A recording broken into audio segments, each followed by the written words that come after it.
The story commences in the classroom where a boy named Blair is sleeping, and the teacher is trying to wake him up. As soon as Blair opens his eyes, he is stunned to see that the entire class is laughing at him, and he wonders if he is dreaming. While he is indulging in his thoughts, the girl beside him, named Jasmine, grabs his cuff, telling him that Miss Britney is calling him. He looked ahead and saw a gorgeous teacher standing before him, and was infuriated at him. She bowed before him and furiously asked if he was sleeping so soundly that he even forgot where he was. The protagonist blushed to see that his teacher was stunning. While he was still pondering, Miss Britney pulled his ear, as he was always sleeping in her class, and asked if he knew how important math was. She wanted him to go up and answer the question, and was pulling so hard that it hurt his ear. Blair had no choice but to head toward the board, grabbed the chalk, and started thinking about it as he realized that he had encountered quite a complex problem. Miss Britney supposed he was unable to solve the problem, so she instructed him to take this problem home and work on it. After processing, she wanted him to give her the answer before class the following day and told him this was his punishment for sleeping in her class. The purple-haired boy laughed as if to say that even if he gave this idiot 3 days and 3 nights, he would still not be able to solve such a complex math problem. Another girl mocked him as well because math is one of the most important subjects, and an idiot like Blair has no talent, so she wanted him to give up. While the protagonist thinks for a while, smirks, and then grabs the chalk to solve the problem. Miss Britney is surprised, wondering how he could look so confident as if he were an experienced scholar. As soon as the protagonist solves the question, Miss Britney is dumbfounded, thinking he is impressive. After writing his answer, Blair asked his teacher if he could use the restroom, and she affirmed. After he left, the entire class was in awe, wondering if he solved it, and some supposed that Blair must have just made up a number. However, Miss Britney refused, telling everyone that Blair's answer was entirely correct. Meanwhile, outside the class, the protagonist is worriedly running because the problem he encountered was not a simple arithmetic sequence summation problem, but rather, he thinks he has transmigrated. He was Chenluo, who was an ordinary math teacher who worshipped mathematics. After graduating, he worked diligently in his teaching position for many years and was on the verge of being promoted again next year. Therefore, he could not believe that, at this critical juncture, he had transmigrated. He had just taken a nap while proctoring an exam, so he wondered how he opened his eyes to find himself in another world. He started crying because this was not a scientific explanation, and it was not a manga, so he wanted Newton to come out and clarify it. He finally grasps the situation he has transmigrated into, the body of a young student named Blair, but he is terrible at math and is known as the class idiot. From what he has seen, this world values mathematics greatly, yet their level of understanding is incredibly low. Even elementary school students know how to solve the previous problem quickly, but here, everyone only knows how to add numbers one at a time. Since the protagonist could not figure out this transmigration thing for the time being. This all makes him thrilled and confident as he returns to his class, and he wonders if Chenluo could reach the pinnacle of life in another world through mathematics. On his way, he is happily singing when he suddenly bumps into a girl, and both of them fall. The protagonist is too close to that girl, so he becomes embarrassed and rushes back immediately. Then, he moves his hand to help her and clarifies that he is not paying attention.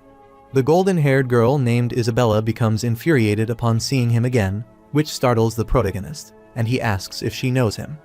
Isabella annoyingly pointed out that he was the one who bumped into her at the entrance ceremony, and even the way he did it was the same. Furthermore, Blair made a complete fool out of her in front of the whole school, so she has remembered his face ever since.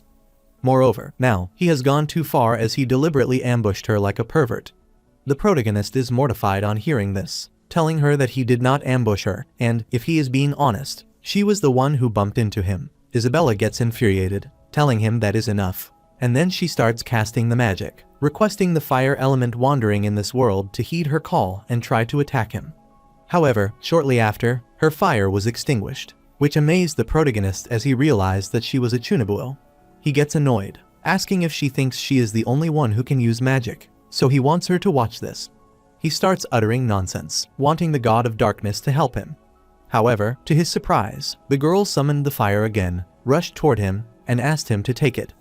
The protagonist becomes worried about seeing this, wondering how he could have forgotten that there is no magic standard in another world. The protagonist is concerned, wondering what he should do as he just transmigrated to this world. and someone is already throwing fireballs at him. When the girl approached him, she treated him rudely and made him aware that he would face punishment. Since things turned out this way, Blair could think of only one solution, as the great man knew when to yield.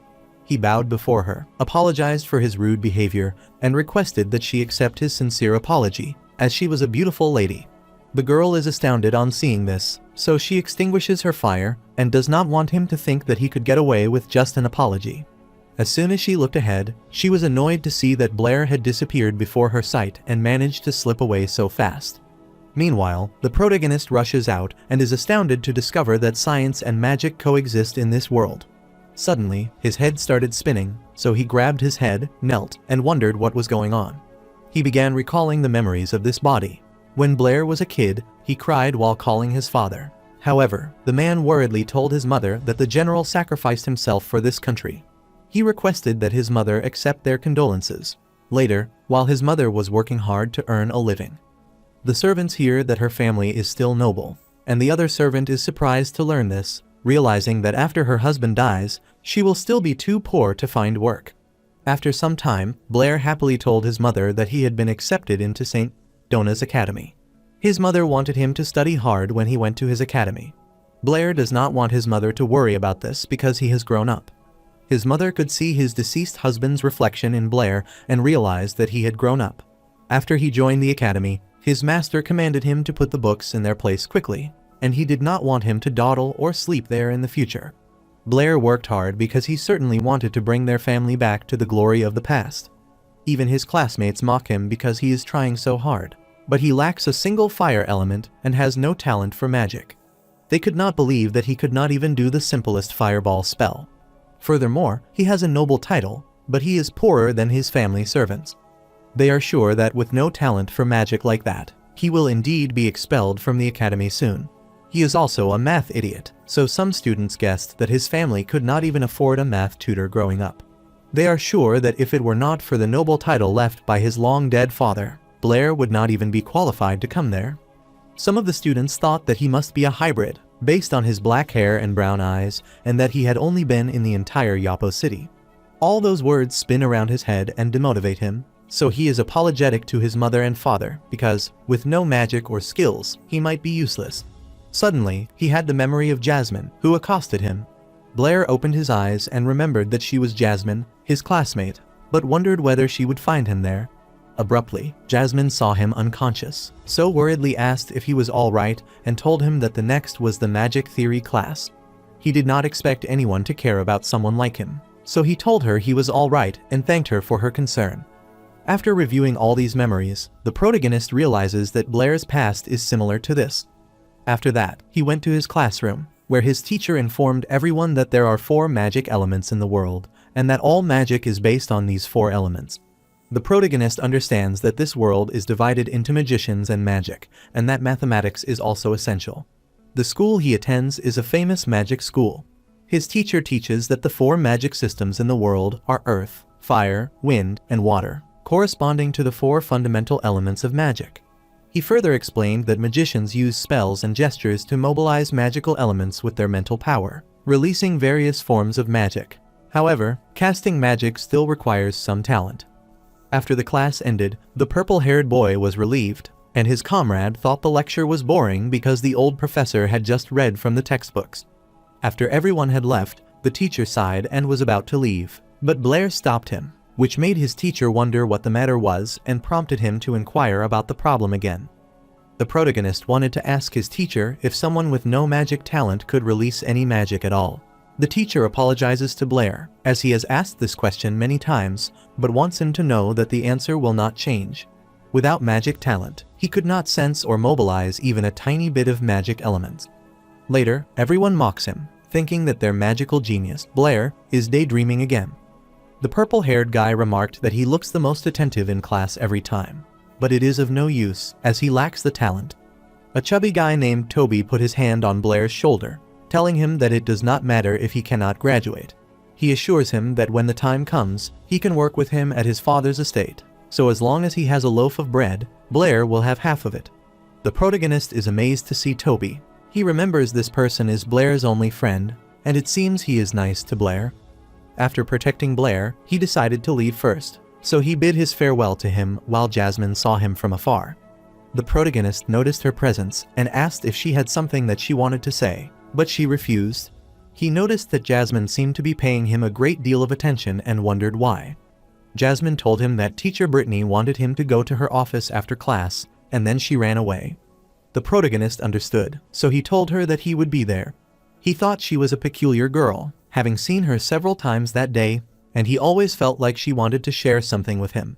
He is gloomy because even though he has mathematical knowledge that surpasses the world, it is useless in a world with magic. The protagonist discovered a magical talent, irony, and wondered if he was born to be a muggle, but he wanted to give it a try. He lifted his hand and requested the fire element wandering in the world to heed his call and descend there. However, he failed as he had expected, so he wondered why he had expected anything positive. Shortly, the overwhelming amount of fire emanating from his hand shocked him. Blair is shocked to see the fireball, thinking that it is impossible because his current body should not have any magic talent. He sighed and then tried a fire-style fireball. Justsu then commanded the little fireball to come out and play, and kept playing with it for a while. After some time, the protagonist thinks it is a shame and supposes that he, as a transmigrator, has suddenly become enlightened. Suddenly, he remembered that he had to go to teacher Britney's office, and he had almost forgotten about it. After some time, he arrived at teacher Britney's office, knocking on the door. Once his teacher permitted him, he entered the room, telling her that he was Chenluo, but then apologized, explaining that he had used a different name previously. His teacher looked back, pleased to see that it was student Blair, and was glad that he had finally arrived. She sits, telling him not to mind her as she has a habit of standing when calculating, but wonders why he arrived so late. The protagonist inquired why she had called him there, and Miss Britney asked him to sit down. After he took a seat, she clarified that she had prepared a pen and paper for him, so she requested him to calculate this problem. She is going out for a while, so she told him that he does not need to rush and can take his time to solve them. Before she even left the room, the protagonist told her that the answer was 3,160. She gets startled, wondering what he said, and Blair clarifies that this is the answer to the problem his teacher had assigned him. She immediately rushed toward him and grabbed him, asking how that was possible because even she had taken a long time to calculate it. She wondered if she had randomly chosen the problem he had done before, and the number 79. The protagonist gets flustered, asking his teacher if she wants to know. Miss Britney blushed, wondering if her student Blair was willing to tell her as she was just curious. The protagonist scratches his head in a fluster and assures her that he will tell her. He sees her getting thrilled, so he wonders if this teacher, Britney, is a ditz. The protagonist immediately explained that he saw the teacher's calculation process, and it was simply performing addition one step at a time. This method is not only time-consuming but also very prone to error. He thought it was pretty impressive that she could be a good teacher worthy of praise. Teacher Blair had thought about the problem in class before, and now agreed that the mathematical level of this magical world was terrible, but she was sure that it was the only solution. The protagonist looked at her and smirked as his teacher gave the incorrect answer and clarified this problem as a second solution. He started explaining that they can first discover a pattern, which involves the first number and the last number, or the second number and the second to last number. By this analogy, the sum of each pair is 80. After telling her that he asked her about the pair of numbers sum up to 80. Miss Britney immediately raised her hand because she understood that there were 39 pairs.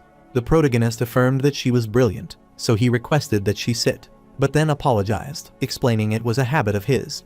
Miss Britney is confused when she hears her student telling her to sit down and wonders how that has become his habit. After that, Blair explained that this problem had been transformed from a tedious addition problem into a simple multiplication problem. However, he does not want her to forget the unpaired number 40 and clarified that by using this method, he thinks his teacher can quickly answer. Miss Britney is thrilled to discover such a clever solution, and not only that, she thinks this solution can be further generalized.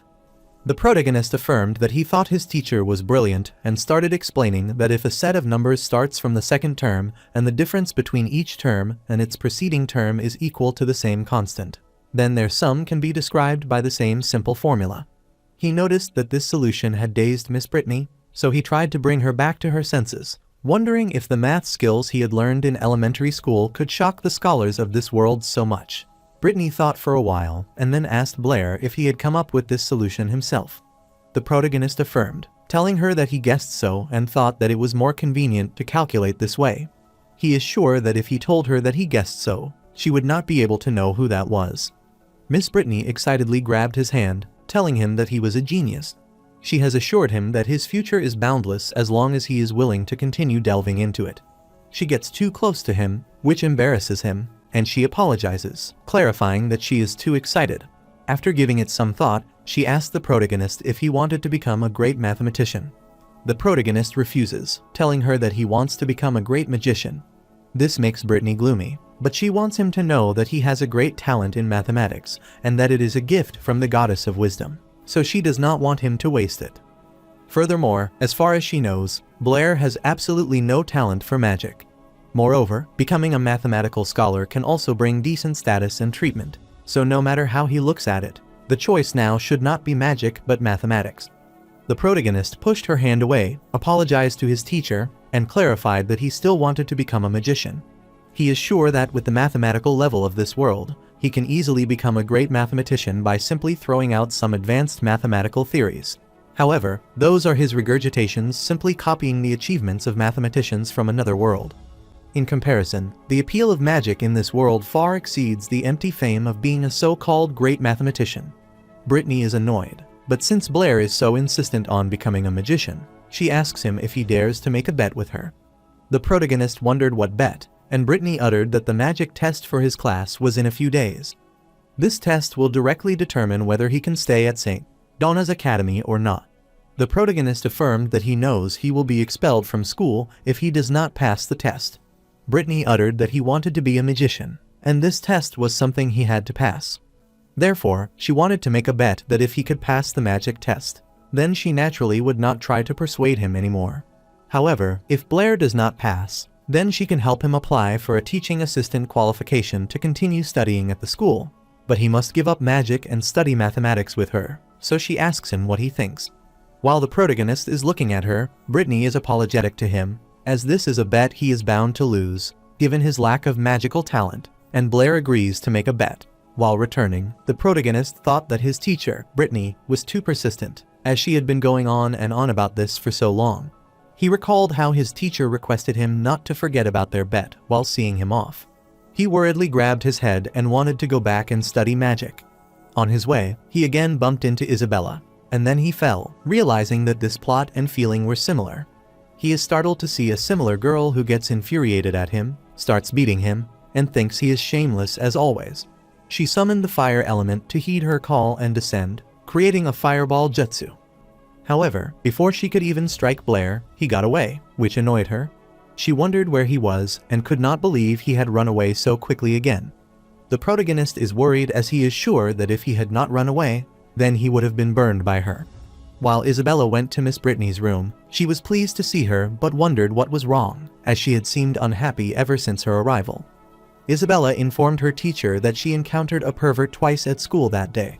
Britney is surprised to know that there is actually a pervert at school, but thinks Isabella would be unlucky to run into him repeatedly.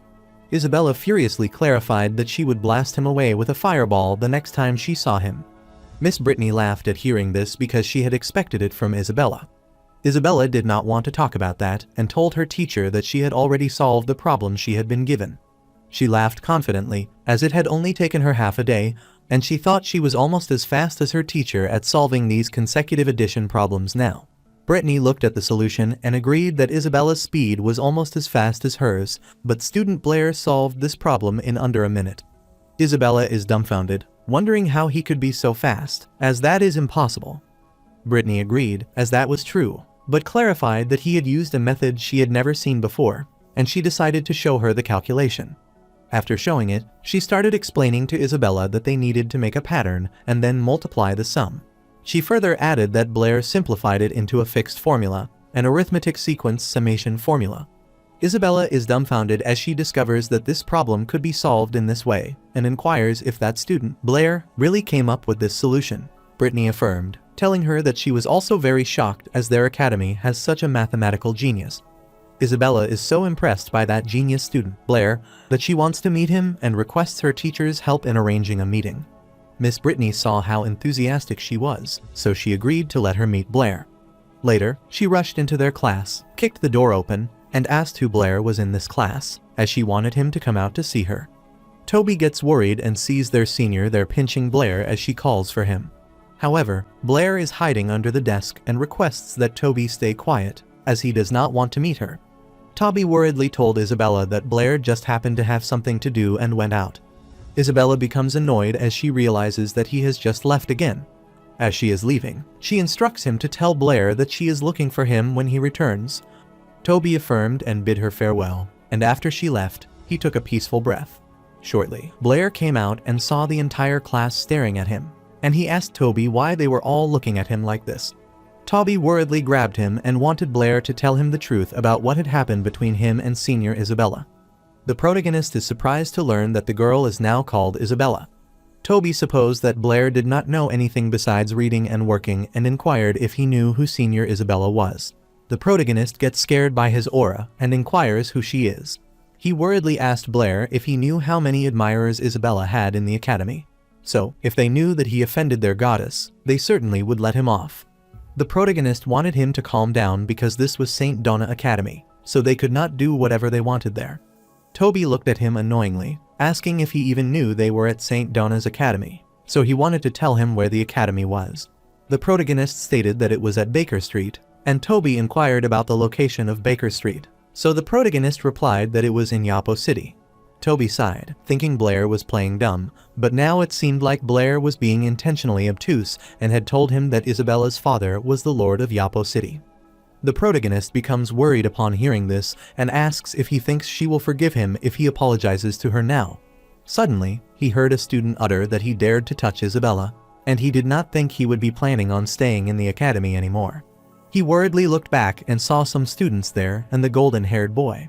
Bard thought it was confirmed that a magicless waste like him would not be staying in the academy much longer. Bard prepared himself to beat him, and Blair remembered him as the bully who had always picked on Blair. Toby gets annoyed, asking Bard if he is looking for trouble. While the protagonist knows that what Bard said is not wrong, St. Donna's Academy also offers courses in mathematics, history, philosophy, and other subjects. Even if they cannot become magicians, they can still become scholars who are equally respected in the kingdom. Therefore, as a higher education institution of the kingdom, this academy does not allow its graduates to be completely devoid of magical aptitude. Therefore, all second-year students must pass the magic test, and those who fail will be expelled. However, he knew that the magic test was straightforward because all students could pass as it was just a formality. But Blair was a rare, talentless waste with no magic. Therefore, for Blair, the magic test is probably the end of his academic life, which is why teacher Britney chose magic. While Blair is indulging in his thoughts, Bard furiously slams his desk and accosts him as a fatherless child, asking if he does not hear what he just said. Toby gets infuriated on hearing this, glares at Bard, and asks if he wants to fight.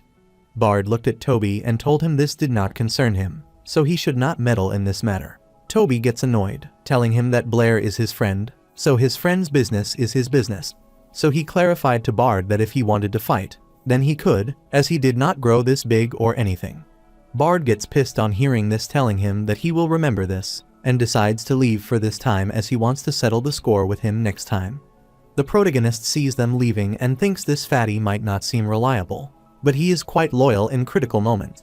He grabbed Toby, thought he was a good brother, and asked if he would be on his side if Isabella came looking for trouble. Toby excitedly affirmed, telling him that he would try to go easy on him then, which froze Blair at his place. A few days later, the magic test commenced, and the teacher explained that the content of this magic test was mastery of the fireball spell. Therefore, the students who fail will lose their qualifications to remain in the academy. However, the fireball is the most basic magic to the teacher, who believes that every student should be able to pass easily. Then he showed them the target, instructing them to stand outside this line and hit that target with a fireball.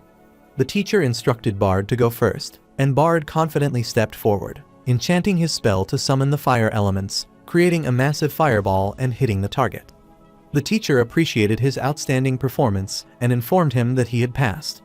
After that, it was Linda's turn, who also successfully launched the fireball and passed the exam. While Bard looked back at Blair happily, he told him to enjoy his last moments in the academy. Toby gets pissed off on hearing this, so he wants Bard to shut his mouth. Shortly, the teacher called Toby's name as it was his turn. Toby went to his position, summoned the wandering fire element to create a fireball, and managed to create a tiny fireball. Then, he launched it to the target, so he managed to pass the test, which thrilled him. After that, the teacher looked at the next student's details, concerned because Blair has no magical talent and cannot possibly pass, as he cannot even summon a fireball. He thought Blair was a poor kid, so he did not want to embarrass him in front of everyone. He uttered that all members of Class 5 Grade 2 had passed, so he announced the magic test conclusion. However, before the teacher could announce the result, Bard raised his hand and wanted his teacher to wait a minute, which annoyed Teacher Anthony. Bard excitedly asked Teacher Anthony if he was sure he had not missed anyone on the roster. He pointed at Blair and reminded the teacher that he had not yet taken the test. Teacher Anthony worriedly twisted his mustache, asking Blair if he wanted to take the test. All the students started mocking him, and Bard uttered that there was no way, as Blair was a student of a magic academy, but he could cast magic. Bard is sure that Blair is going to be expelled anyway, so he wants him to do it with dignity. Meanwhile, some of the students rushing toward the crow wanted to see the magic idiot from Class 5 as he was going to embarrass himself, and Miss Britney heard that as well. Toby wanted to stop Blair, reminding him that they were clearly there to see him make a fool of himself. Blair stepped forward confidently, telling his teacher that he wanted to give it a try. He looked at Bard's astounded face and thought he might have many question marks. However, Bard started laughing, thinking he might have misheard, and wondered if Blair thought a miracle could happen. A female student wondered what Blair thought, as he had no magic talent and still wanted to embarrass himself. Her comrade thought that he might not have accepted the fact that he was a magic failure yet. Teacher Anthony gets annoyed that the student wants them to be silent and decides to confirm the last time, so he asks Blair if he is going to take the magic test. The protagonist looked at his teacher, telling him confidently that he wanted to try. Teacher Anthony remarked that Blair is a brave kind of person, regardless of the outcome, and decided to begin his test. Blair stood at his position, sighed, and knew that he could cast magic without spells or gestures, but he still wanted to play on a show. He started enchanting spells to summon the wandering fire element to heed his call and descend the fireball. Justice. Suddenly, the wind blows there, which makes it difficult for Bard to see clearly. However, as soon as he saw there was no fireball, all of them started mocking him and remarked that the momentum was quite impressive. Nevertheless, soon, a massive fire erupted from his hand, reaching the target and causing an explosion. All the students, along with Bard, Toby, Teacher Anthony, and Britney, were speechless upon seeing this unprecedented outcome as he burned the target. Teacher Anthony declared Blair had passed the test, and Bard found this impossible to achieve.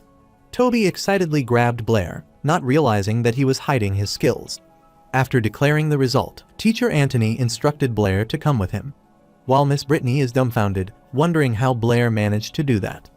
Later, Teacher Anthony asked if he was saying that he practiced every day according to the book and suddenly could cast a fireball, and the protagonist affirmed. Anthony explained that magic is a gift from the gods to humanity, as their ancestors communicated with the elements through fixed spells and gestures to release magic. However, those without magic talent are also known as the Forsaken by the gods, and there are not many such people, but Blair used to be one of them. Since it is even rarer for someone forsaken by the gods, like Blair now, to regain the gods' grace. Moreover, the fireball he cast today was excellent in both speed and power, so he told Blair that he had the potential to become an excellent magician. The protagonist is dumbfounded because the last time, Teacher Anthony persuaded him to study math, and this time, it is magic. He thanked his teacher for his appreciation and stated that when he first came to this world, he was very interested in magic, but now he wanted to return to his original world. Teacher Anthony gets startled, wondering what Blair is talking about and what he means by the original world. The protagonist apologizes to his teacher, telling him that he has been reading too many books lately and has been talking nonsense. He swore at himself as he said what he was thinking out loud. Teacher Anthony supposed he might have put in far more effort than others lately. However, he is confident that he may have read about the Saint Magus upon hearing about the other world he just mentioned. The protagonist pondered about it and supposed that Saint Magus might be the highest level of magician. Teacher Anthony explained that legend said there was once a saint who possessed magic that could master spatial magic, tear through space, and travel to another world. However, that is just a legend, after all, and everyone knows that the gods created only one world, and there are no other worlds. Blair excitedly asked his teacher about spatial magic and the concept of traveling through space to reach another world. He grabbed his teacher, telling him that he must become a Saint Magus. Later, Blair reads several books, as the academy had given them a few days off after the magic test. He spent these few days scouring the academy library for almost every magic-related book. After reading a considerable amount of material, he realized that magicians in this world are divided into 7 ranks: beginner, intermediate, advanced, archmage, magus, grand magus, and Saint Magus. Among them, the Saint Magus is the pinnacle of magicians, a legendary figure. Their powerful magic abilities are only mentioned in ancient magic texts that have never been seen in reality. Many books mention that Saint Magus can use spatial magic and tear through space and travel to another world. Many magicians now believe that another world does not exist and that spatial magic is just a legend. However, judging from the protagonist's transmigration, he is confident that spatial magic exists, and it is his only hope of returning home. However, unfortunately, Teacher Antony does not believe in spatial magic, and he probably would not provide any more information. While he was indulging, the librarian tapped at his table and asked if he was still reading. The protagonist gets worried about seeing the librarian, and the librarian clarifies that if he does not work, then their library does not support idlers. The protagonist apologizes, telling him that he will leave now. After leaving the library, the protagonist's arms and legs were numb as he had been tidying up all night, and he did not expect the library work to be so tiring. Shortly, he arrived at his classroom, opened the door, and entered the room. While he was heading toward his seat, the students gossiped that the fireball Blair cast during the magic test was the largest they had ever seen and more impressive than that of Teacher Antony. This makes them wonder if he is hiding his true strength. They had not noticed it before, but upon closer inspection, Blair appears quite handsome to them, and they finally understand why Senior Isabella is interested in him. As soon as Blair arrives at his seat, he is stunned to see Isabella there and wonders what she is doing there, but he immediately turns away. Isabella could not believe that he was the Blair that Teacher Britney was talking about. He turned toward her and asked Isabella to listen to him because it was all a misunderstanding. Isabella cursed him as he was still making the excuse and started emanating a fireball. The protagonist gets worried about seeing this, asking Isabella if she is going to attack him there. Isabella did not listen to him and summoned a massive fireball to attack him. The protagonist worriedly covers his face to protect himself from the fire, but is surprised when he does not get attacked, so he opens his eyes. He realized Miss Britney had arrived at the class, grabbed her hand to stop her, and asked how she could use magic in the classroom. Isabella wanted her teacher to listen to her because he was the one she had told about. Britney instructed her to stop talking, then told Blair that she was looking for him and instructed him to come to her office to talk. Before leaving, she instructed Isabella to come with her, as they needed to discuss this matter. After they leave, Bard is worried, wondering what has been going on with that useless Blair lately. Later, at Miss Britney's office, the protagonist apologizes to Isabella, as his reckless actions had offended her. He sincerely apologizes to her again and hopes she can understand. Miss Britney smiled as she understood the situation, and since she believed in Blair's character, she was confident that it must have been an accident. She wanted Isabella to let the matter go, and Isabella decided to forgive Blair since Teacher Britney was speaking up for him. After that, she decided to ask Blair about his magic ability since she watched his magic test the other day, and his performance exceeded her expectations.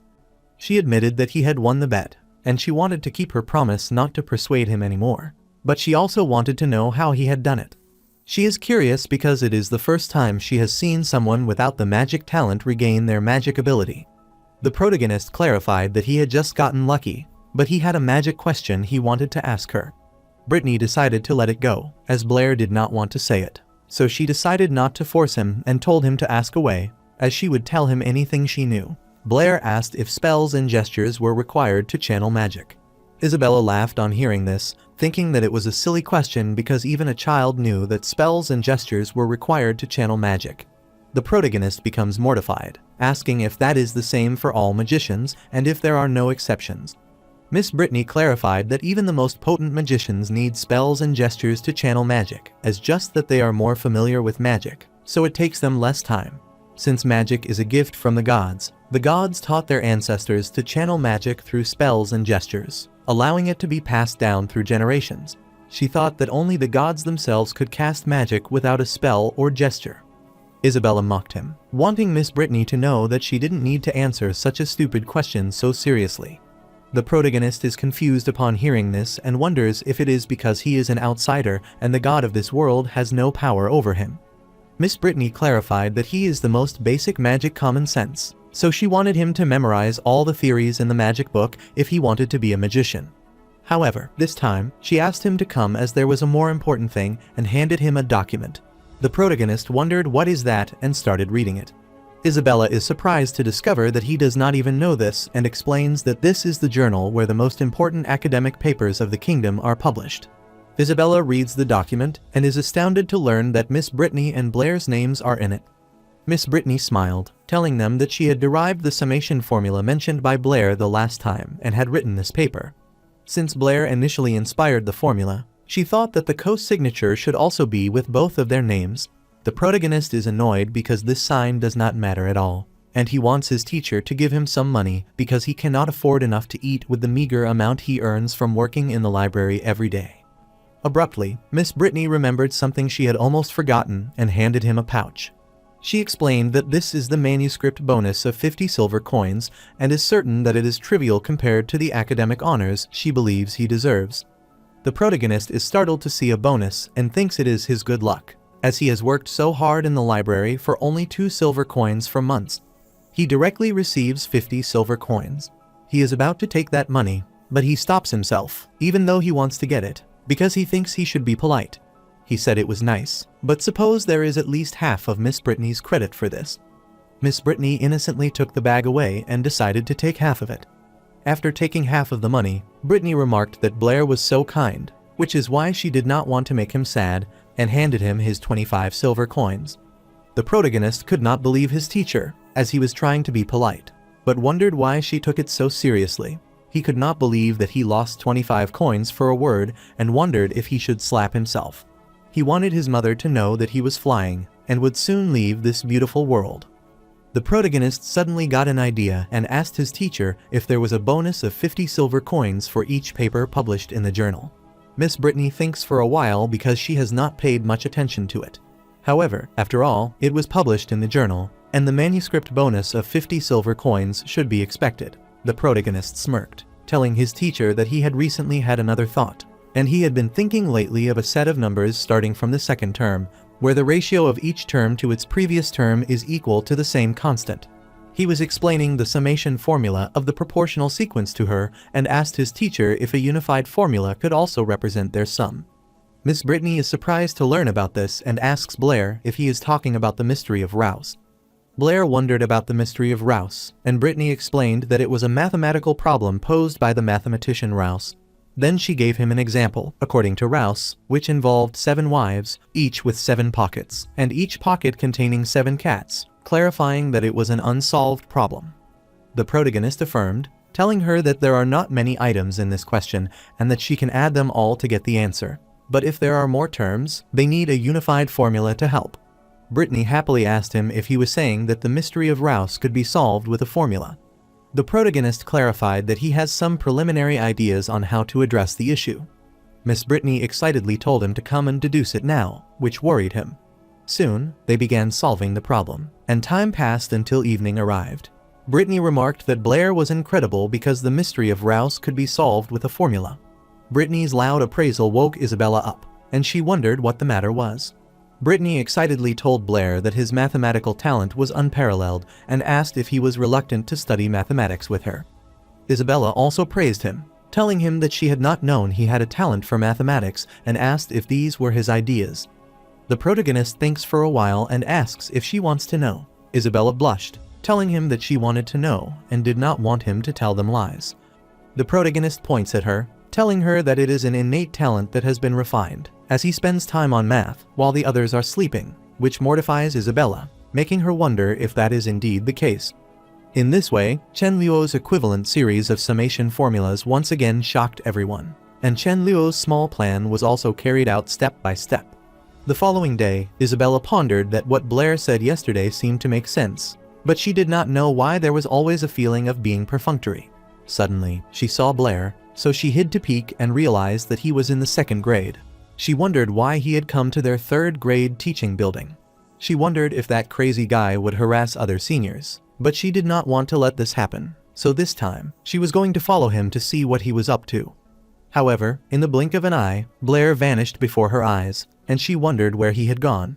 Meanwhile, the protagonist stands in front of the wall, recalling Toby's words that the third-grade teaching building extended to the end, and there was a stone wall that was not particularly high. Toby is concerned, wondering if he is going out to do something bad, and wants him not to tell anyone that he told him if something were to happen. He is sure this is what Toby said, so he jumps out of the wall and hopes Teacher Antony is right. He remembered that Teacher Antony had instructed him to visit the Law Society in Yapo City if he wanted to learn more about magic because there, he could hire a higher-level magician as a teacher. After leaving the school building, Blair looked ahead at the city and found it interesting. He entered the city and realized it was quite prosperous, as everyone was working and living their ordinary lives with happiness. After a while, he arrived in front of a building and wondered if that was the Magic Association. He took the face mask out of his pocket and put it on, being cautious because he thought it was better that his identity not be revealed. Shortly, he entered the Magic Association building and went to the reception, where Jasmine asked him if he wanted to hire a magic consultant. The protagonist affirms, but he is surprised to see Jasmine there, wondering why she is there. He recalls that she might be doing her part-time job, and as she was in the same class as him, he wondered how she could be there. Jasmine told him that the commission for a senior magician is 10 gold coins per month. For an intermediate magician, it is 5 gold coins, and for a junior magician, he only needs 2, so she asked whom he needs. The protagonist becomes worried, wondering what kind of human suffering this is, as 1 gold coin is equivalent to 100 silver coins, but his current assets are 30 silver coins. He turned to return, apologizing to her for bothering her, but Jasmine stopped him and wanted him to wait. She uttered that if he has money problems, then she thinks he can get a loan card for their library, which startled him. Jasmine explained that there are tens of thousands of magical books in their association library from which the vast majority of magical knowledge can be found. Although she knew it was not as good as the in-person guidance of a magical advisor, it was completely free. The protagonist agreed to do that, so he requested her to give him one of the cards and thought it was cheap not to take free stuff. Jasmine agreed, so she wanted him to show her his magic credentials, which startled Blair again. Jasmine looked at his injured state and thought he might already be a magician, given that he wanted to hire a magic consultant. She explained that if he wanted to buy a card, he needed at least the certification of the magic apprentice level. She excitedly told him that the certification of a magic apprentice is very simple. For example, if he wants to certify a fire magic apprentice, he only needs to cast a fireball in front of the certified one. This gave Blair hope, so he asked if the magic certification could be done there. Jasmine affirmed, telling him that was correct, but she did not recommend he come that day because the magic certifier on duty said it was strict. She heard that his pass rate does not exceed 10% and that more than 300 magicians have failed under his supervision. The protagonist told her that was all right, so he would do it today and thought it was better to finish it all at once. After a while, Jasmine told Lord Andre that the gentleman was going to be certified as a magician. The protagonist looks at Lord Andre, who is wearing a fire-red magic robe with 2 silver threads, indicating that he is an intermediate fire magician and, thus, of high rank. Lord Andre took a sip of his tea and wanted to ask Blair's name, as well as inquire about the reason he was wearing a mask. The protagonist decided to use his previous name, so he clarified that his name was Chenluo. He wears a mask because he had practiced a fireball a few days ago, and his face was burned. The old man was surprised to learn that he had burned his face, and he supposed his fireball technique was not as simple as he had thought. Lord Andre smiled, thinking that Chenluo was a strange name, which suggested that he was only certified at this age and would likely be a junior magician for most of his life. Jasmine requested Lord Andre to go to the test hall now, but Lord Andre uttered that there was no need, which startled her. Lord Andre looked at the protagonist and uttered that they could do it right there, so there was no need to go to the test hall. He instructed the protagonist to use his fireball technique, which can burn his face and attack him. The protagonist becomes worried because Lord Andre wants him to do it there, and thinks it is a little too much. The old man asked the protagonist if he thought his little fireball could hurt Andre and clarified that if he told him to attack, then he should not waste his time. The protagonist understands that since that is the case, he wants them to allow him to cast the spell. He closed his eyes and started enchanting the spell to summon the fire element, and it started accumulating in his hand. Lord Andre does not think he is anything special, as his poor gestures and slow spells make none of them decent. After enchanting the spell for a while, he requested the fire element to heed his call and manifest. All of them are surprised to see Blair's fireball size, so wanted him to wait, but that is already too late because he releases the fireball at him. Lord Andre gets terrified on seeing the gigantic size of the fireball approaching him, and there is an explosion. The smoke produced by that explosion made it hard for Jasmine to breathe, and after the smoke subsided, she saw the old man casting the spell to block the fireball. When Lord Andre gets terrified, he falls to the ground and sees the old man creating a barrier to protect him. The old man realized that Andre was in a state of shock, so he tried to get him back to his senses. Jasmine is shocked to see this, and Blair apologizes to them, clarifying that he thinks they all are ready, so he uses a little force. After some time, Jasmine handed the protagonist his magic apprentice certification and the library card. The protagonist grabbed his card, and Jasmine told him that day the fireball technique was potent, and she had never seen it achieve such power. She is sure that he will undoubtedly become a great magician when the time comes. The protagonist thanked her and hoped to see Jasmine again. Jasmine, in turn, expressed a desire to see him next time. After he leaves, Jasmine is stunned, wondering how he knows her name. Later, the protagonist arrives at the library and is surprised to see so many people, as he had not expected this place to be so crowded. After reading some of the books, the protagonist finds it strange because Jasmine is correct. The magic books there are much more comprehensive than those in the academy, and the content is more in-depth, especially in the part about magical spiritual power. The level of magical spiritual power is the most crucial criterion for evaluating a magician's skill. The higher the spiritual power, the closer the connection with the magic element and the stronger the cast. Not only that, but high-level magicians with higher spiritual power can even directly deprive low-level magicians of control over magic elements. This also leads to the fact that in actual combat, the level gap between magicians is almost insurmountable. However, the protagonist realizes that the theory about the 4 magic elements in the book is somewhat absurd. He thought that is understandable because the level of scientific cognition in this world is still very low. The magicians of this world believe that the 4 magic elements are not only the foundation of all magic, but also the foundation of everything in the world. All other elements are transformed through the combination of the 4 magic elements in a particular proportion. However, the protagonist is sure that from the point of view of modern science, this view is nonsense. Since everyone knows that matter is made of many different essential elements, and the so-called 4 elements do not exist in the vital elements at all. However, regarding the existence of magical elements in this world, he has yet to find a scientific explanation for them. Suddenly, he understood something, so he wondered if magic elements could be communicated within this world. Then, he was sure that he might be able to create a new magic if it worked. He stood, grabbed his library card, and rushed back to his academy to try it. While he was returning, Lord Andre and the old man saw him going out, and Jasmine brought the tea for them. Lord Andre is sure that the protagonist's mental strength is very low, but the power of the fireball spell cast is outrageous. The old man added that the most strange thing is that he has no control over the fire element Blair summoned. He is sure that there might be something about this boy that they cannot understand. After some time, the protagonist finally arrived at his academy, jumped across the wall, and tried to sneak away without being noticed. He looked around and realized there was no one there, so he decided to experiment. He closed his eyes, sighed, and released a puff of smoke, and was surprised because he could feel it and control its flow. He wanted it to amplify, as oxygen is the second most abundant element in the atmosphere. After trying for a while, the protagonist managed to accumulate oxygen around his hand, but he wondered if it was genuinely pure oxygen, as he could not tell with a naked eye. After a while, he got an idea and tried to make it react to flames, because if that were genuinely pure oxygen, then it would undoubtedly react. However, it is extinguished, which makes him realize that it is not pure oxygen, and he becomes sad because that is not what he expected. He wonders what it is all about and supposes it might be a sign of looking down on him. The protagonist still cannot believe it, so he begins accumulating it again, which results in a massive energy field that spans a considerable area. It causes the window glass to shatter and also produces an earthquake. Miss Britney gets worried about seeing this, so she looks out of the window and sees massive flames nearby. Meanwhile, the protagonist is surrounded by smoke, which makes it hard for him to breathe, so he starts coughing. But fortunately, he stops quickly. He looked at the pit he had created and realized that it was large, which meant it had undergone complete combustion.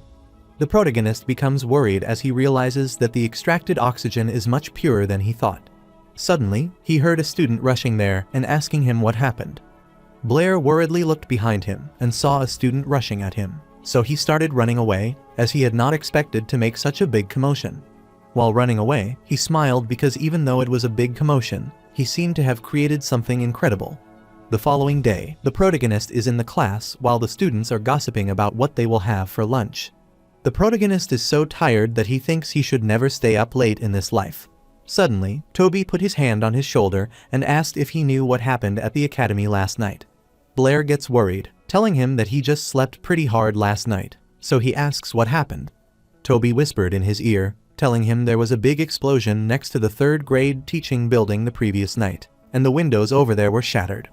The academy is now under strict investigation, and it is suspected that senior magicians are casting spells within the school. Toby felt terrible for him, as he had not watched the scene and was sure that the least powerful must be high-level magicians. However, he wondered why a high-level magician would do such a thing in the academy. The protagonist clarified that he had no idea as he had not seen a high-level magician.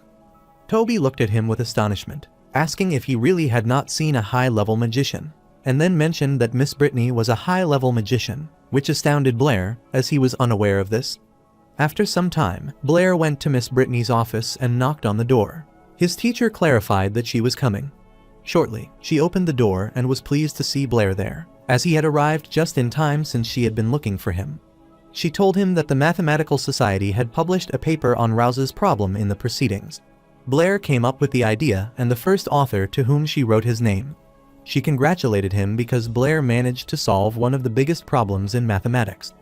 The protagonist told his teacher that this time, he had come to see her because he had more important things to attend to. He requested his teacher to allow him to study math with her, which startled her. Miss Britney wondered why he was saying that, as he wanted to be a magician. Blair clarified that he wanted to become a magician, but he also loves math, so he does not want to regret it. He feels like he was an honorable math teacher in his past life, just like Teacher Britney. Miss Britney's eyes sparkled with excitement as she grabbed his hand and uttered that she was glad that he could think so. She requested him to come to her every night after school to study math and hugged him.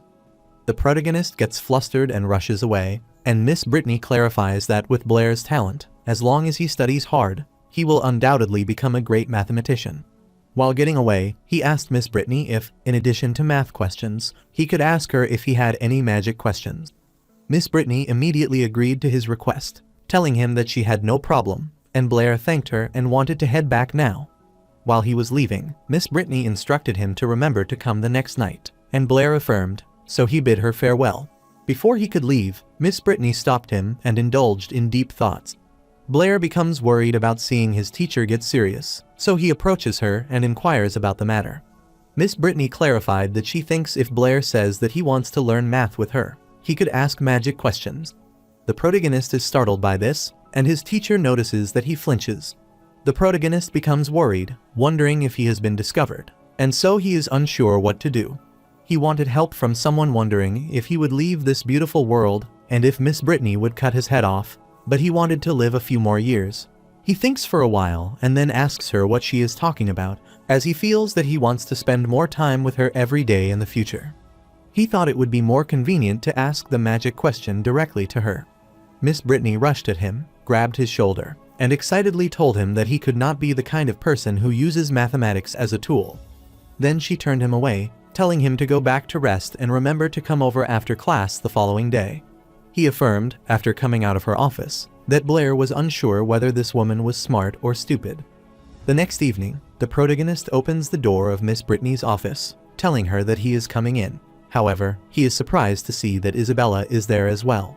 Isabel looked behind him, surprised to see him there, and wondered what he was doing there. Miss Britney apologized to Isabella, as she had forgotten to tell her that, from that day onward, Blair would also study maths with them. Since Isabella is senior, so Miss Britney wanted her to take care of Blair in the future, which annoyed her. Miss Britney instructed Blair to sit next to Isabella as she just happened to have a question for him. She uttered that the stone was thrown into a deep well, And after some time, another stone of twice the mass of the previous one was thrown into the well, so she asked when the second stone would catch up to the first one. Isabella realized this was a catch-up problem, so they just needed to know the interval time. While she is explaining, the protagonist clarifies that they will never catch up.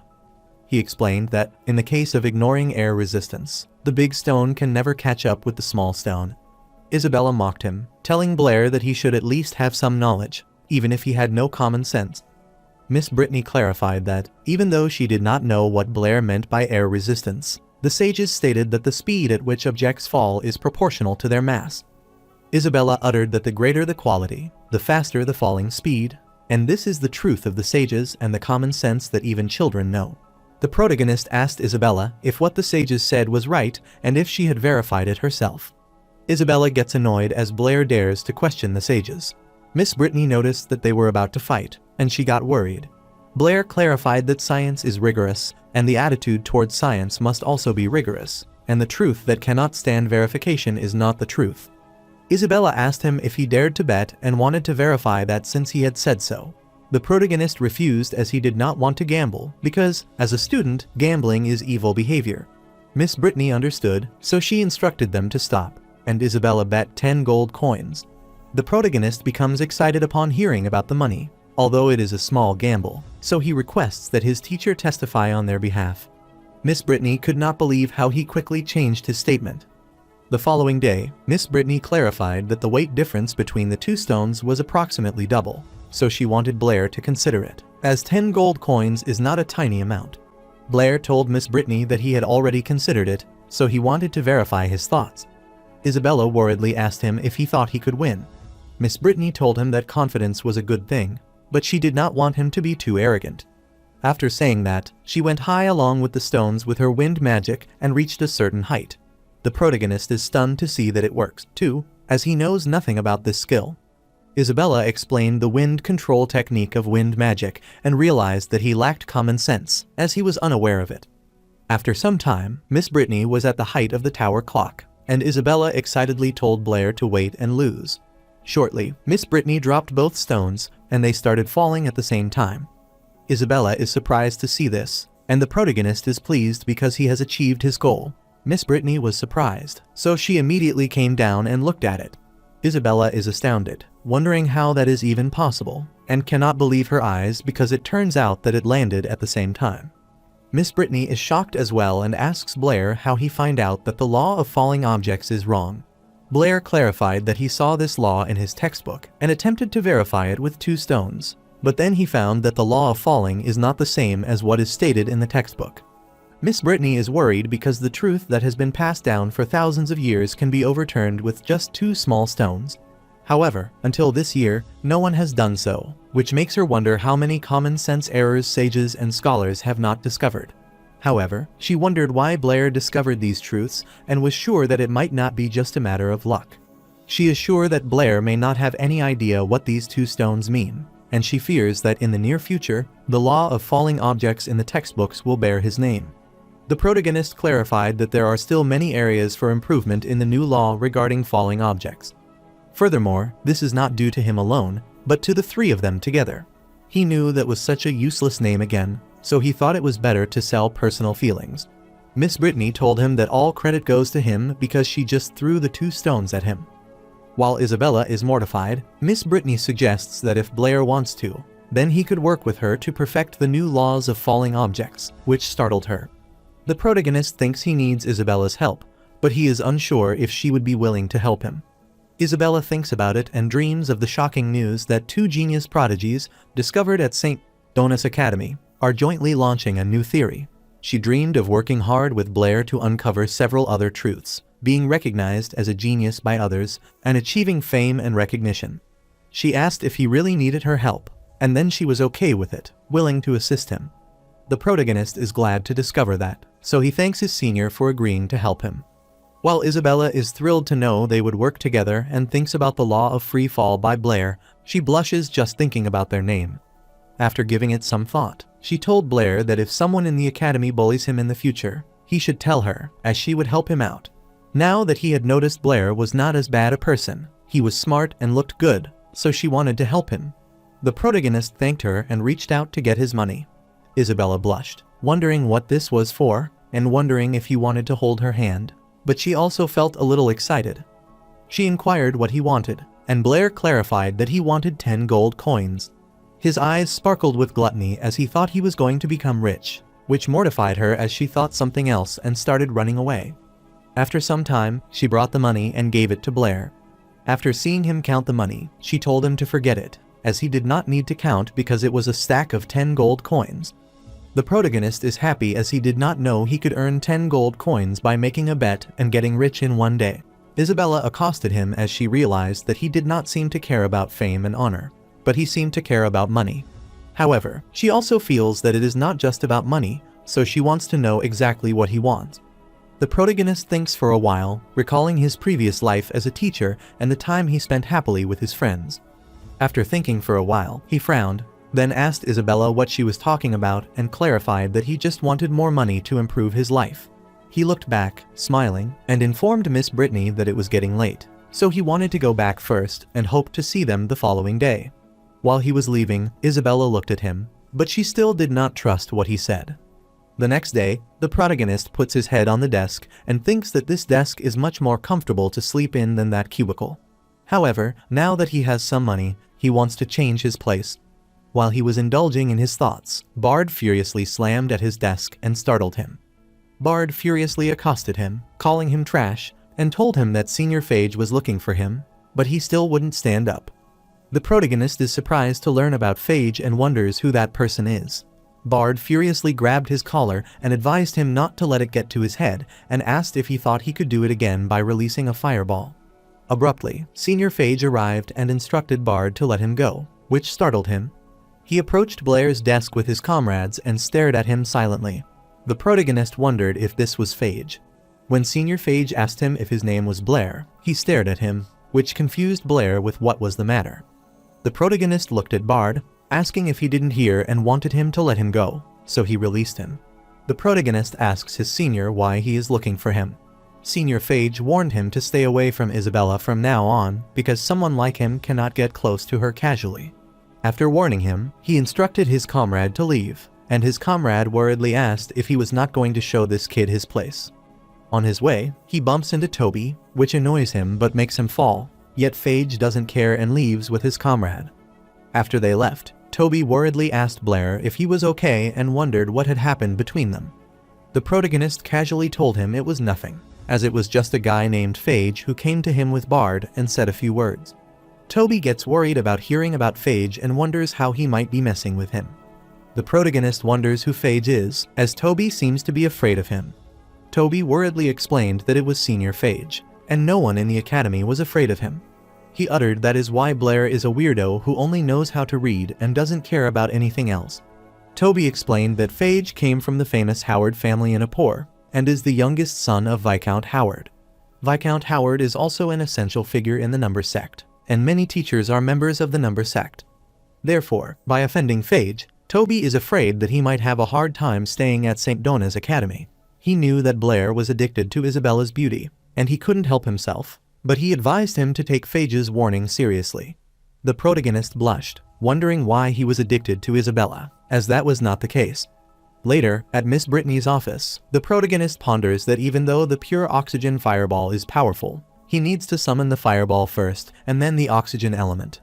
In this case, the pure oxygen fireball can be cast instantly without the need for magic spells and gestures. Instant magic is his most significant advantage at the moment. However, he wondered how he could summon different elements simultaneously.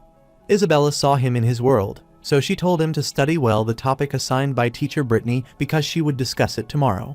The protagonist yawned and then handed her the paper of the solved problem. Isabella is surprised to see that he has already written it all when she is just half down. The protagonist explained that there are many topics for which she can't directly apply the same method to calculate, so she needs to find a more ingenious solution. While Isabella is impressed on seeing his solution and wonders how he solved it. Blair got near to her as he wanted to ask Isabella how many fireballs she could summon at once. Isabella clarified that she would summon 9 fireballs, but wondered why he was asking that. The protagonist is dumbfounded at learning that she could summon 9 and inquires how she did that. Isabella smirked as she realized that her genius, Blair Jr., could only summon fireballs one by one now and asked if she was right. The protagonist scratched his head and told her that he had checked a lot of magic books, but none of them taught how to summon multiple magic elements at the same time. Isabella thought that was natural because magic books generally present basic theories and do not cover specific magical skills. However, her father hired a high-level magician advisor for her, and she learned the skill of summoning multiple magic elements at the same time from her.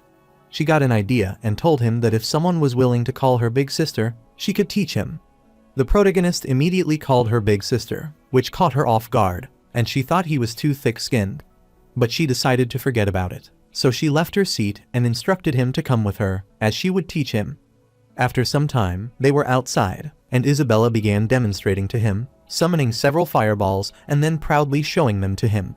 Blair is surprised to learn that it is 9 fireballs, and everything looks stable. Isabella played with one of the fireballs, telling Blair that Guan Qian's release of multiple fireball techniques lies in the dispersion of mental power. However, many magicians think that spiritual power can only be kept in one place. But in fact, as long as a person masters the skills, he can manifest the spiritual power in many places. Thus, each scattered psychic can summon magical elements independently to achieve the goal of summoning multiple fireballs at the same time. The protagonist raises his hand to ask Isabella if each scattered spiritual force summons different magic elements independently. Isabella realized that his question was excellent because this is theoretically possible, but it's hard to do, much like asking him to draw a circle with his left hand and a square with his right hand simultaneously. After she explained it to him, she realized it was fun, and Bard saw them spending time together gladly, and wondered if Blair had an affair with Senior Isabella. Later, he told Senior Fage about this, which infuriated him, and he broke the wall with his bare hands in anger, wanting to make Blair pay for this. After some time, the protagonist attempted to practice as Isabella had instructed him, dividing his mental power into 9 parts to create several balls, but he failed. Isabella taught him to remember to follow the method she had just described and gradually separate his mental power. However, she told him that it was expected that he couldn't do it, so she didn't want him to be discouraged. It took half a year of practice to learn to stabilize the separation of her mental power as well. Shortly, the protagonist managed to stabilize his fireball, but after a few tries, the wand also managed to create several fireballs. This stunned Isabella, who wondered how he had managed to do that so quickly. The protagonist is playing with the fireballs and tells her that he has just divided his mental power into 9 parts, according to the method she taught him, and summoned them. Isabella clarified that she was not asking him that, but she was asking how he could do it now. The protagonist is confused by her question because he thinks if he knew the method, he could do it, and he is sure that is the case with Senior Isabella. Isabella gets annoyed as she realizes that the arrogant kid is not only talented in mathematics, but his talent in magic is also so defiant. She wondered if the gods had abandoned this person, as they had clearly gifted him. Isabella annoyingly affirmed, telling him that she had gotten it faster than he had. She gets embarrassed, so she starts running away, telling him that she doesn't want to teach him if he encounters a magic problem in the future. She wants him to think about it himself and doesn't come to her. Blair becomes worried about seeing this, wondering how he may have offended her, and realizing that it is really hard to guess what a woman is thinking. But suddenly, he discovers something. While Isabella is furiously going her way cursing Blair, he grabs her hand and stops her worriedly. Isabella annoyingly cursed him, wondering why he was pulling her, but she looked at his hand and saw a bracelet. He told her that this time, he could learn all thanks to her careful teaching. Therefore, he wanted her to accept a little bit of her brother's thoughts and accept this bracelet. Isabella was surprised to hear that, then looked at the shiny bracelet, blushed, and remarked that he had some conscience. She realized that he was pretty good at things like that, so she grabbed the bracelet and ran away, telling him this bracelet was so ugly. After a while, she tripped, which worried Blair, and he wanted her to slow down. Isabella stood annoyingly and looked back, and Blair got worried, wondering why he was even there. He wonders what he should do and if he should go to comfort her, but is concerned about getting scolded. Isabella becomes embarrassed, telling him that it is all his fault, curses him, and demands that he wait for her, as she won't spare him, which makes him wonder what he has done wrong. After some time, he lies on the ground, wondering about Isabella, as she shouldn't take it if she doesn't even like it, since he bought it for 50 silver coins. He was planning to give it to Miss Britney as a thank you gift, but now it's all right. Being indulged in his thoughts, he saw some shadows on himself. So he looked above and saw Bard and his comrade around him. Bard remembered that Senior Fage had warned him not to get too close to Isabella, but he didn't listen. Blair gets annoyed, but he stands and starts running away as he doesn't want to get involved with them. Bard gets infuriated upon seeing this, so they start swearing at him and want him to stop. Blair realized that this group of people was so troublesome, so he didn't want to get involved. While chasing him, Bard asks him if he is just like his cowardly father, running away on the battlefield and getting killed. The protagonist's eyes widened in shock upon hearing this, and he halted in his tracks. Bard instructed him to run and wondered why he was no longer running away. He wondered if he had stabbed at the sore spot. He rushed toward him to punch him, clarifying that he had asked for it. But before he could even strike Blair, he was stopped by something, got injured and pushed back. Blair looked back as he summoned several fireballs to warn them not to get close. Bard started moaning as it hurt him a lot since he burned his hand. Blair looked straight at his face, telling him that it was not his father, but this kid's father who was a soldier who died fighting for his country. He is a great father, so he wanted Bard not to insult him like that and hoped he understood it. Bard and his comrades are stunned to see that Blair has managed to summon 9 fireballs and wonder how that could have happened. They got scared, so they started running away to save themselves, leaving Bard behind. Bard gets worried about seeing them as he was betrayed in his critical moment. Then he looked ahead and saw Blair getting closer to him and told him not to come there.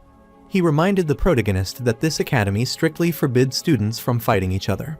Blair is amazed to hear this, and he doesn't realize that Bard is aware of this rule. The protagonist is prepared to strike him, and Bard wants him not to be impulsive.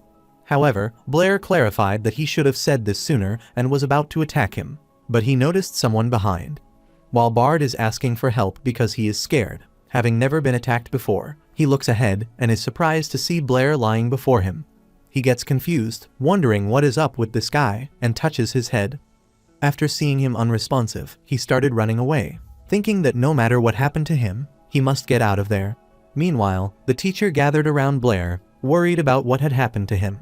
Miss Britney saw him running away and instructed him to stop.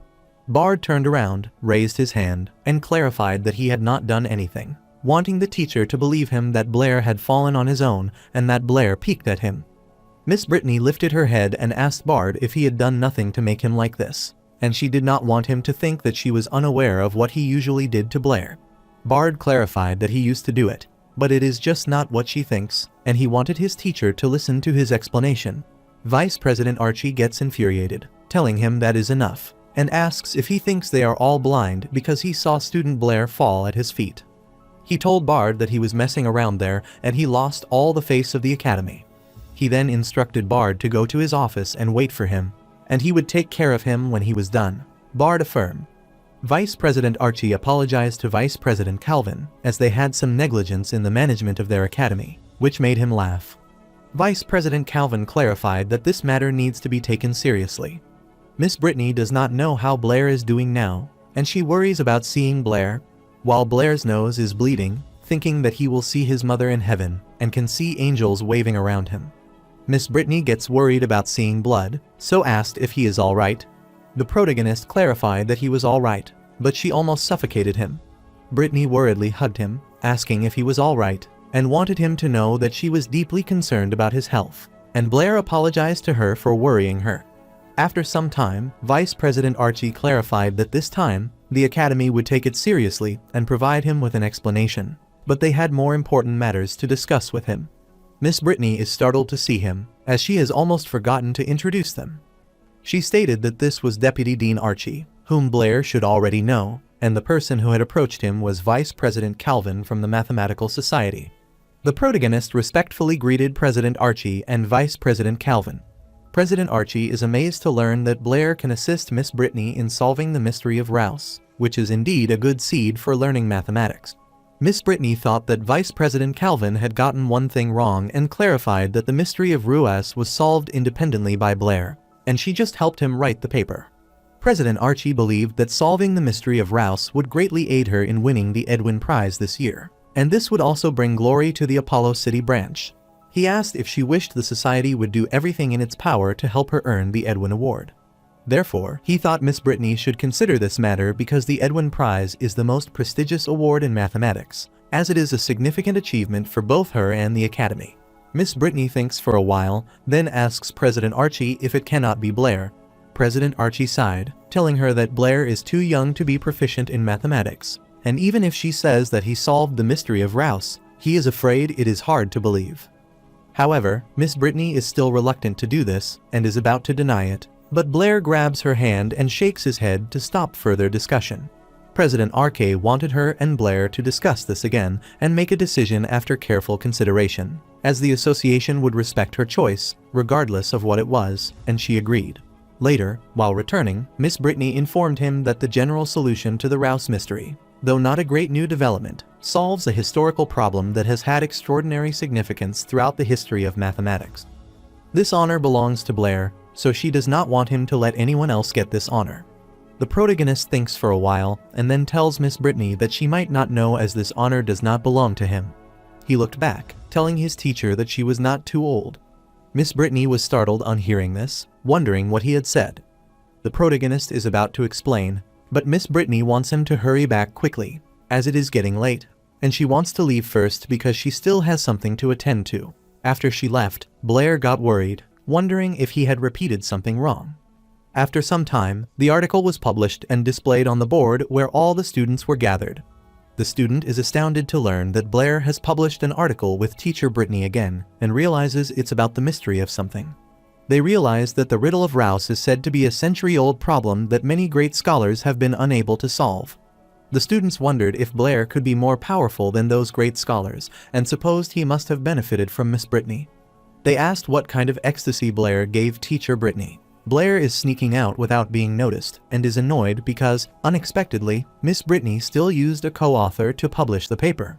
After getting away from the crowd, he took a peaceful breath, but he was startled as he heard someone cursing a student.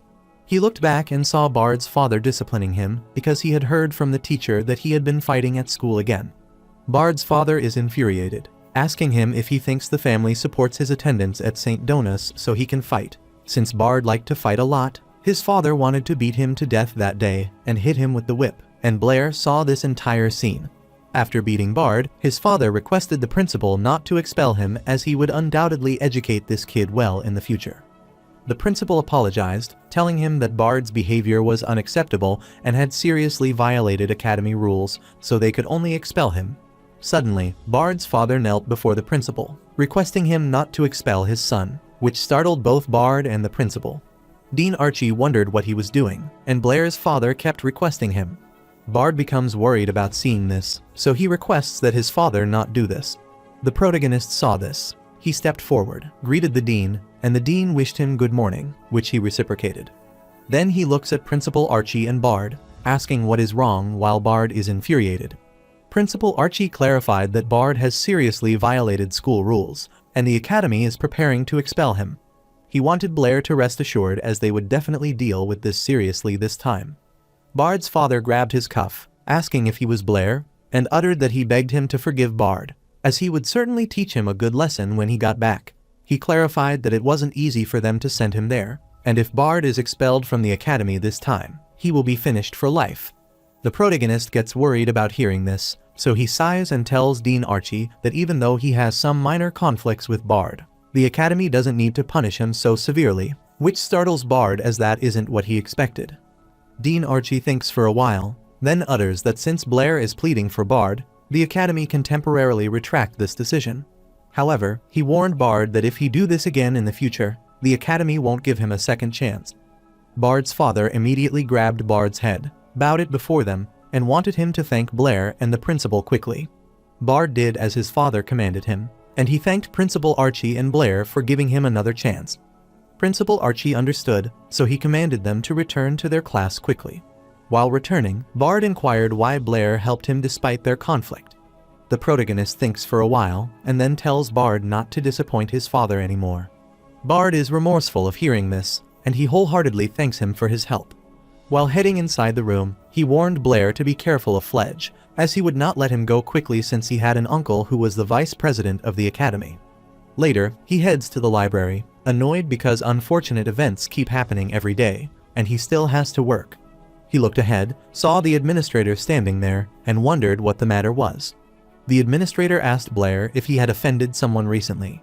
Blair wondered what had happened, and the administrator sighed, telling him that, from the following day, he would no longer be able to work at the library. The administrator explained that Blair could no longer live in this cubicle, and clarified that these were orders from one of the vice presidents. After some time, he went to Miss Britney's office, who told him that night she was planning to take Blair and Isabella to a Mathematics Association Academy conference. She wanted Blair to wait until the following day, regardless of the matter. The protagonist apologized to Miss Britney, explaining that he had just been fired from the library, so he needed to find a place to live quickly that night. Miss Britney clarified that she has a spare room at her place, so she thought he should have mentioned it earlier. Since no one usually lives there, she wanted him to move to his house. Blair had weird thoughts, so he asked his teacher if it was okay for them to live together. The protagonist worriedly asked his teacher if it couldn't be inconvenient for her. Miss Britney wondered what was problematic about it because if they lived together, they could communicate about mathematics at any time. Furthermore, it is also more convenient for her to ask him about the magic problem. The protagonist blushed, thinking that his teacher was right, and now that she mentioned it, he agreed with what she said. Since he agreed, Britney told him that it was settled and wanted him to move in right after the ball. Shortly, Isabella entered the room, informed her teacher that she was there, and wondered why is Blair there as well. Britney clarified that Blair is also attending the academic conference, and he has just quit his job at the library. Therefore, starting today, he will be moving in to live with her. Isabella becomes infuriated upon hearing this and asks her teacher how she could let this strange man live with her. Britney wanted her to calm down and asked how many times she had told her that Blair was not like that, so she did not want her to act harshly.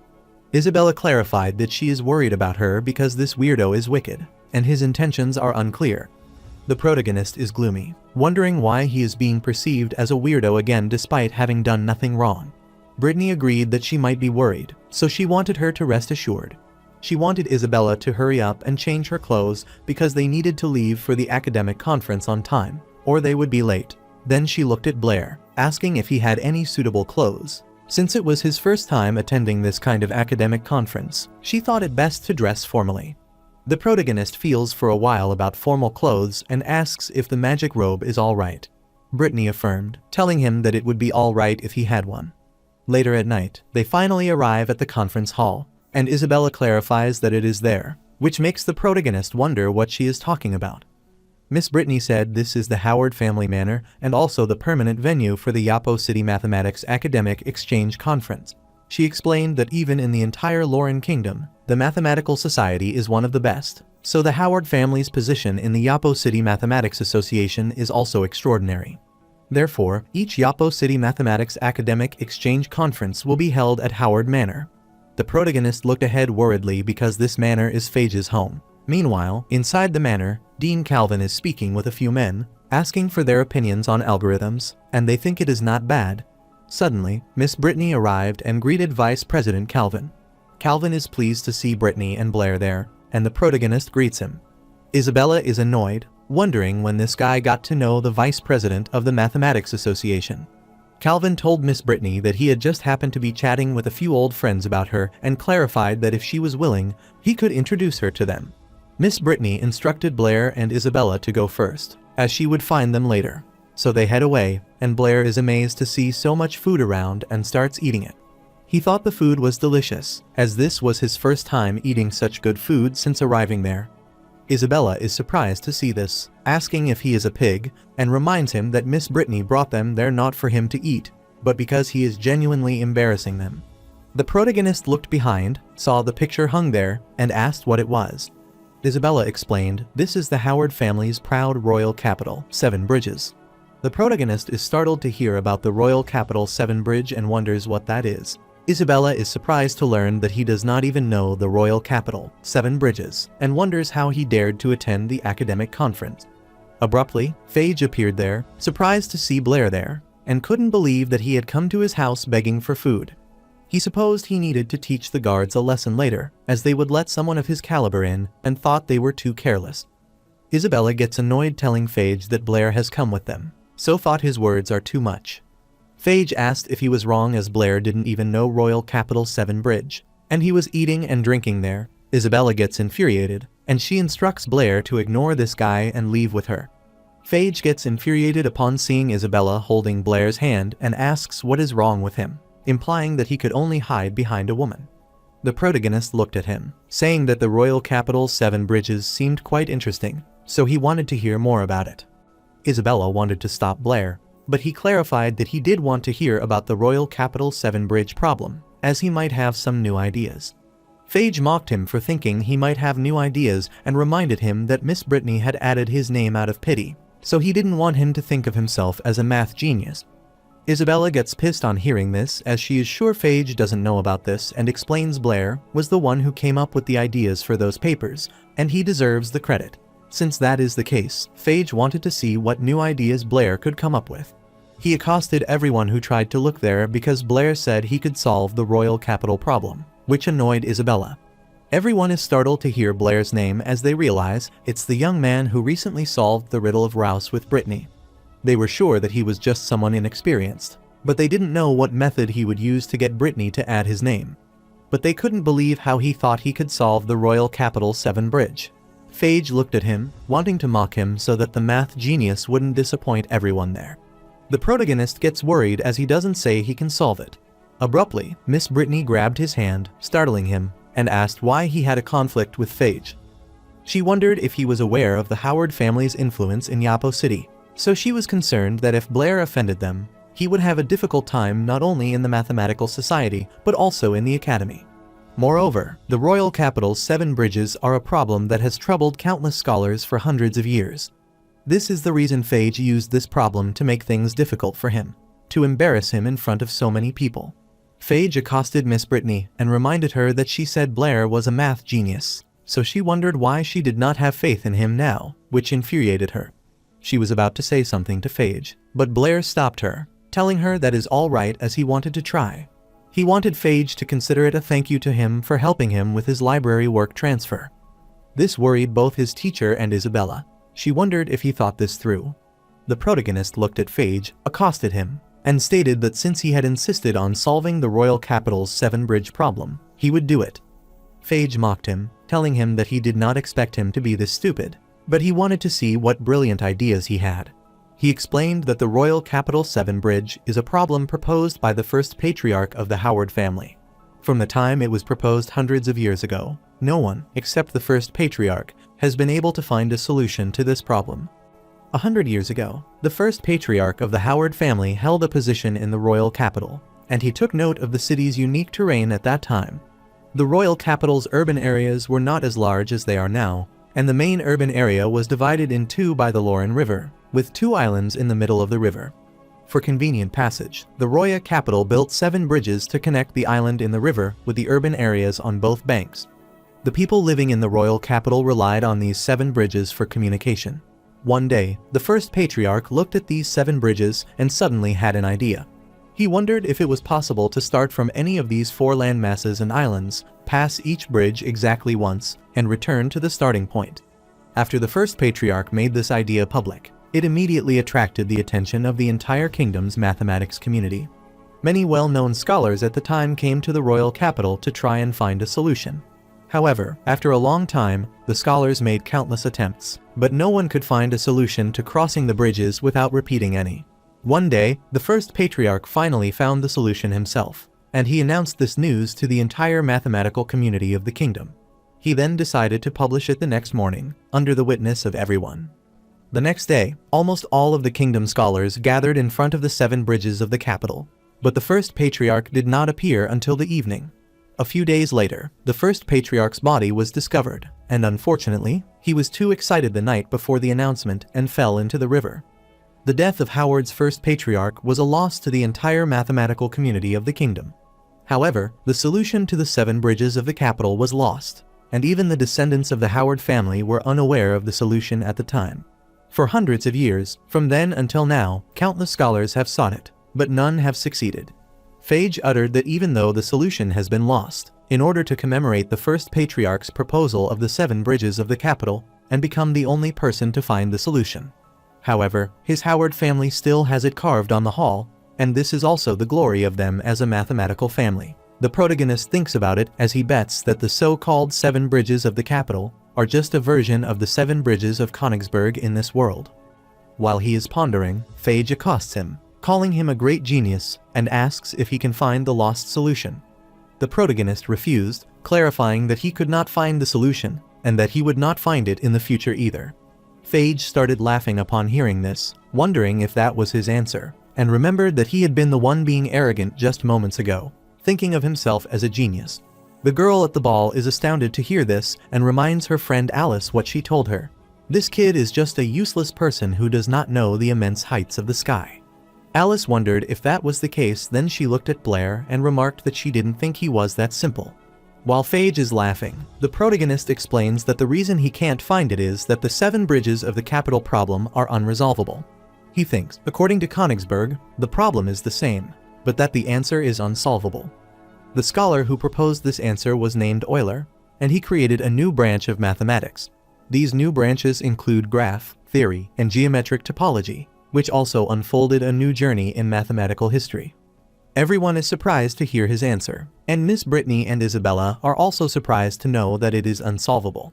Fage still mocked him, asking what nonsense he was spouting just because he could not find it, that he was saying the problem was unsolvable. He further added that his family's founding patriarch, Howard, had already found a solution. Since that was the case, Blair wanted to ask him if he could prove that he had indeed found the correct solution, and if there was any evidence of its existence. Fage gets infuriated, asking what he meant, and if he dared to question the sages.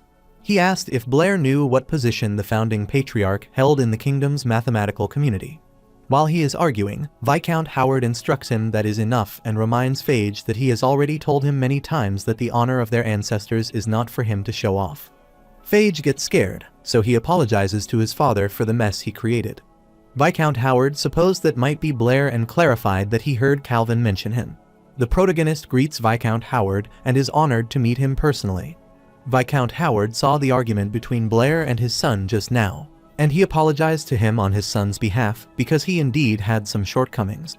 However, he stated that the royal capital 7 bridges is unsolvable, which he believes is a slander against the reputation of his family ancestors, and he hopes to retract his words. Blair clarified that he did not mean to offend, but the fact is that the royal capital's 7 bridges are unsolvable. Isabella is startled, as it is the first time she has seen Blair so seriously. Viscount Howard furiously stared at him, asking if he thought this through. The protagonist decides to retrieve a notebook from his robe as he wants to demonstrate to everyone why the royal capital's 7 bridges are unsolvable. He began writing on paper, explaining that many sages have chosen to practice and find solutions themselves in the face of such complex real-world problems. Although this approach is worthy of respect in terms of practical results, it will be challenging to find a solution because there are so many possibilities far beyond what human power can exhaust. After writing the details, he wanted everyone to take a look and surprise everyone. Blair explained that they can first transform complex real-world problems into simple mathematical problems on paper.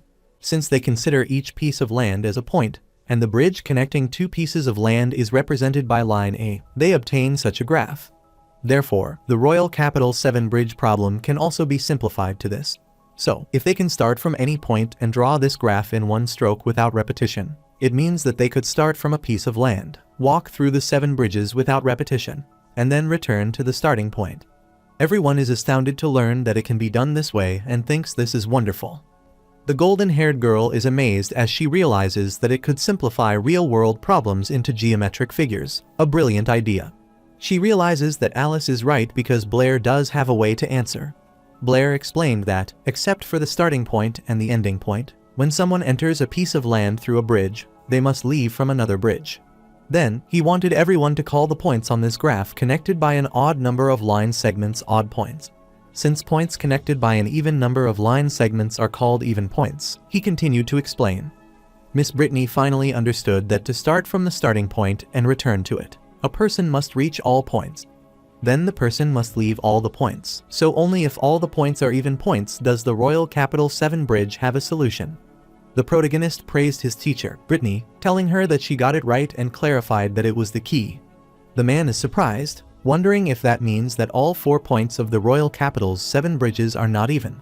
The protagonist affirmed, telling him that he was right and that he was sure that everyone had already seen that the 4 points of the royal capital's 7 bridges were all odd points.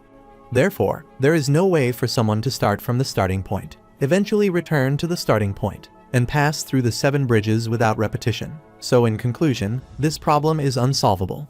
The man is dumbfounded to realize that an impeccable argument about the royal capital, 7 bridge, is unsolvable. Fage gets infuriated, wondering what Blair is talking about, as that is all nonsense. Viscount Howard also could not believe that it was unsolvable, and wondered how is that possible. Fage annoyingly pointed toward Blair, wanted everyone not to listen to him, but no one agreed with him this time. Alice thought this was nonsense, and was sure that the one who was talking nonsense was probably Fage's first patriarch, and it deceived the scholars of the entire kingdom for so many years. Fage was annoyed on hearing this and accosted his father to explain it quickly. But he did not get a response from his father, so he looked back. His father punched him in his face, threw him away, and wanted him to shut his stinking mouth because if it were not for him, then they would not be disgraced like this. He glares at Blair, thinking him ruthless, and wants him to wait because he will pay him back for tarnishing their reputation. Viscount Howard furiously grits his teeth and is leaving, but Blair wants him to wait a moment, which startled him. He uttered that according to the rules of the kingdom mathematical community, he answered Senior Fage's question, so he also has an obligation to answer one of his questions and ask Viscount Howard if he was wrong. Viscount Howard looked at Fage and then told Blair that he did not need to tell them as they would naturally abide by the rules. So, he inquired about his question. The protagonist clarified that his question was simple and asked what the length of the diagonal of a square with sides of length 1 is.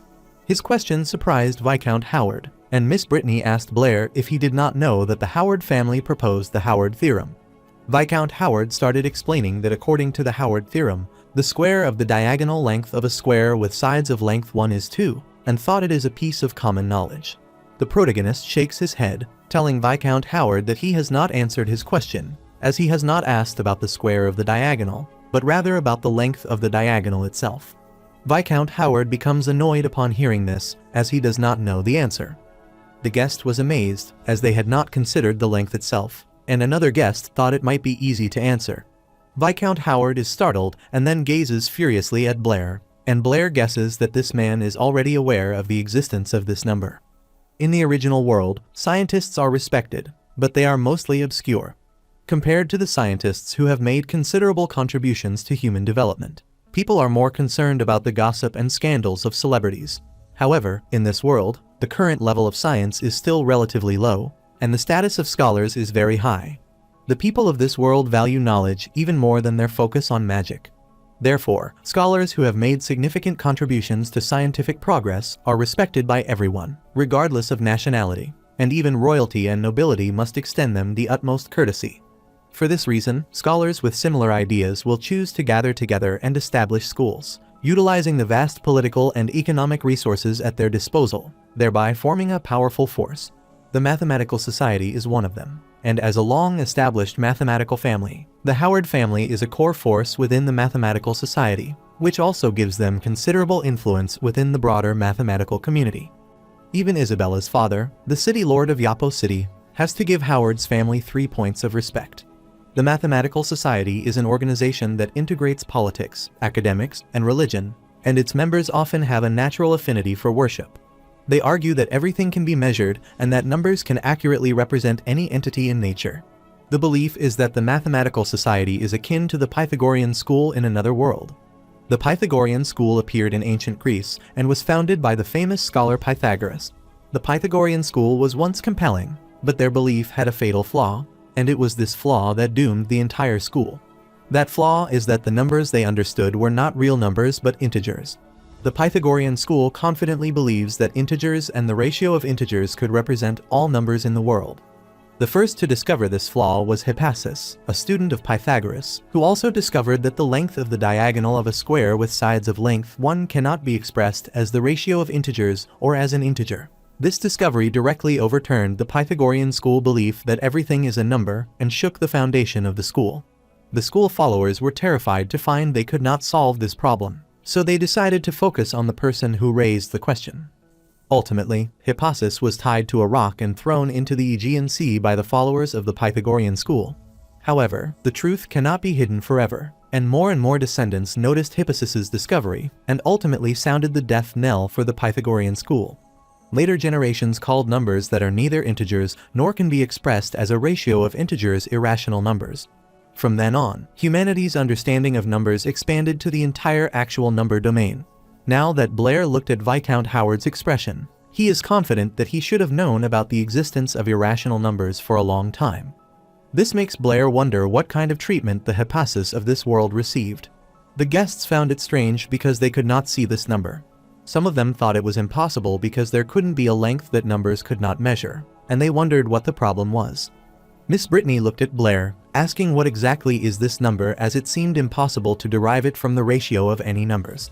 The protagonist told his teacher that this is a completely new kind of number, and there are many more such numbers. He is afraid that someone in this world discovered them long ago, but some people covered up the discovery, and he is merely presenting this information to more people to thank Fage for his help. While Viscount Howard furiously approached his son, Fage could see that his father was angry. Fage gets terrified, so he looks back toward Blair, saying this is all because of this kid and wants him to die, so he rushes to strike. While Fage rushes toward the protagonist to strike, he gets worried and tries to cover himself with his arm to avoid further conflict. However, amidst Fage's attack, Alice grabbed his hand and furiously stared at him. Fage gets annoyed, wondering who she is, and wants her to get out of his way. Alice apologized to him and clarified that she had to stop his reckless actions. No matter how hard Fage tried to get out of her grasp, he failed and realized that woman was surprisingly strong. Suddenly, he heard his father asking him if he thought he had not caused enough trouble that day, that he was creating more mess. Fage worriedly looked at his father and wanted to explain it. Viscount Howard apologized to everyone, as his son had caused so much trouble that day. He clarified that it was his fault, so he wanted to discipline him more in the future. As for the number that Blair just mentioned, he wanted everyone to rest assured, knowing that their mathematical society would do everything possible in the next few days to find an explanation. He thanked Blair for the guidance he had given their family that day and wanted to take his leave first. Even though he is pissed off, he hopes that Blair has a pleasant evening in his manor. The protagonist smiled, telling Viscount Howard that he would have a great time and wished that he had a pleasant evening as well. However, he wondered if the mathematical society could find this number, as he was afraid it was not that simple.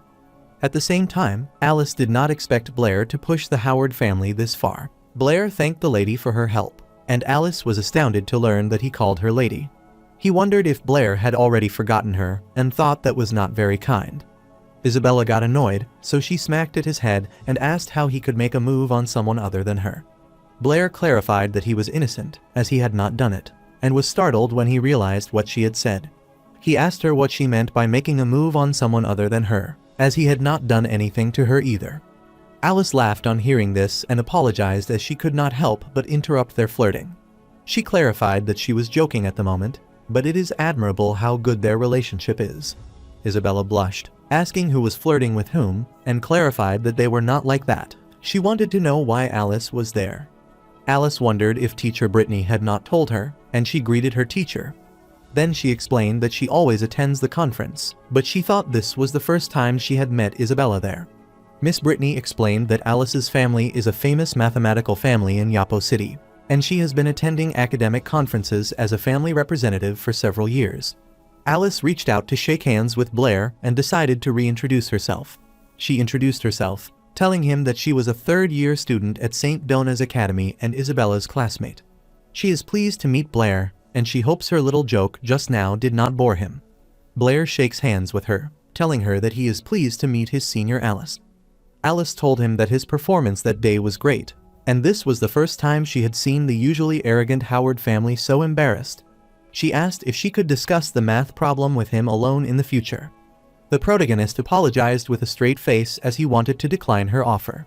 The protagonist suggested that Alice discuss it with teacher Britney, as many of his ideas were also inspired by her. Alice smiled as she realized that he was really unpredictable, so she bid her farewell to Junior Blair.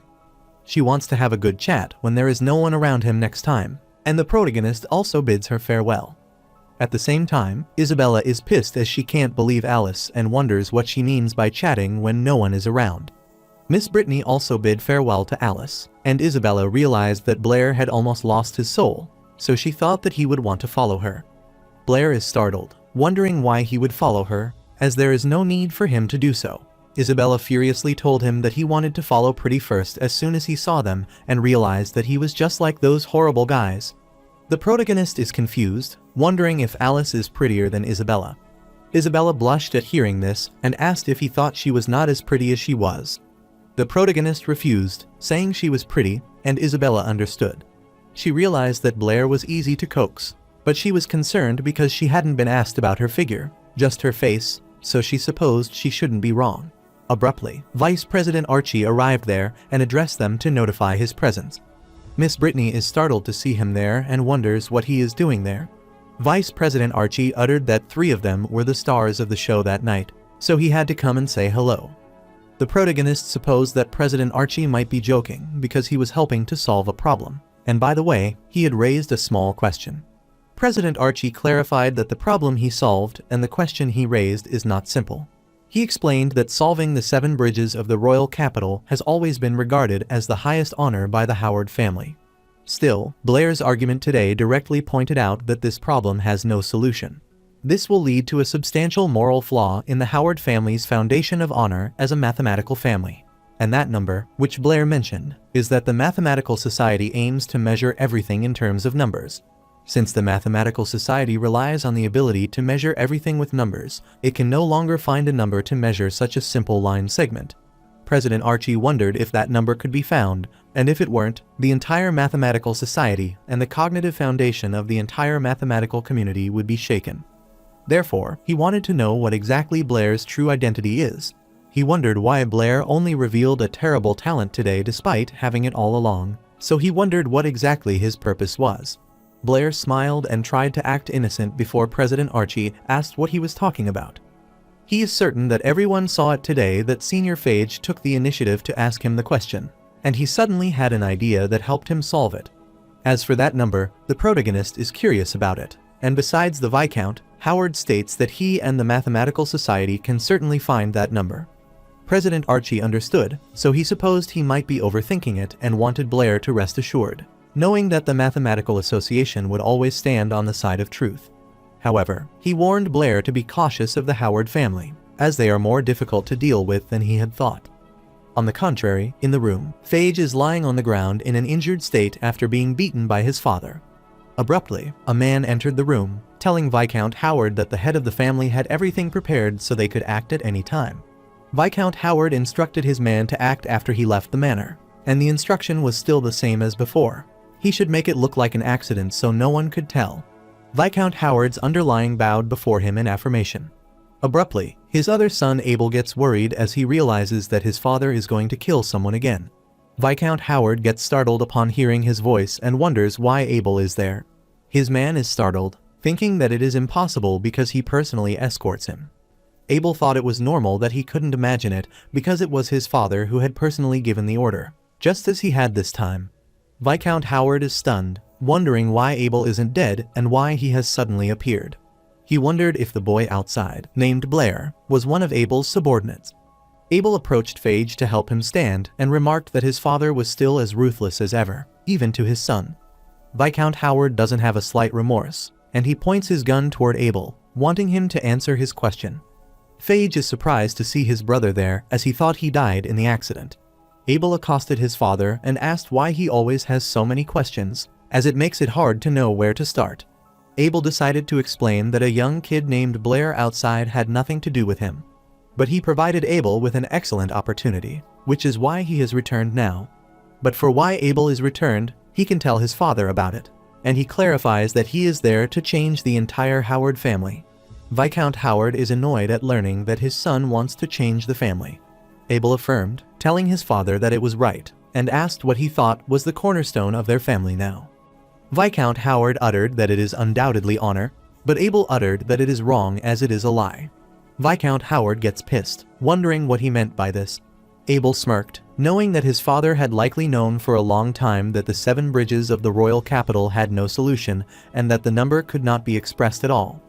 But to maintain the so-called honor of the family and the rationality of the existence of the number sect, he chose to hide this truth. Not only that, but over the years, anyone who discovered and wanted to reveal the truth to the public has dealt with him in various ways, including his son Abel, and he is no exception. Viscount Howard gets annoyed, telling him that is enough, and utters that for the sake of the family, he wouldn't hesitate to kill him again. Abel reminded his father that he had crossed the line and wanted him to remember what he had told him. The truth cannot be hidden forever. Abel is sure that sooner or later, someone will come forward to expose all of this and let this family built on lies be reduced to ashes. Just today, that kid Blair has done it, and he exposed their family's sham in front of the entire opposed city mathematical community. Abel is sure that now, even if his father could silence him or Blair, he couldn't possibly silence everyone present at the time. He immediately grabbed his father's gun, pointed it at his heart, and reminded him that if he couldn't, then by the following day, the truth would be spread throughout the entire kingdom. He is confident that their family will be disgraced and the number sect which their family relies on will collapse completely. So, he wondered if his father could keep the Howard family alive by then. Viscount Howard started trembling after confronting the truth, so Abel grabbed the gun from his hand. Viscount Howard worriedly asked him what he thought he should do to protect his family. Abel gets thrilled, telling his father that he will succeed him as patriarch and change the family so that the Howards can continue to live. He is sure that his father might know that apart from him, no one can save the family now. Viscount Howard gets concerned on hearing this, and his son whispers the plan to revive their family's tarnished reputation in his ear. Several days later, at Britney's residence, Blair woke up as his alarm rang and stretched his arms. He felt much more comfortable sleeping in a real bed, and there was no more stink from the utility room as well.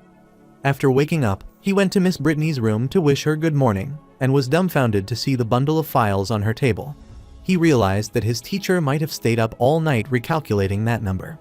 After the mathematical exchange meeting, the proof that several bridges of the royal capital had no solution quickly spread throughout the kingdom among the mathematical community. Therefore, the credibility of the Howard family suspected of academic fraud has been questioned. However, what shocked the mathematical community even more than the 7 bridges of the royal capital having no solution was that inexpressible number. The mathematical community now calls that number the devil's number, and Blair thought that was a pretty cool name. Almost all scholars are trying to calculate the devil number, and the members of the number sect are even more so. But no matter how hard they try, they can't find a way to express it. The protagonist is aware that this is inevitable because no existing number or operation in this world can express irrational numbers since, for them, irrational numbers are a wholly new and unexplored field. Even so, the scholars of this world are still worthy of respect because they tirelessly think and explore in the darkness. The protagonist believes that they will eventually find their own way out, just as their counterparts in another world do. Even if the road is bumpy, they will eventually reach the other shore of truth. Later, while reading the newspaper, Blair saw a front-page article with Viscount Howard's picture. This captured his attention, so he started reading the article and thought that abandoning the number sect is indeed the wisest choice for the Howard family now. But to be able to take action so decisively makes Blair realize that this new patriarch seems to have something. While he is still reading the article, Miss Britney appears behind him and wishes him good morning. The protagonist is pleased to see that she is awake, and Miss Britney is annoyed as she tells him to wake her up when he gets up. Blair clarified that he forgot, and Miss Britney thought he was such a bad kid, so she poked his cheeks, which made him blush. She realizes that he always said that he forgot about it and gets startled at remembering what she is wearing, so she gets infuriated at him, calling him a pervert and slapping him. Later, the protagonist is preparing breakfast, and Miss Britney looks at his face with her handprints and apologizes to him. She clarified that she hadn't even realized it, and she had just reacted subconsciously. Blair has noticed that Miss Britney is entirely different when she first wakes up compared to her usual self. Miss Britney gets worried, wondering if she is pretty annoyed after just waking up. Blair refused, telling her that whether it was expected or just a dream, she didn't dislike him. Miss Britney blushed on hearing this and thanked Blair for understanding her. The protagonist is pleased to see the positive effect of lying and doesn't want to say the wrong thing now. Miss Britney is surprised to see his dish and asks what he is doing, and why he is putting red fruits that are eaten directly into a pot and mixing them with eggs. Blair clarified that he is tomatoes with scrambled eggs. Britney was amazed to learn about this new dish, tomatoes with scrambled eggs, and wondered how it might taste. After preparing the dish and pouring it onto the plate, Blair explained that tomatoes are what they call red fruit in his hometown. In his hometown, a dish of tomatoes with scrambled eggs is one that almost everyone knows how to make, and it's also the one he has been making the longest. After that, he told his teacher that the dish was ready, so he wanted Miss Britney to try it as he was heading to class. On his way, Britney stopped him and wanted him to wait and wipe the stains on his shirt, thus turning it into a new one. After cleaning it, she said goodbye to him and wanted him to be careful on his way, and Blair affirmed, so she decided to leave. After he left, Miss Britney looked at the dish, which seemed strange, and wondered if that was edible. After taking a bite, she is surprised as the crispy aroma of these eggs lingers long, and the sweetness of the red fruit is just the right amount of freshness and deliciousness. She realized that this dish was incredibly delicious and genuinely exceptional. On the other hand, the protagonist's stomach grumbles due to hunger, and he realizes that he has been so busy cooking that he has forgotten to eat. Meanwhile, the students were excitedly discussing that day's academic journal, which stated that the Howard family had a new head, and he disbanded the number sect right after taking office. The brown-haired girl affirmed this as well, having heard that the new family head was a young and handsome man who seemed quite mysterious. Her comrade thought that what was genuinely mysterious was that the person who solved the 7 bridges of the royal capital proposed the devil number and then disappeared without a trace. The brown-haired girl stated that she had heard from her uncle in the mathematics department that the person was actually about the same age as them, and he had requested to remain anonymous. The golden-haired girl wondered how that was possible, as she couldn't believe that someone who had shaken the entire mathematical world with a single number was about the same age as them. According to her, that person might be a reclusive old man. Isabella asks Blair if he is even listening to her as she was asking him if he doesn't know how to express that number. Blair clarified that he doesn't know everything, as he already said. Isabella doesn't believe him, and is sure that he might be lying again. Abruptly, Alice entered the classroom, asked Isabella if she was bothering her little Blair again, wished him a good morning, and winked at him, which mortified Blair. Isabella reminded her that she was a third-year student, so she wondered what she was doing there, and also wanted to know what she meant by her little Blair. Blair wished Alice a good morning and also inquired about her presence. Other students were astounded to see that the 2 widely recognized school beauties of the 3rd year were in their class. Furthermore, both of them came to see Blair at the same time and wondered what kind of luck this kid had. One of the students wondered if Blair had hit a lucky streak with the ladies lately. At the same time, Jasmine is also astounded to see those 2 around Blair. Alice gets close to Blair, makes him blush, and asks what they were talking about just now about that number. Suddenly, Blair's stomach growled, and his embarrassment at being outdone by his seniors made him apologize, which in turn made Alice laugh. Isabella is annoyed, wondering if Blair is a pig since it's not even lunchtime yet, and he's feeling hungry. Alice offered him bread, explaining that she had brought an extra lunch today and wondered if he would like to share it with her. Blair's mouth filled with water at the sight of the food, so he decided to accept it and expressed his gratitude to Senior Alice, telling her that she was good. Before he could receive it, Isabella pinched his cheeks and wanted him not to dare to take it, but he already took it. She couldn't believe that Blair accepted food from strangers so casually. She was pinching so hard that Blair clarified that he was going to refuse, but the bread smelled so good. Isabella gets pissed, wondering why don't he ask her first if he was that hungry. Blair clarified that he had told her, and she said that he was a pig. Isabella doesn't care about his lame excuses, telling him that she was there first and reminding him of her prior presence. Alice thought it was only natural to offer help and support to a talented student like Blair. This infuriated Isabella as she took out the burger and wanted him to take it. She also happened to bring an extra lunch and wanted him to quickly give it back to Alice, which he had in his hand, which startled Blair. Alice smiled, asking Isabella in what capacity she was interfering with Blair's choices because, as far as she knew, Blair hadn't officially established a relationship with her. Isabella is pissed on hearing this, so she wants Blair to choose if he wants her bread or Senior Alice's, but clarifies that he could choose one. Alice assured Blair that was all right, as he could decide what he liked because she was fine with anything. Blair is worried because he can't figure out this situation, as it's just a matter of food. The protagonist saw that both of them were about to fight, so he told Isabella to give him her bread and thanked her. Isabella laughed at her victory as she was sure that her bread was better than Alice's.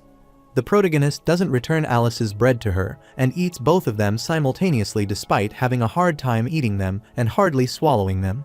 After eating it, he clarified that both of their breads were very delicious and thanked them for their consideration but thought they were ruthless. Isabella gets excited, asking him if her bread is that good as he eats it so fast. Alice saw the cream on his face, so she wiped it off and told him that he had been careless and had eaten the cream. Isabella gets infuriated, wondering what Alice means as she hears her saying that her bread is so sweet and good. Suddenly, she realized that it was almost time for their class, so she wanted to see Blair later and wanted him to pay attention in class. The protagonist excitedly affirmed and wished Alice farewell. After she left, Isabella pointed toward Blair, telling him that she was going now and wanted him to wait for her in the classroom after class. He patiently agreed. After Isabella left, Blair took a peaceful breath as they were finally gone. But soon, Toby pinched his cheeks and asked when he got to know Senior Alice. The protagonist clarifies that he met her a few nights ago, and Toby gets a weird idea after hearing that he met her at night. Blair wondered what he was thinking and explained that a few nights ago, Miss Britney had taken him to the Mathematics Association academic exchange meeting, where he met Senior Alice. Toby is surprised to hear about the academic exchange meeting a few days ago and remembers that is where the devil number was proposed.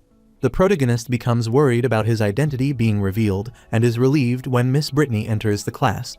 During the class, he demonstrated the solution to the formula on the board. After that, Miss Britney instructed everyone to discuss the problem on the blackboard in groups. She accosted Blair, wanting him to take the bread, and winked at him because she knew he had forgotten to eat breakfast that day, so she wanted him to devour it. The protagonist turned pale as he realized it was bread again, but he had no other choice than to accept it. After Miss Britney left, Toby asked Blair why he had bread again. The protagonist smiled, telling him that it was a long story, but he wanted to discuss the problem first and grabbed his fellow's book. The purple-haired girl excitedly asked since Toby had said that Blair had attended the mathematics academic exchange meeting a few days ago and might have seen the mysterious person.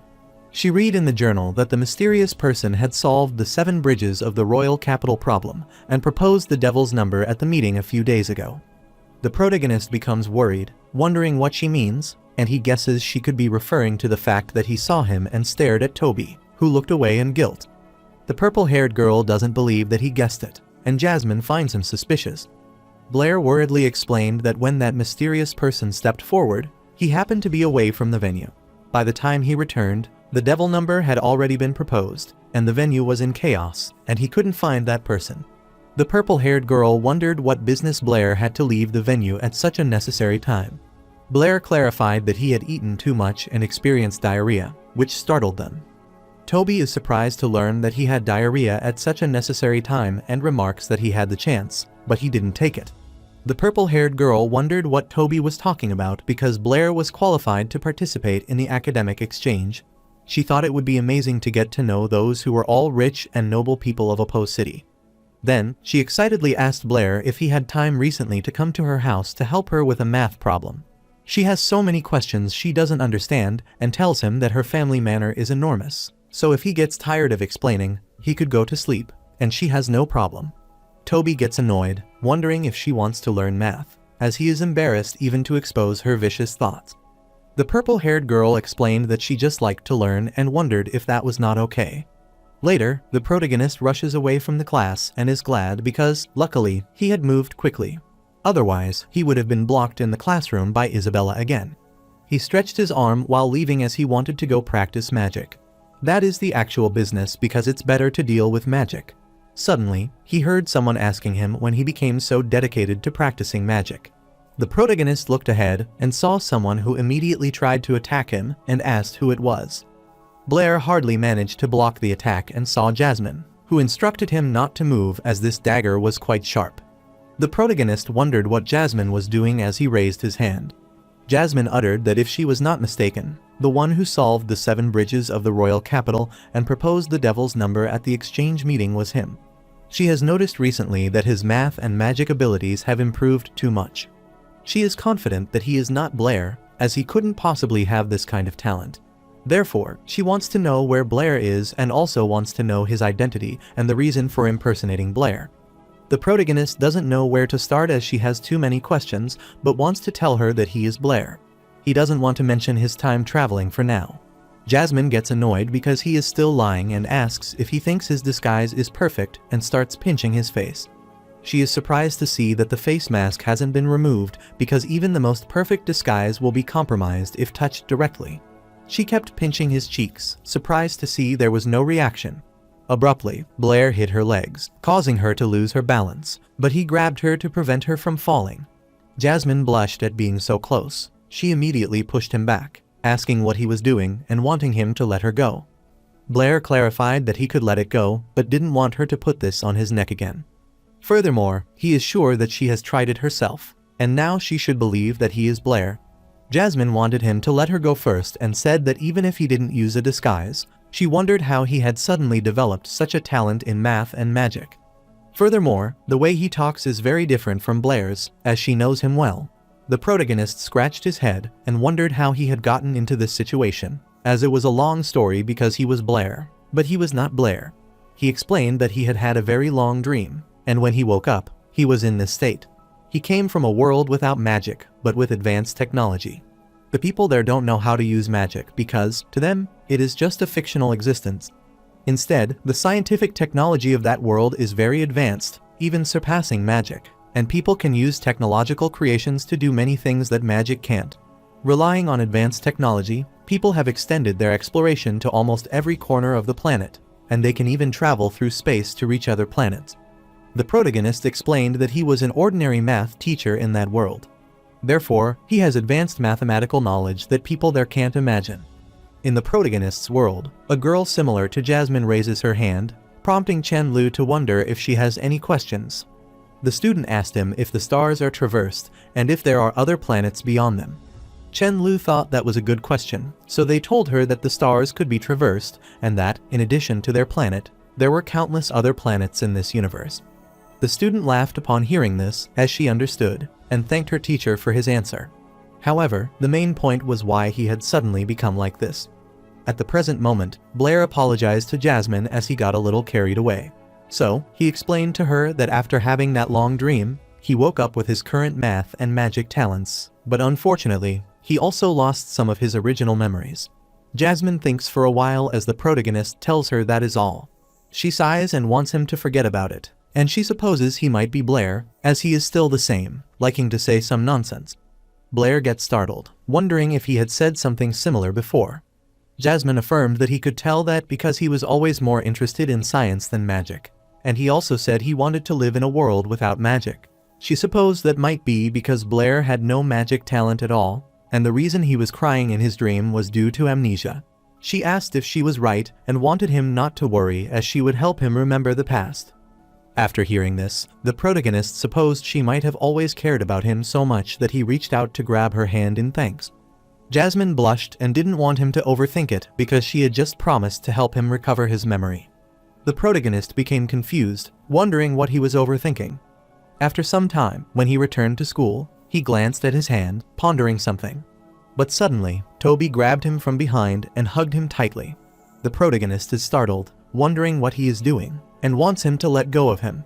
He wondered what Toby was doing behind his back and wanted him to tell the truth. The protagonist sees Fage in front of him, so he immediately gets out of Toby's grasp. Toby gets worried about seeing Senior Fage there, so he immediately covers Blair and inquires what he wants. Fage bowed before Blair and apologized to him, realizing he was wrong. Therefore, he, as a member of the Howard family, sincerely apologized to him and wanted him to forgive him. The protagonist is surprised to see this, and all the students are also stunned to know that it is Fage. The protagonist thinks for a while, is a bit confused, and wonders why he is asking for his forgiveness. The students couldn't believe that Senior Fage would apologize to someone and wondered what Blair had done since the Howard family had been in turmoil recently. The students hadn't seen Senior Fage, so they wondered why he suddenly came to the academy to apologize.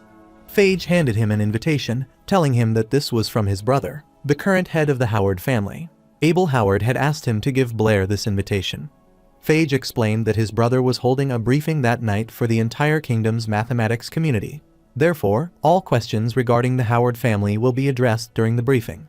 So, he requested that Blair should let bygones be bygones and forgive his previous offense, as his presence was earnestly requested. Toby whispered in Blair's ear, telling him not to go because Fage's sudden invitation might be a trap, which makes the protagonist ponder about it. At night, he arrived at Howard Manor and saw several people gathered there and greeting each other. Blair couldn't resist his curiosity and went there, but he wondered how Abel would handle the current situation. While he was heading inside, Isabella pulled his ear as she knew he had been there and wondered where he had been all afternoon. She reminded him that she told him to wait for her in the classroom after class.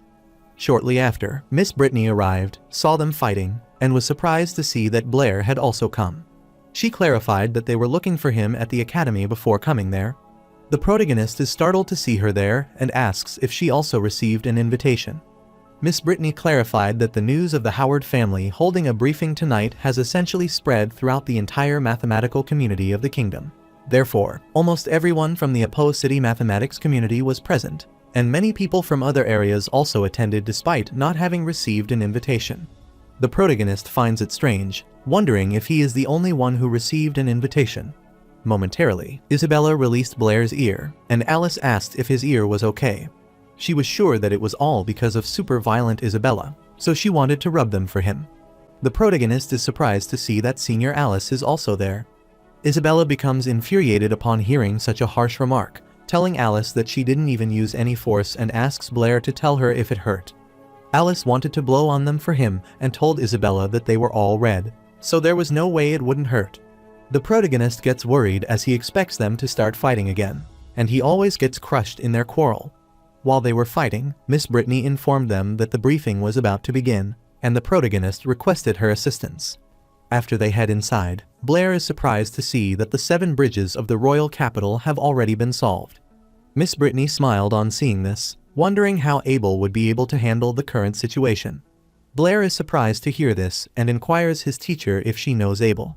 Blair affirmed that she knew him, as they were both classmates, and he had originally planned to become a teacher at the academy as well. But there, years ago, he suddenly disappeared for some reason. A few days ago, when she learned he had become the new head of the Howard family, she was shocked. The protagonist wonders what kind of person Abel is and wants to know from Miss Britney. Miss Britney thinks for a whole, wondering how she should put it, and wants to say that he is someone who only has math on his mind. Meanwhile, at Abel's office, Fage informed him that everyone was there, and they were all waiting for him to appear. Abel asked his brother if he had been in a relationship, which startled Fage. Abel stated that being late was the best way to raise his date's expectations and inquired if the man he had asked to find was there. Fage uttered that there were too many people, so he couldn't be sure if Blair was there or not, but he tried his best. Abel puts his hand on Fage's shoulder, wanting him to relax because he is not like their father, so he doesn't have to be so afraid. After that, he told him that they should leave because it was time to turn a new page for the Howard family. Meanwhile, at the hall, all of the guests were waiting for Abel, and soon they saw them entering and were surprised to see that Abel was so young.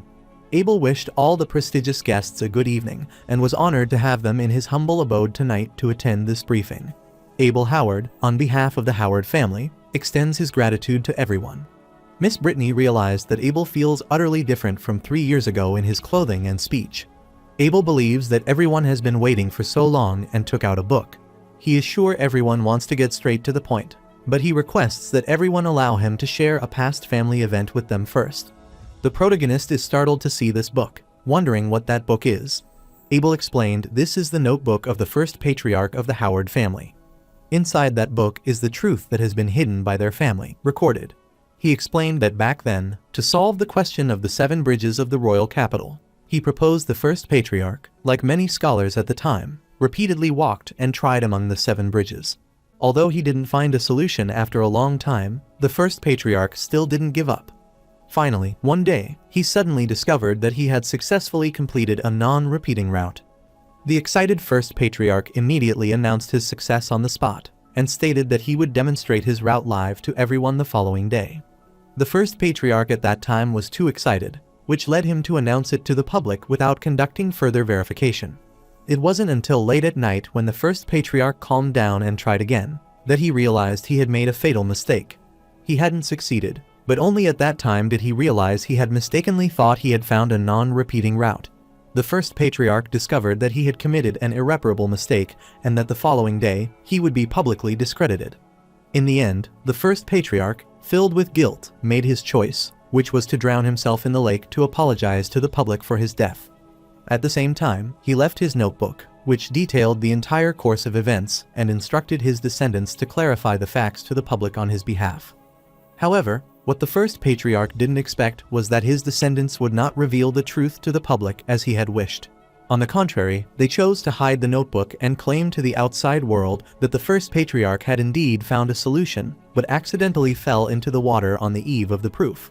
And all of this was to maintain the so-called honor of the family to this day. However, Abel knew that the truth could not be hidden forever, and their Howard family would eventually face all of this.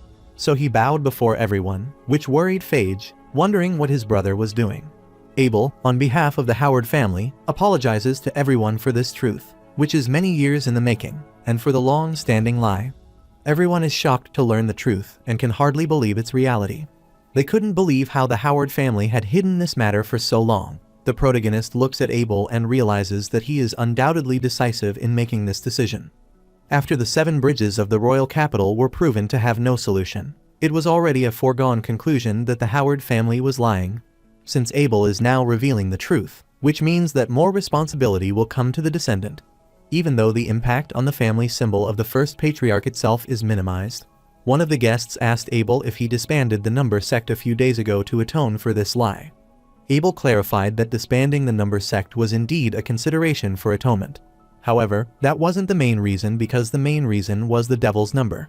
The guest asked if he was saying that he still hadn't found the devil's number. Abel affirmed, telling her that was right, as they hadn't found the devil's number. But this wasn't due to a lack of ability, but because the devil's number didn't exist, which startled Blair. The guests are startled, wondering what Abel means by that devil number doesn't exist. Abel explained that it doesn't exist within their current mathematical understanding. This is also the fundamental reason he disbanded the number sect, and they are not qualified to claim that numbers can measure everything in the world. This makes the guest ponder if he is saying that the devil number has no solution. Abel refused, telling everyone that the devil's number is not unsolvable, nor is it the nightmare of their mathematical community. On the contrary, it is an entirely new field they have never set foot in. And now the one who can read their mathematical community to solve all of this is the proposer of the devil number, student Blair of St. Donna's Academy. Everyone is surprised to hear Blair's name and wonders who he is. They suppose that it might be a young man who published a paper a while ago, so they can't believe it was him. One of the guests uttered that she was also present at the briefing, and Blair indeed proposed it. Abel explained that many people present might not be familiar with his name because Blair is very humble. That is why, at the mathematical exchange meeting a few days ago, after proposing the devil number, he requested those present not to disclose his name to the outside world. But Abel thought that now, for their mathematical community to overcome this difficulty and reach a new realm, they needed Blair to step forward and lead them. Miss Britney is worried about hearing this and asks Blair what they should do now, but is surprised to see that he has already disappeared, so she wonders where he is. While Fage worriedly told his brother that Blair didn't seem to be there, Abel sighed as he thought Blair wouldn't be able to suppress his curiosity and would come, but he was fine with this because he was sure that he would come to see him later. Later, at school, one of the students asked her comrade if they had heard about those rumors. Since it's all over the place recently, that mysterious person who proposed the devil number is Blair. Her friend heard it, too, and now everyone is calling for Blair to come forward and solve the problem he proposed. The protagonist is pissed because that guy Abel shifted the focus on him, and now no one cares about the Howard family problems anymore. All the students kept wondering if Blair was really that amazing and recalled the magic exam. While he indulged in his thoughts, Toby touched and accosted him. The protagonist told Toby that he had already explained that he slipped away when things looked bad, and he was not sure what happened afterward, so he wanted him to stop asking. Toby was confused, so he pointed in the other direction as he tried to draw his attention to someone else. The protagonist looks ahead and sees history professor Hank before and gets startled. Professor Hank knew that Blair was very talented and famous in mathematics, but he wondered if there was a problem with him because Blair failed his history test every time. The protagonist worriedly starts explaining to Professor Hank that his memory of history is still a bit fuzzy. Professor Hank furiously slammed his desk and wanted him to remember that, no matter how famous he was now, he was still a student, and he must focus on his studies and never be arrogant. Even though Toby is scared, he raises his hand and tells Professor Hank that someone is looking for Blair. Professor Hank gets infuriated, wondering why someone is looking for him, and wondering if he can't see that he is lecturing him. but Toby wants to tell him that it is President Archie. Professor Hank didn't heed any attention and told him it was no use for whoever came as he was lecturing Blair. Therefore, even if it's Vice Principal Archie, it is no use, and he wanted Toby to understand that. Abruptly, Vice Principal Archie accosted Professor Blair, telling him that he was looking for Blair. This sent chills down Professor Hank's body as he realized that the Vice Principal was there and instructed Blair to hurry up as he shouldn't keep him waiting. Later, outside the classroom, Vice Principal Archie is pleased as he meets Blair again. The protagonist becomes worried as he sees Vice President Calvin alongside him and is confident that he is looking for him because of the devil's number. Vice Principal Archie stated that now that the outside world is calling for him to step forward and solve the devil's number, their opposed city mathematical association is naturally under pressure. Therefore, he wanted Blair to do them a favor, which left him dumbfounded. Vice President Calvin told him that they needed his help, and President Archie assured him that wouldn't be bad for him either. The protagonist looked at them, smiled, and clarified that he didn't want to help. On the contrary, Toby immediately opened Miss Britney's office door and bit Huffy. Miss Britney gets worried about seeing this and inquires what is wrong. Toby worriedly told her that the situation was terrible, so he wanted Miss Britney to go and take a look because Blair had been taken away. On the contrary, Blair has been surrounded by several teachers and has been cornered. The protagonist is worried about seeing himself surrounded by the 4 vice presidents of the academy, along with the 3 vice presidents of the Mathematical Association and a dozen association deacons at the door. The protagonist realizes that President Archie is undoubtedly trying to pressure him into agreeing. President Archie told Blair that he released the devil number, so he can't just abandon the entire mathematics community now. The protagonist asks President Archie if his mathematical community used to call the truth the devil. The vice president of the academy becomes infuriated at Blair, asking him if he knows who they are as he continues to babble. President Archie silenced them and asked Blair if the devil number really couldn't be expressed as a ratio of integers. The protagonist elucidated that it was more than just the devil's number and uttered the number whose square is 2 and the number whose square is 3. Also, the number whose square is 5 cannot be expressed as a ratio of integers. There are infinitely many such numbers, and they can be rigorously proven using mathematical methods. He clarified that he could only tell them this much, and Vice President Calvin worriedly asked him if he was saying that they had been wrong for hundreds of years. Blair clarified that this is very normal because mathematics itself is a discipline that constantly discovers and corrects errors. He explained that as long as they find a proof method, redefine this type of number, and then expand the range of the numbers, it is fine. President Archie is sure that Blair might know the proof and definition methods, so they requested him to help the mathematics community. The protagonist apologizes to President Archie because he couldn't help with this. He can see what they are afraid of, as they are afraid that the truth they have believed in for hundreds of years will be overturned and that they are unthinkingly walking on the wrong path. He wanted them to know that fear is normal since, in his hometown, generations of people have also challenged these terrifying devils for truth and knowledge. He is sure that it is precisely because they fear the unknown. They want to understand fear and embrace the truth even more. He wanted them to defeat these devils because if he directly gave the result, it would harm the mathematics community instead. He believes that as long as the mathematics community faces fear directly and regains courage, then it can overcome this difficulty because humanity's anthem is the anthem of courage. President Archie is shocked as he learns that the humanity anthem is the anthem of courage, and they all bow before him, which startles Blair. President Archie realized that Blair was right as they were indeed too eager for quick success just now. He thanked the protagonist for his guidance that day and clarified that the mathematical community would forever remember his contribution. The protagonist gets worried, telling the president that he is overpraising him and requesting him not to do that. Suddenly, one of the professors was thrown inside, and the door of the room was broken. Everyone is startled to see this, so they peek outside the room and see Miss Britney rampaging with her overwhelming power. Miss Britney furiously accosted everyone and wanted to know what they did to her. Blair. The protagonist raises his hand to capture Miss Britney's attention, telling her that he is there, but she keeps striking all the presidents and vice presidents who gang up against him. Blair assured her that he was fine as they just wanted to chat with him and finally managed to calm her down. After getting back to her senses, Miss Britney immediately apologized to the president as she thought they were bullying him. President Archie smiled as he understood because Blair was a genius, and Miss Britney loved a student so that she could be furious. Furthermore, he is aware that they were also a bit abrupt by taking him away without telling her. Later, while on her way, Miss Britney looked at him and knew that she was impulsive. When she heard Toby say he was taken away, she was afraid they would harm him. The protagonist doesn't want his teacher to worry as he will be fine. Besides, in this school, in front of so many students, they couldn't do anything to him. Miss Britney understood, but there was something she always wanted to ask him. The protagonist wondered what that was, and Miss Britney inquired why he proposed the devil number and created this chaos. The protagonist reminded Miss Britney that he was also at the scene, and she merely asked them a question in accordance with the traditions of the mathematical community. He clarified that he didn't expect this problem to be so complex that it would lead to the devil number. Miss Britney annoyingly stared at him, thinking it was not right, and asked if he liked Isabella.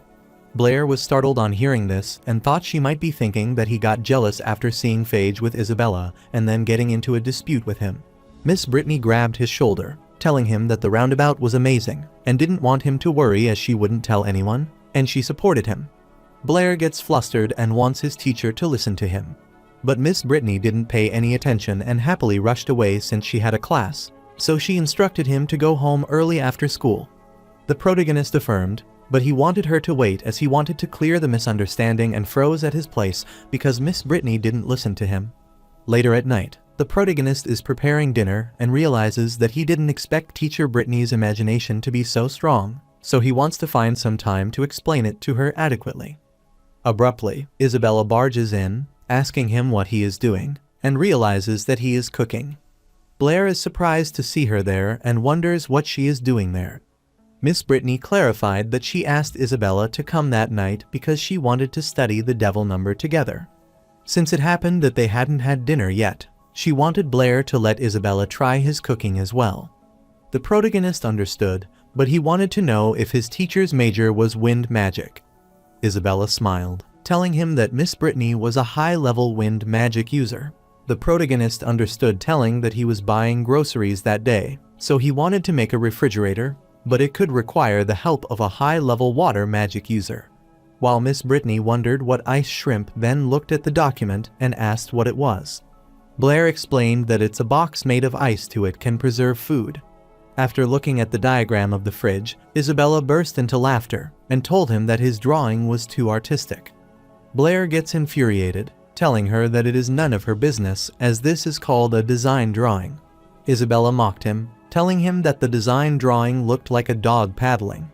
Meanwhile, Miss Britney started using water magic, accosted Blair, and said to him that if the refrigerator he wanted was like that. Blair touched the ice and asked his teacher how she had just done that.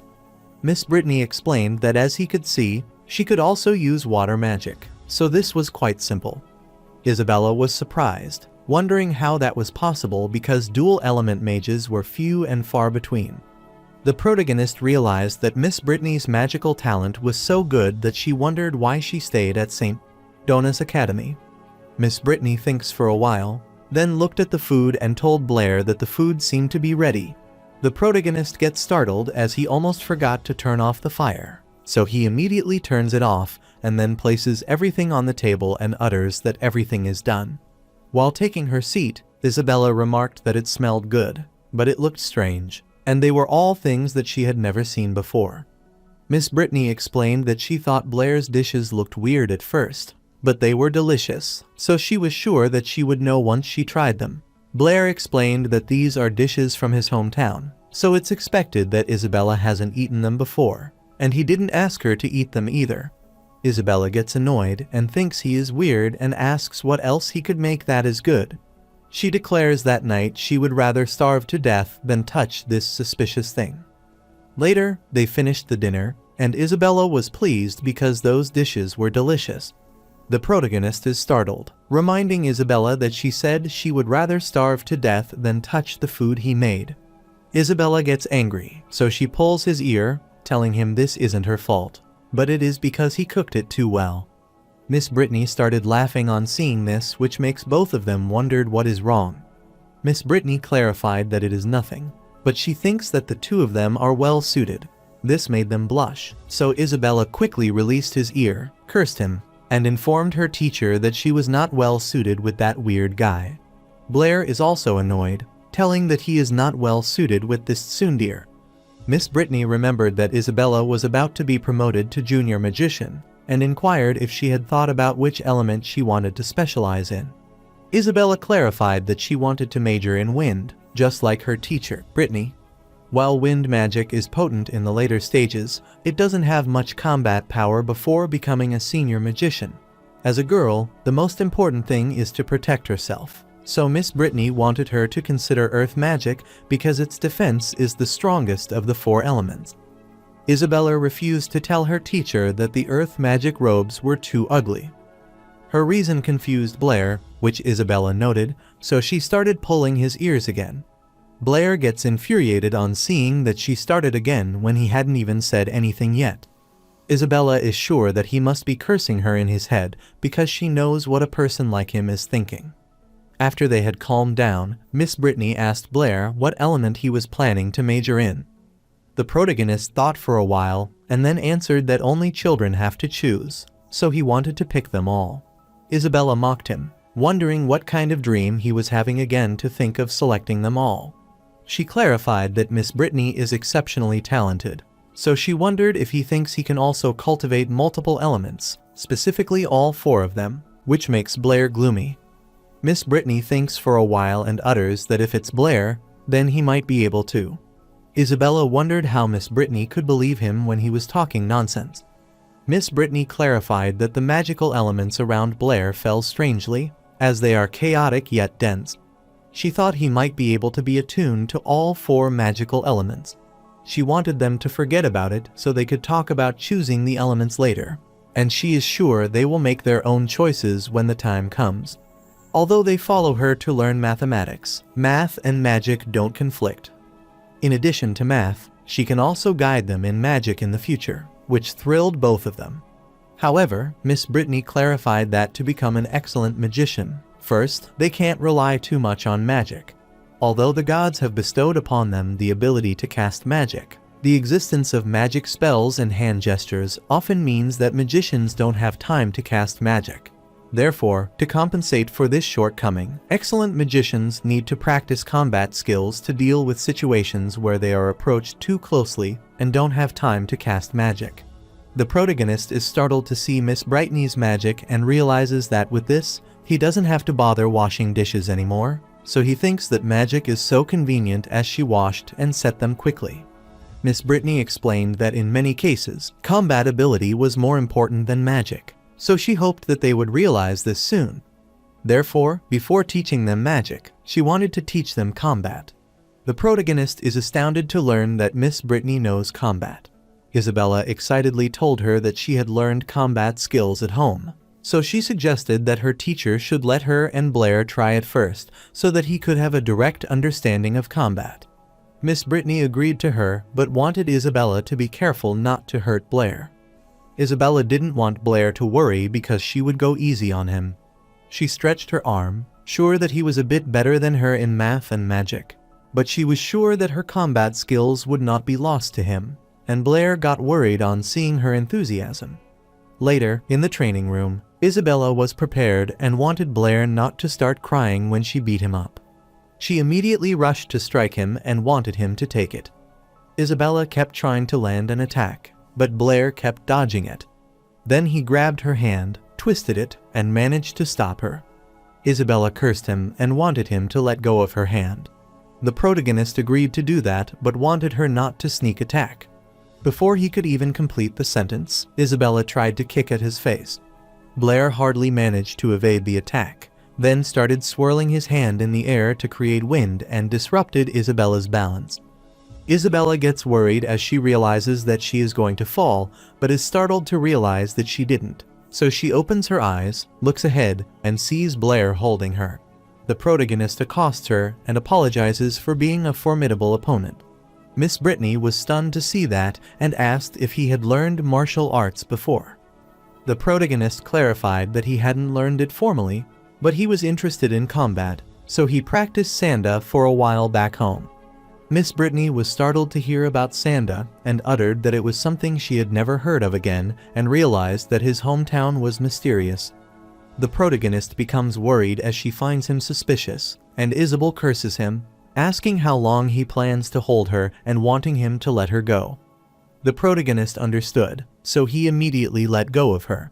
Isabella annoyingly pinched his cheeks and told him that if it weren't for the slippery ground, she wouldn't have lost to him.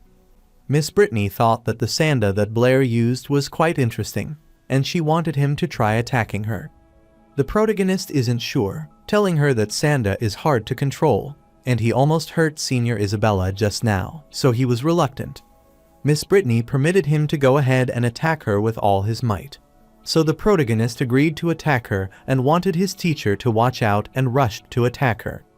On his way, he remembered his sanda coach once said that when sparring with a true expert, he wouldn't even understand what happened to him. He didn't believe it at the time, but now he thinks it because Miss Britney easily evaded his attack, then hit him on the back of his head and made him lose consciousness. Miss Britney immediately grabbed him while he was falling, and Isabella worriedly asked her what was wrong with Blair and if he was all right. Miss Britney was amazed to learn that Isabella still cared about him quite a bit and did not want her to worry because he was just unconscious for a bit and would wake up soon. Isabella blushed, telling her teacher that she wished that weird guy would never wake up again. Miss Britney asked her if she actually liked Blair, which startled her, and she looked back and denied that wasn't the case because there was no way she would like this weird guy. She kept clarifying to her teacher that this was not the case and didn't want her to say such nonsense.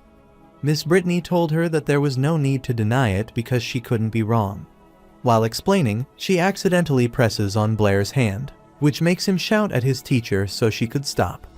Then he gets unconscious again and worries about Isabella.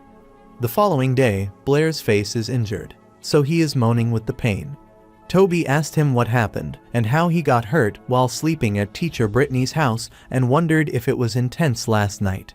Blair gets annoyed, telling him that he accidentally fell last night, which caused these injuries. He remembered that it was all because of that violent woman and remembered how Isabella got infuriated at him, calling him a crazy person as he dared to make a move on teacher Britney right in front of her. The protagonist moaned with pain, telling her that his hand was going to break at this rate. Miss Britney instructed her to let him go because he didn't do it on purpose. The protagonist is annoyed as she is not much of a fighter, but is pretty strong as she broke his hand. However, he didn't expect teacher Britney's combat skills to be so strong. He is sure that she must have received very formal combat training for a considerable amount of time. In this world, ordinary families have no way to receive combat training from a young age, let alone magic and mathematics, which makes him wonder who is Miss Britney. While he was pondering, Toby told him that he had mastered the trick he taught him to summon 2 fireballs at the same time. The protagonist gets excited to learn that his friend discovered it that fast. Toby affirmed so he could get prepared as he wanted to show it to Blair. He started casting the spell to summon fireballs, so he started gathering the fire element and tried to create it. Blair is excitedly looking at his performance and is startled to see that there is nothing there. Toby wanted him to look closely, and after Blair took a closer look, he saw 2 tiny fireballs. The protagonist remarks that his magic talent is only slightly better than Blair's used to be. He knew that it was not a fireball, but more like a seedling extinguisher, and was worried for Toby. Abruptly, he sees bread before him, so he gets startled, and Alice explains that she heard he was injured, so she brought him some food. Alice is confident that Blair might not have brought lunch to school that day and stares at Toby fiercely while telling Blair that he might have eaten already. Toby was worried by her fierce gaze and told Blair that he had eaten, and he suddenly realized that he had something to do, so he wanted to leave. The protagonist's mouth filled with water on seeing the bread and knew that it's not good always to eat bread. After seeing that Blair is eating the bread, Alice asks him if it is delicious. Blair excitedly remarked that her bread was the best, but he wondered why she wasn't eating lunch and just standing there watching him eat. Alice clarified that she had a question that she wanted to ask him. The protagonist told him to ask away, as he will tell her anything that he knows. Senior Alice asked him if he liked Isabella, which made him spit out the food, and he wondered why she was asking a similar question. Alice realized that others might have asked the similar question, so she wanted to know his answer. Blair clarified that he wants to focus on learning magic right now, so he doesn't like her. Alice stretched her arm, thinking it was a heartless answer, but she was fine with it. Blair wondered what she meant, and suddenly, Senior Alice kissed him. The protagonist gets flustered by this abrupt action and inquires what she means. Alice clarified that she would come and visit him often and bid her farewell to him. The students are confused that first it was Isabella and now Alice, so they realize that Blair is undoubtedly a senior killer. The following day, the protagonist still can't figure out what Alice meant the previous day.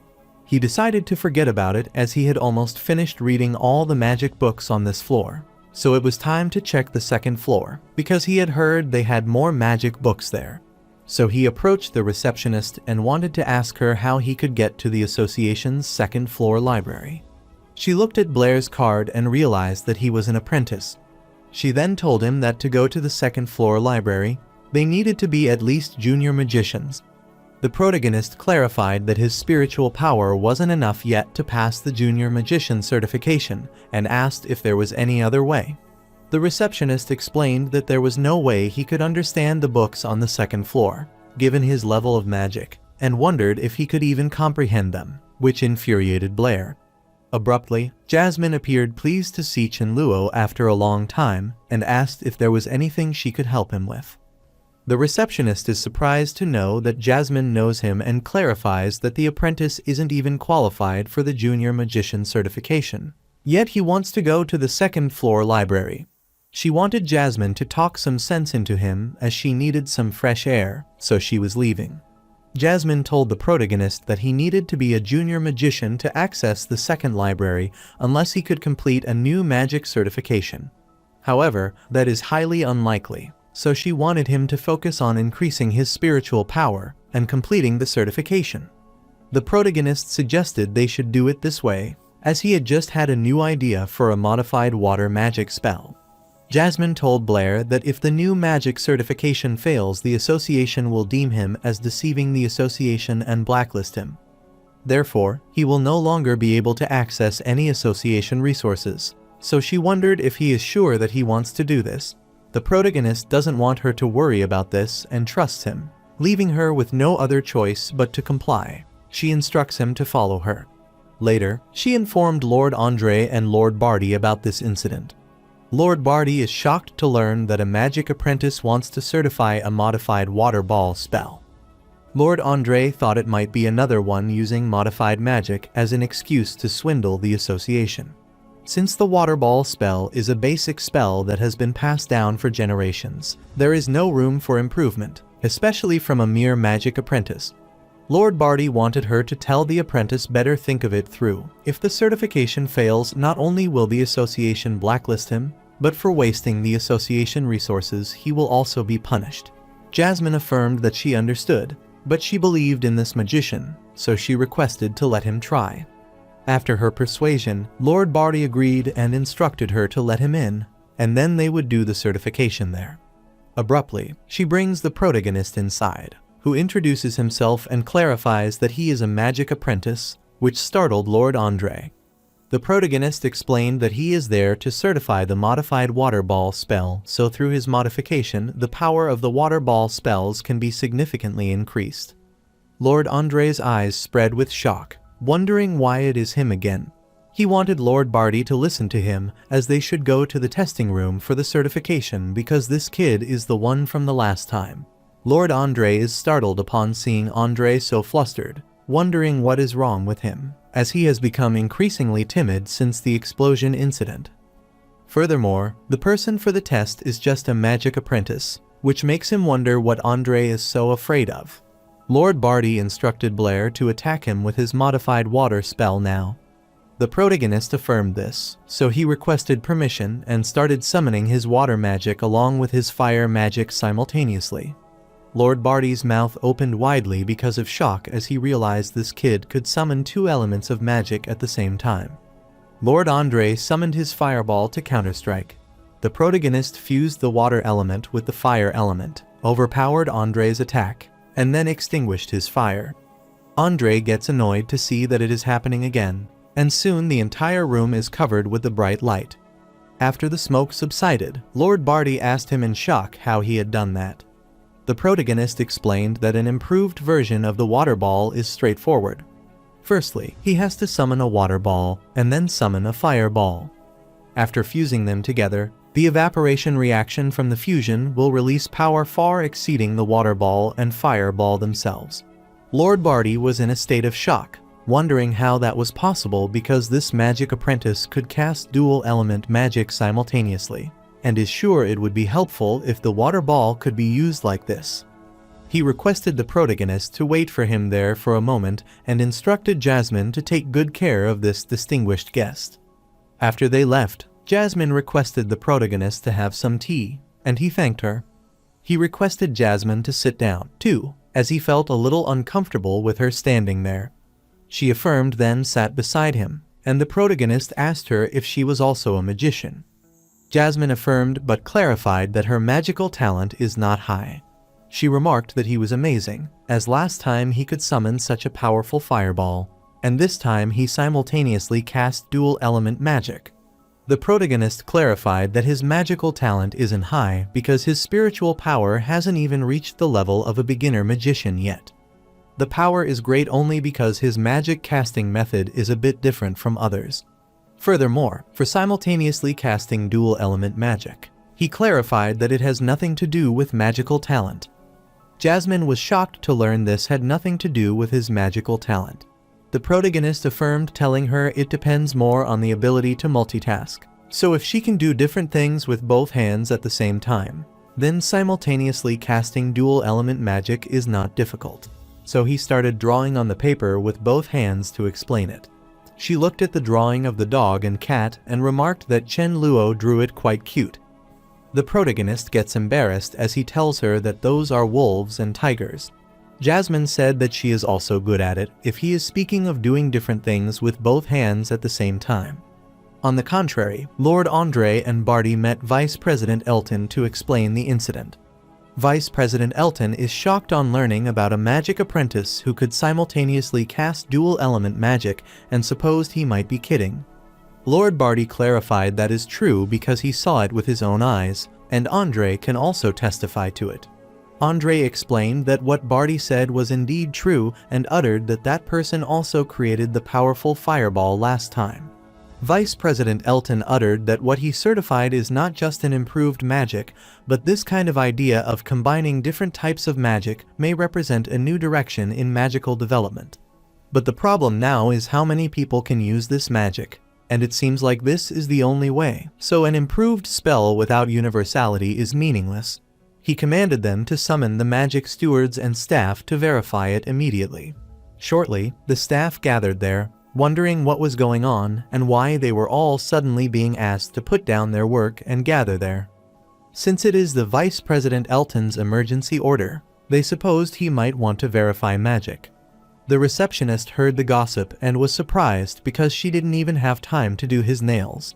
But she wondered where that wild girl Jasmine had gone and found the melon seed that she had spat out at the place. So she realized that Jasmine hadn't even helped her clean up and had no sense of awareness. Abruptly, she looked ahead and saw Lord Barty inform everyone that a magician in their association had applied for certification of improved magic.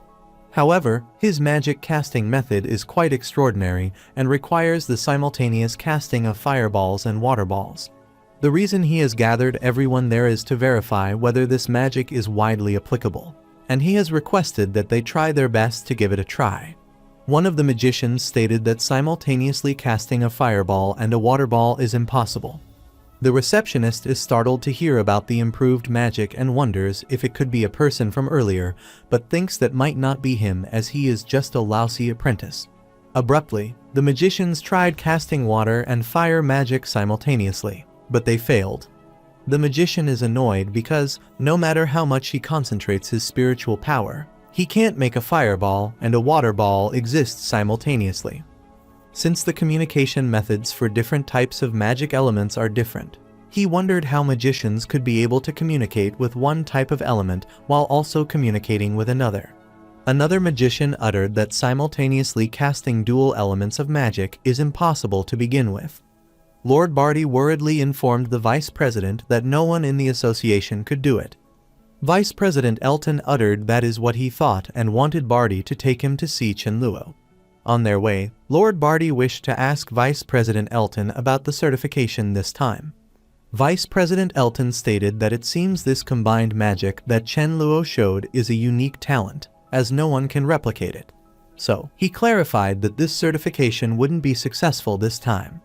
As soon as they entered the room, they were stunned to see Jasmine casting the dual element magic as well and couldn't believe their eyes. Jasmine was surprised to see Vice President Elton there, so she immediately stopped casting magic. The protagonist greets Vice President Elton, telling him that Jasmine is very clever. He explained that she had already learned his improved version of the water ball, and he wondered what the certification results were after everyone's discussion. Vice President Elton stated that, according to the regulations of their magic association, certification of improved magic requires more than 3 members of the magic association to cast it successfully. But he summoned all the members currently in the magic association, and none of them could simultaneously cast fireball and water ball except for this little girl at the front desk. Jasmine becomes worried upon hearing this and asks Vice President Elton if he means that the certification has not passed. Vice President Elton refused and told her that he had decided to make an exception for Chenluo on behalf of the Magic Association. This kid's idea about combined magic may have a significant impact on the development of magic. At the same time, he sincerely invited him to become an honorary member of the Apo City Magic Association and hoped he would accept. The protagonist clarified that he is deeply honored, but he has a small condition. Vice President Elton requested him to speak freely, and the protagonist requested him to make this girl, Jasmine, an assistant in the association, and Jasmine is surprised to hear this. Later, Bella is shocked to discover that Jasmine got promoted to assistant just because she helped that apprentice certify a magic. She cursed Jasmine because she was sure that position should have been hers, but Jasmine had stolen it. She immediately asked her fellow about the location of Jasmine and apprentice. However, the girl was unaware of this, which annoyed Bella, so she immediately pushed her back, deeming her useless now. Suddenly, she remembered that apprentice wanted to go to the library on the 2nd floor, and she wanted Jasmine to wait for her. On the other side, the protagonist was with Vice President Elton, writing something on the paper and signing it. Vice President Elton excitedly informed the protagonist that it was settled, as he held the copyright to the improved water ball technique, and explained that the Apo City Magic Association still held the agency rights. The protagonist is startled to learn that this world has copyrights. Vice President Elton explained that the so-called copyright is the magic association that helps him spread his improved magic, and anyone who wants to learn his magic must pay a fee.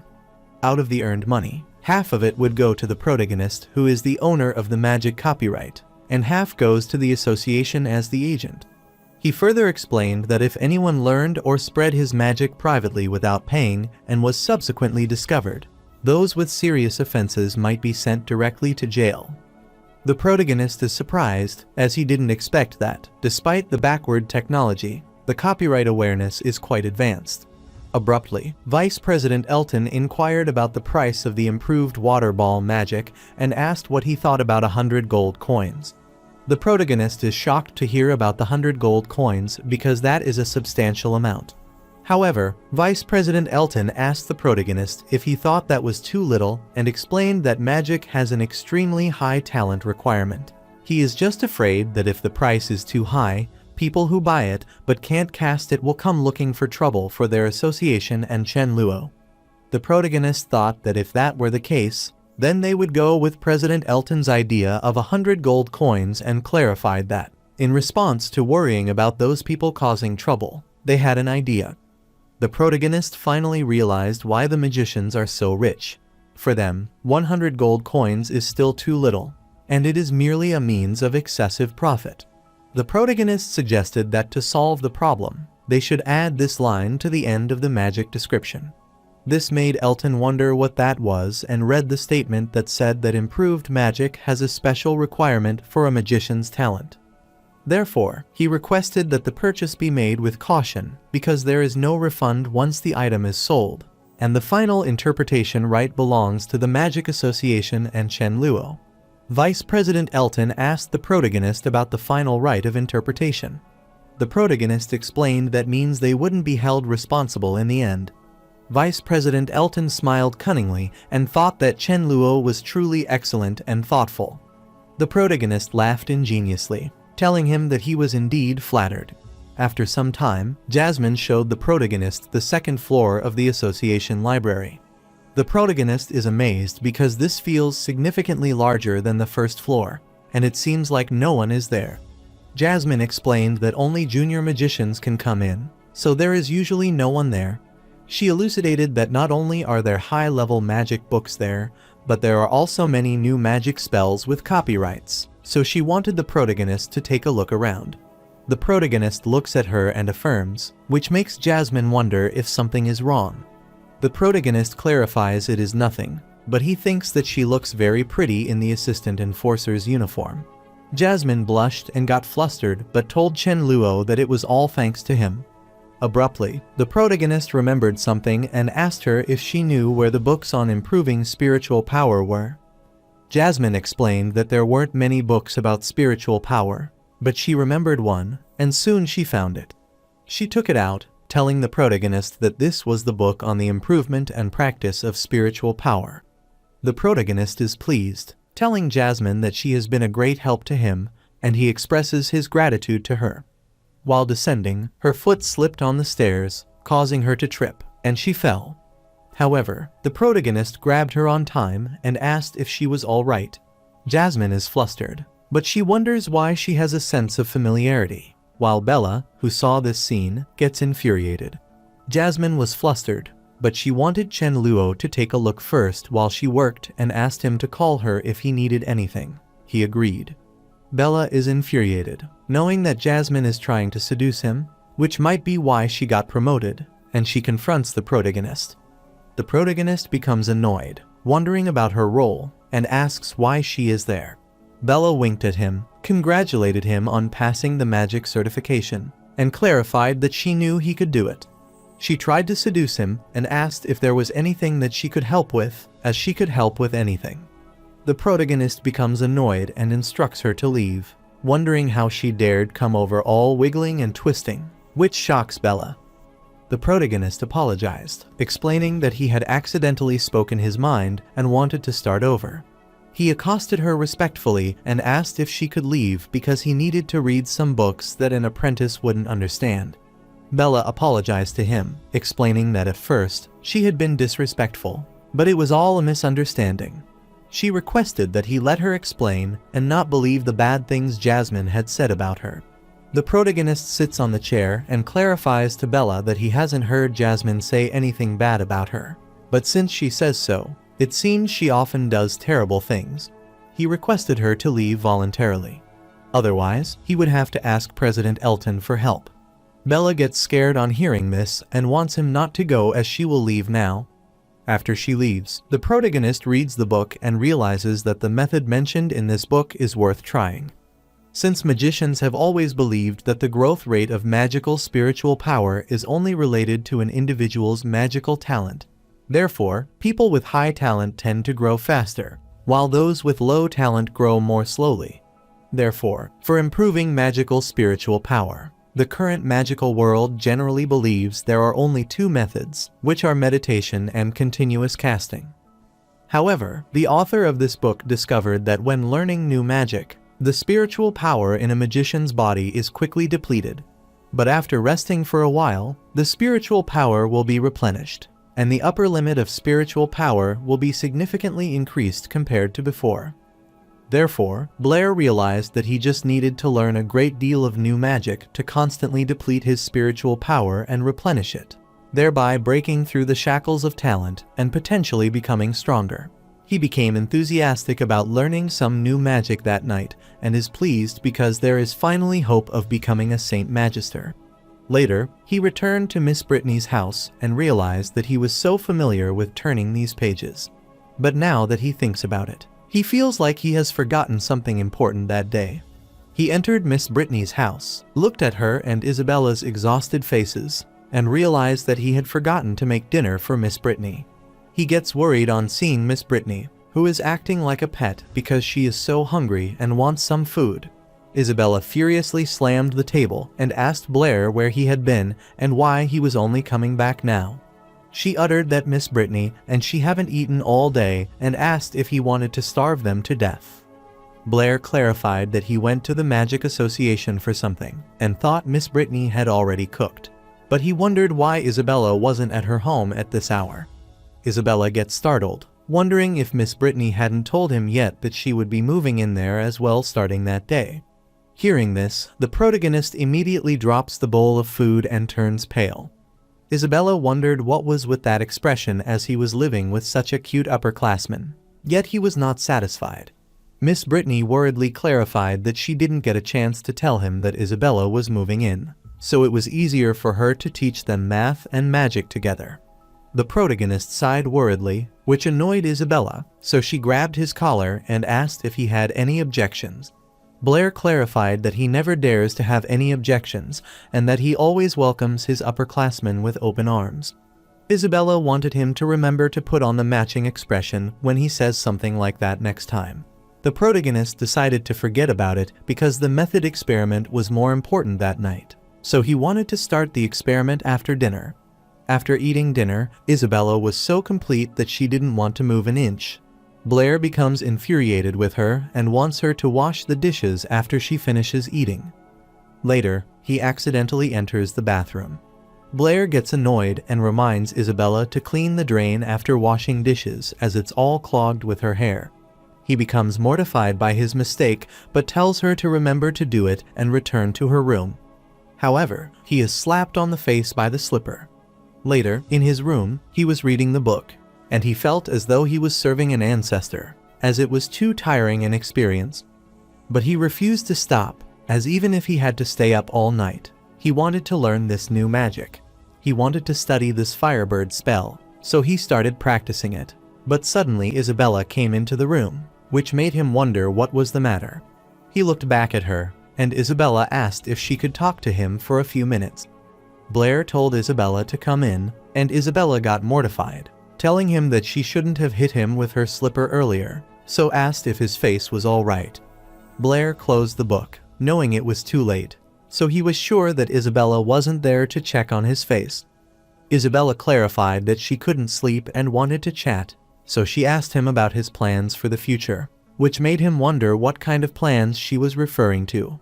Isabella becomes flustered and wants Blair to consider it, as she has only 1 year left, while Blair has 2, so they will be graduating from the academy soon. She wonders if he has any plans after graduation.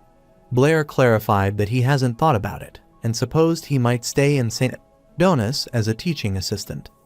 Isabella grabbed his hand immediately, asking if he wanted to go to the Royal Capital, as she was planning to go to the Royal Capital Magic Academy after graduation. She wanted him to think about it because if he could get into the Royal Capital Magic Academy with his talent, his future would certainly be brilliant. Her eyes sparkled as she told him not to worry because her father could help him get there. She is thrilled because that way, they can study at the same school again, and she could eat Blair's cooking every day. Moreover, this guy is more skilled than she is in math and magic, but he is easy to bully, and she is comfortable being with him. The protagonist clarified that what she said is good, but going to school in the royal capital will waste a lot of time, so he wants to stay in St. Donis and study magic properly. Isabella wondered how he could study magic properly if he remained in St. Donis. The protagonist clarified that there is Miss Britney, and her magical talent and ability are enough to teach him. Isabella gets worried, so she firmly grabs him, asking what kind of studying magic he is talking about, and is sure that he wants to stay by Miss Britney's side. She asked him if he thought she was annoying, and wanted him to tell her if he liked Miss Britney more. Miss Britney woke up due to the noise coming from Blair's room and asked why they weren't sleeping yet. She saw them close, so misunderstood, and inquired what they were doing. The following day, Isabella was enjoying her breakfast and finished it quickly. The protagonist is thinking about his spiritual magic and recalling the last night when he exhausted his spiritual power by learning new magic. This morning, when he woke up, He felt that his spiritual power limit had increased, so he assumed this method was working. Meanwhile, Miss Britney still misunderstood them and claimed that she understood that they were young people, but they were still young, so she supposed it was a bit too early to progress their relationship to that extent. The protagonist was worried, so he explained to Miss Britney that she had really misunderstood because last night, they had been discussing plans after graduation and clarified that the kind of relationship between him and Isabella was impossible. Miss Britney supposed that she might have misunderstood, so she wanted him not to mind her. Isabella was infuriated upon hearing this, so she told Miss Britney that she had an early class that day and wanted to attend it first. Miss Britney affirmed. So, Isabella bid her teacher farewell and rushed away, hitting Blair on her way. Miss Britney gets worried, so she asks Blair if they had argued the previous night, but he refuses. Then she put the pile of paper before him and asked if he was free that morning. She wanted him to help her deliver this paper on the devil number to the math association. While providing the paper, Blair realized that Miss Britney's mathematical aptitude was indeed high. He provided her with some guidance, and she independently completed the proof and definition of an irrational number. Since that is the case, he is sure that the devil number can be considered completely solved. But after examining the building, he wondered if it was indeed a math association, given its run-down appearance, and wondered if he had come to the wrong place. After entering the building, Vice President Audrey asked Blair if he was submitting or claiming the reward and clarified that if he was submitting, then he should leave it at the counter. But if he is claiming a reward, he should go upstairs, turn left, and find Steward Guerin in the second room. The protagonist clarified that he was submitting, so Vice President Audrey looked at him and was shocked to see Blair there, recognizing him. Blair gets worried on discovery that Vice President Audrey knows him. Vice President Audrey clarified that he had seen him at the academic conference, where he had solved the 7 bridges of the royal capital problem and introduced the concept of the devil's number. Another man approached him, asking if he was Blair, and requested that he sign an autograph for him. Another man asked Blair if he had another great discovery and if he could reveal something to them. The protagonist apologizes to everyone, explaining that he is there only to submit a manuscript for his teacher and has some personal matters to attend to. Everyone was sure that he might have an urgent matter and wanted him to head back first, clarifying that he could come to collect the reward at his convenience. After hearing about the reward, Blair gets startled and asked what reward they are talking about. The protagonist approached the man, who apologized, explaining that he had made a mistake and thought the bounty was meant for him. Since it's just the submission, he doesn't want Blair to get worried and requests him to go ahead. Blair clarified that he suddenly remembered that things weren't actually that urgent, so he wanted to know more about the bounty. Vice President Audrey is shocked, wondering if he doesn't know about the association's bounties, and explains that the Math Association offers bounties for some complex mathematical problems. Therefore, scholars who solve these problems can receive the bounty. The bounty is determined by the difficulty of the problem, which starts at 10 gold coins with no upper limit. The protagonist understood this and wanted to see these bounties, but he was deceiving himself into thinking it wasn't about the money. After explaining everything, Vice President Audrey asked Blair to follow him, and Blair agreed. He took Blair to the location where several problems had been posted and took a look at them. Vice President Audrey instructed Blair to take a look as these are all the current bounties of their Apo City Math Association. Vice President Audrey explained that many of these problems had existed before he arrived, and no one had been able to solve them. He wondered if he would ever see their solution in his lifetime, even if it was just one. The protagonist looked at him for a while and asked Vice President Audrey if he could be left alone for a while, as he wanted to think carefully about these problems. Vice President Audrey affirmed that he had no problem and wanted him to call him anytime he thought of something. The protagonist places his hand on the wall and begins brainstorming. The man asked Audrey if they didn't need to check on Blair, but Audrey instructed him not to disturb him at this time. Vice President Audrey is certain that for a mathematical genius like Blair, inspiration often comes in an instant. If they disturb him and he loses his precious inspiration, they will all become historical sinners. However, the man pointed at the wall and clarified that Blair seemed to have already left, which worried Audrey. Meanwhile, the protagonist is thrilled because all the bounties add up to 535 gold coins. Furthermore, these bounty problems are quite simple, and many are even known to elementary school students in another world. He was worried about not having enough money to buy a new magic, but this math association looks so run down, yet it is so rich. Blair doesn't want to interfere with this world's mathematical development, but they are giving him too much. He's certain that it's better to earn this kind of money quietly, so he plans to do so well for that night and retrieve the money the following day. Later, the man was cleaning the place and asked Vice President Audrey if he thinks Blair is really that amazing. He wondered why Blair had looked at the bounty board the previous day and then left. Vice President Audrey wondered what he meant, as those problems couldn't be solved by established scholars, which was why they had remained unsolved until now.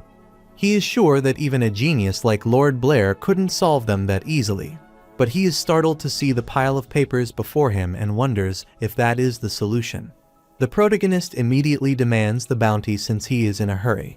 He requested Audrey to find someone to verify it as soon as possible and then settle his bounty. Vice President Audrey inquired which bounty problem this was, and the protagonist clarified it was for all of them, which shocked him.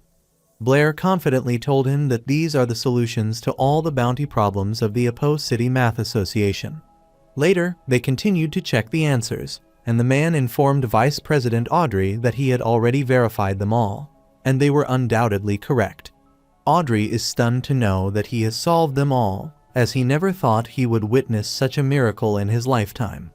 Other members were also stunned, as they had never seen anything like it, and wondered who exactly that guy was. Audrey was certain that this was something no scholar in the kingdom of Lauren or the entire Divine Grace continent could accomplish. He uttered that there are only 4 words to describe someone like this. He happily accosted Blair, calling him esteemed sir, while wiping away a tear, and Blair got startled, wondering if the class had started. Blair apologized to him, clarifying that he got mixed up, and asked if he had finished verifying. Vice President Audrey uttered that these are perfect solution without any flaws and uttered that his outstanding contribution to mathematics is beyond words, so he wanted to ask for his name. The protagonist clarified that he is Chenluo and wanted Audrey to give him the money of the bounty, which is a total of 535 gold since the verification is fine.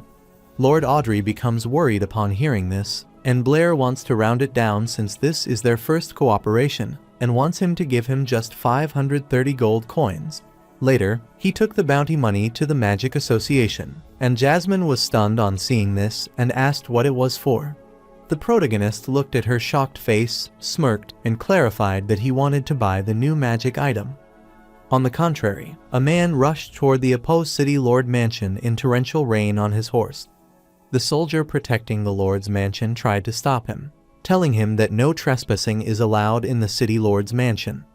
The messenger wanted him to get out of the way as it was the royal decree and urgent news for the City Lord.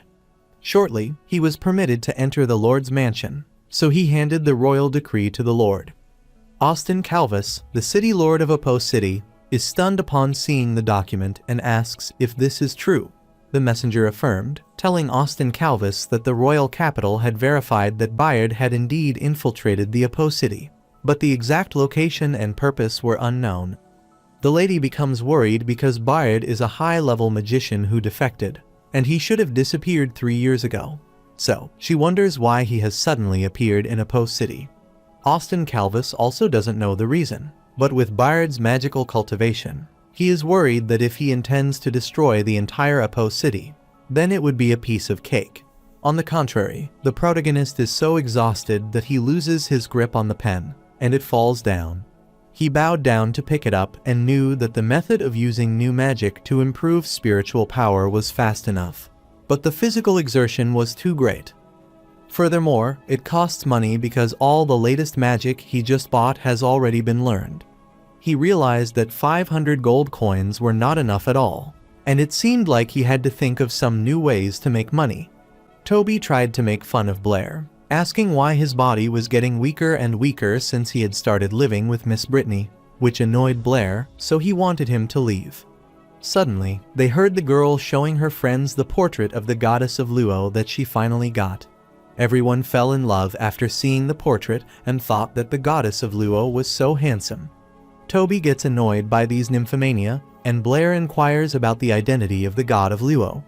Toby stunned that he didn't know about the goddess of Luo and explained that recently, a masked man named Chenluo solved all 23 mathematical problems that the Apo City Mathematical Association had accumulated for nearly 100 years in one go. Now, the entire mathematical community of the Kingdom of Lauren is in shock, as they all search for this person because his mathematical ability is truly astonishing. The protagonist gets worried on hearing this and wonders what this mess is all about.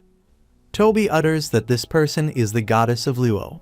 He said that if Blair asked him someone so powerful, it must be an old man, as he couldn't be so young, and he asked for his opinion. The protagonist is agitated, so he immediately agrees with Toby and tells him that he is right. Toby remembered that the afternoon calls were the magic extracurricular practice, so he asked Blair if he had decided who to team up with. Blair asked if he is not in his group, and Toby refused, telling him that he is not going to the magic practice because there is no use in him going with his level of magic. He had already asked his dad to request sick leave from the academy, and for this magic practice class, he had heard that the 2nd and 3rd grade students would be together, which worried Blair. Later, at Back Mountain of St.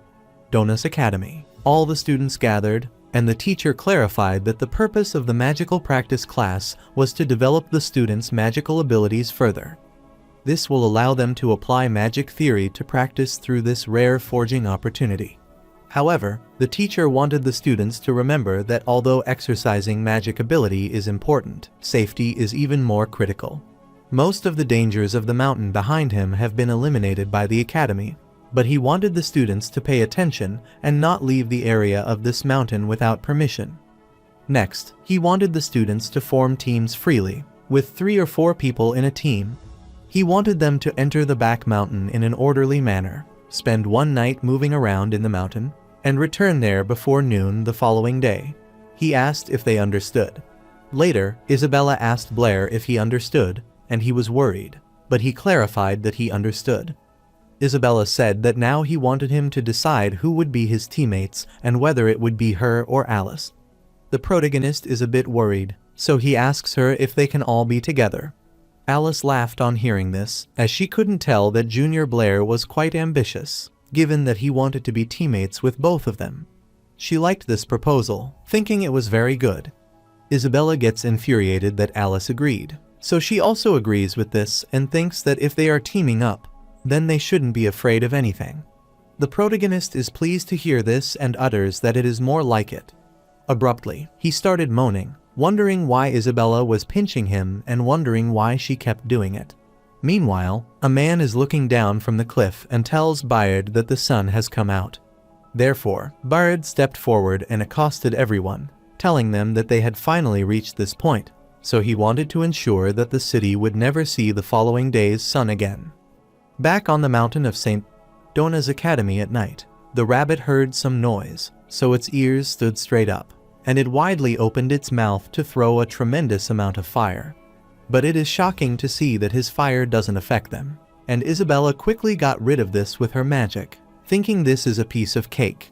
She excitedly told her teammates about its success as she controlled its fireball.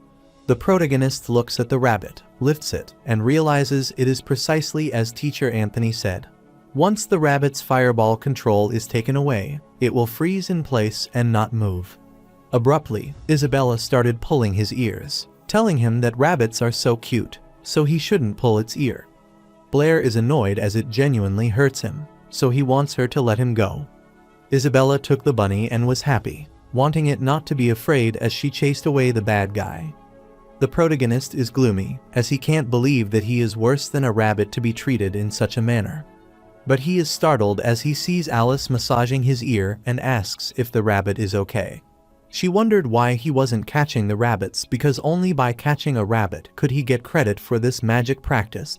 Blair clarified that it was okay because this was just the beginning, and there was still plenty of time to catch one.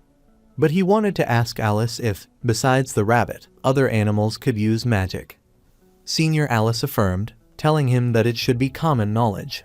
She explained that in the realm of divine grace, magic is not a talent unique to humans. Most animals also possess the ability to communicate with magical elements. But generally, they can only communicate with one system, and they can't release particularly complex magic. She decided to illustrate this with an example. Rabbits can only be close to fire elements, and they can only cast the lowest level water ball. As for the question that Blair asked Teacher Anthony at the time, she is afraid that no one on the entire continent can answer it. The protagonist clarified that he was merely asking casually and had no special reason. Meanwhile, President Archie called Teacher Anthony and was surprised to see that he didn't go into the mountain to patrol. Teacher Anthony informed President Archie that he was pondering a question Blair had just asked him. President Archie is startled to know that it's Blair again and wants to know what his question is. Teacher Anthony explained that Blair asked him why humans need spells and gestures to communicate with magical elements, but rabbits don't, after he learned that rabbits could shoot fireballs from their mouths. President Archie thought about it for a while and started pondering with Teacher Anthony, as he also couldn't think of a suitable answer. After some time, he put his hand on Teacher Anthony's shoulder, telling him that he should go to the mountain to patrol and protect the students. However, Teacher Anthony is reluctant to go because he hasn't yet answered his question. President Archie gets annoyed, wondering why he had asked him to answer his question and whether his question is more important than the student's safety. On the contrary, Isabella reminded Blair that he had already touched her rabbits, so she wanted to know which was bigger and if it was either her or Alice. The protagonist clarified that he has touched them all, but it's still difficult to judge. Alice grabbed his hand as she wanted to let Blair touch them again. Isabella gets infuriated because it's evident that her rabbit is more significant than Alice, and she still doesn't admit it. But Alice wanted to listen to what Blair had to say. Isabella quickly moved her rabbit toward him and asked Blair to tell her if her rabbit was more prominent than Alice's. Isabella, the rabbit, gets annoyed after being played with, so it tries hard and gets out of her grasp, then rushes away to hide in a pipe. Isabella gets worried that her rabbit has run away, but she sees its tail sticking out from the pipe, so she tries to act and wonders where her rabbit went. Then she went to the other side of the pipe and peeked inside, wondering why there was a pipe there and wondering if it could be that her rabbit had run inside. Alice worriedly accosted her and reminded her that she had told her not to run around. Suddenly, they sensed that something was amiss as they felt an unusual energy, and shortly after, the ground began to crack. A considerable pit appeared below Isabella and Alice, causing them to fall and worry. After some time, a hand emerged from the pile of waste, and Isabella's short came out, trying hard to appear ultimately. She grabbed Alice's hand, helped her get out, supported her, and then lay her on the ground. She worriedly looked around, finding herself in a strange place and wondering where she was. Abruptly, Alice started calling Blair in unconsciousness, and Isabella worriedly asked her if she was awake. She placed her finger near Alice's nose to check if she was breathing and realized that she had stopped breathing. So, she lifted her chin to clear the airway and started giving emergency treatment. After some time, Alice woke up and started coughing, and Isabella worriedly asked her if she was all right. Alice refused, but she looked around, wondering where they were. Isabella is also unaware as she crawled out of a pile of dirt and ended up there, but it seems like a mine to her. Alice is surprised as she has never heard of a mine under the Academy's back mountain. Isabella saw a door on the other side and thought they might be able to get out. Alice was glad to see that, and she thanked Isabella because she saved her just then, which shocked her. Alice gets annoyed, wondering what kind of expression that is. Isabella clarified that it was nothing, but she didn't expect her to say thank you, which left her speechless. Meanwhile, at the academy, all the students and teachers were gathered, wondering what the earthquake was and how it had happened. The students were worried, wondering if they would not receive credit, as some of their rabbits had run away.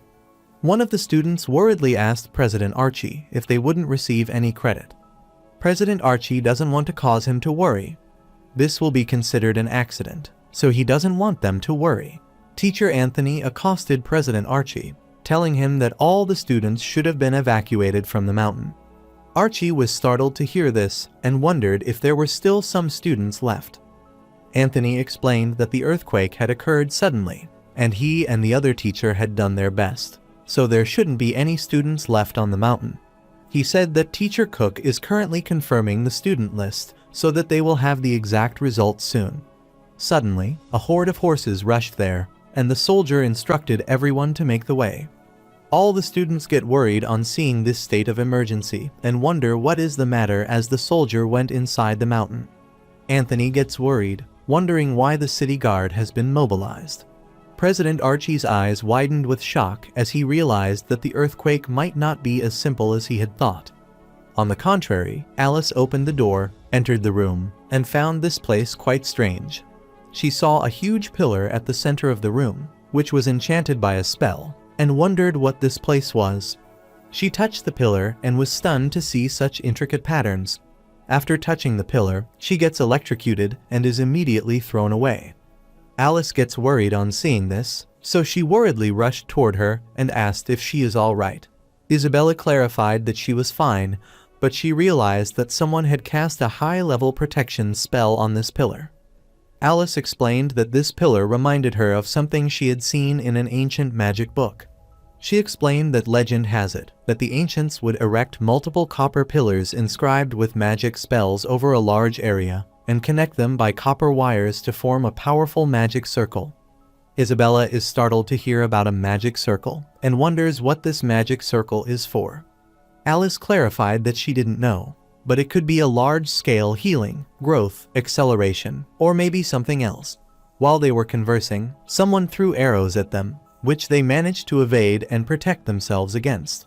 The man is amazed by what he sees, then starts enchanting, creating a magic circle, and remarks that those two ladies are quite skilled.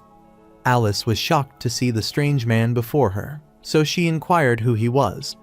The man smirked, thinking he should be the one asking the question, but he wanted her to forget it since she was going to die anyway. Hearing this, Isabella and Alice looked at each other, and then they started casting a spell to summon the fire element, but the man wasn't scared. Shortly after, a huge fireball is summoned to attack him, but the man blocks it quickly using a huge barrier. Both of them were stunned upon seeing this and wondered what it was, but in the blink of an eye, the man rushed at them and struck them, throwing them away. Alice hardly managed to stop in the midst, but it was already too late since that man already got close to her. He immediately struck his spear in the wall, then grabbed Alice's neck, started choking her, and lifted her. Alice is worried, but the man apologizes to her because he has to kill her. He retrieved a dagger and then tried to strike her, but Blair appeared and took the hit for her, which infuriated the man and worried Alice. Isabella is concerned on seeing Blair there as well and saw the man attacking him, so she wanted him to look out. The man is shocked as he sees Blair attacking him with a fire, wondering how that is possible because he didn't even chant a spell. This led to an immense explosion. He managed to injure that man. After the smoke subsided, Isabella worriedly accosted Blair and asked why he was there as well, but she wanted to bandage his arm first since it was injured. Blair clarifies that he followed them from the hole they fell into and assures her that his arm can wait. The man was in a state of shock since he hadn't seen Blair spellcasting at all and wondered if this guy's casting speed was even faster than Bayard's. But no matter what the situation is, since they have seen what is there, he wanted to kill them immediately. So, he stood, grabbed his spear, covered it with ice, and then rushed to attack again. Isabella and Alice become worried upon seeing this, so they urge Blair to be cautious. The man is stunned to see that he is not even resisting and is surprised to see Blair using a water ball. He couldn't believe that he used it again without any movement or incantation. He is startled as he realizes that the water ball is a bit strange. Before he could understand anything, the fumes started surrounding Stego, and he coughed out blood. He got severely injured, so he dropped his weapon and was shocked and wondered what it was. Meanwhile, outside the mine, Bayard was meditating on the rock when he suddenly sensed something, so he opened his eyes. His man saw him furious and asked what was wrong, and Bayard clarified that a rat had gotten in. On the contrary, the city soldiers were rushing inside the mountain when the captain stopped them. The captain explained that the entrance to the underground passage was just ahead, so he wanted everyone to dismount and prepare to enter. He explained that the leader of this group of thieves, Bird, was once an elite high-level magician in the kingdom's army, who was extremely dangerous. Therefore, he wanted everyone to be cautious. Abruptly, a soldier worriedly told the captain to look ahead, as he had seen something. The captain looked ahead and saw Bayard standing before them. Bayard furiously stares at them, telling his previous colleagues that he apologizes, but the passage beyond this point is forbidden. The captain was startled to see Bayard and instructed everyone to prepare for battle, as the leader had appeared. So, all the soldiers surrounded him. One of the soldiers, named Ethan, is scared, so his uncle tells him to stay close to him as soon as the fighting starts and not to run away. His uncle hopped so that he could hear him, and Ethan concurred with his command. While the captain tried to lift everyone's morale, he explained that no matter how powerful Bayard was, he was alone, so he wanted them to surround him and attack. But soon, they were all knocked out, and after some time, Ethan woke up as the rain poured down his face. He quickly sits and looks at his hands in astonishment, realizing he is still alive. Abruptly, his uncle started calling him, which worried him, so he began searching for his uncle and found him injured. He started crying, wondering how this could happen and what he should do. His uncle handed him an item and wanted him to take it and complete the mission. Ethan kept crying, telling his second uncle that he couldn't do it and was sure he had seen Bayard as he single-handedly took down all of them. Ethan worriedly uttered that he even killed the captain with a single flick of his wrist, and with his abilities, he could kill him with a snap of his fingers. He saw his uncle closing his eyes, so he worriedly grabbed him, wanting him not to close his eyes, as he would take him down the mountain so he could survive. However, his second uncle still wanted him to complete the mission and save the opposed city.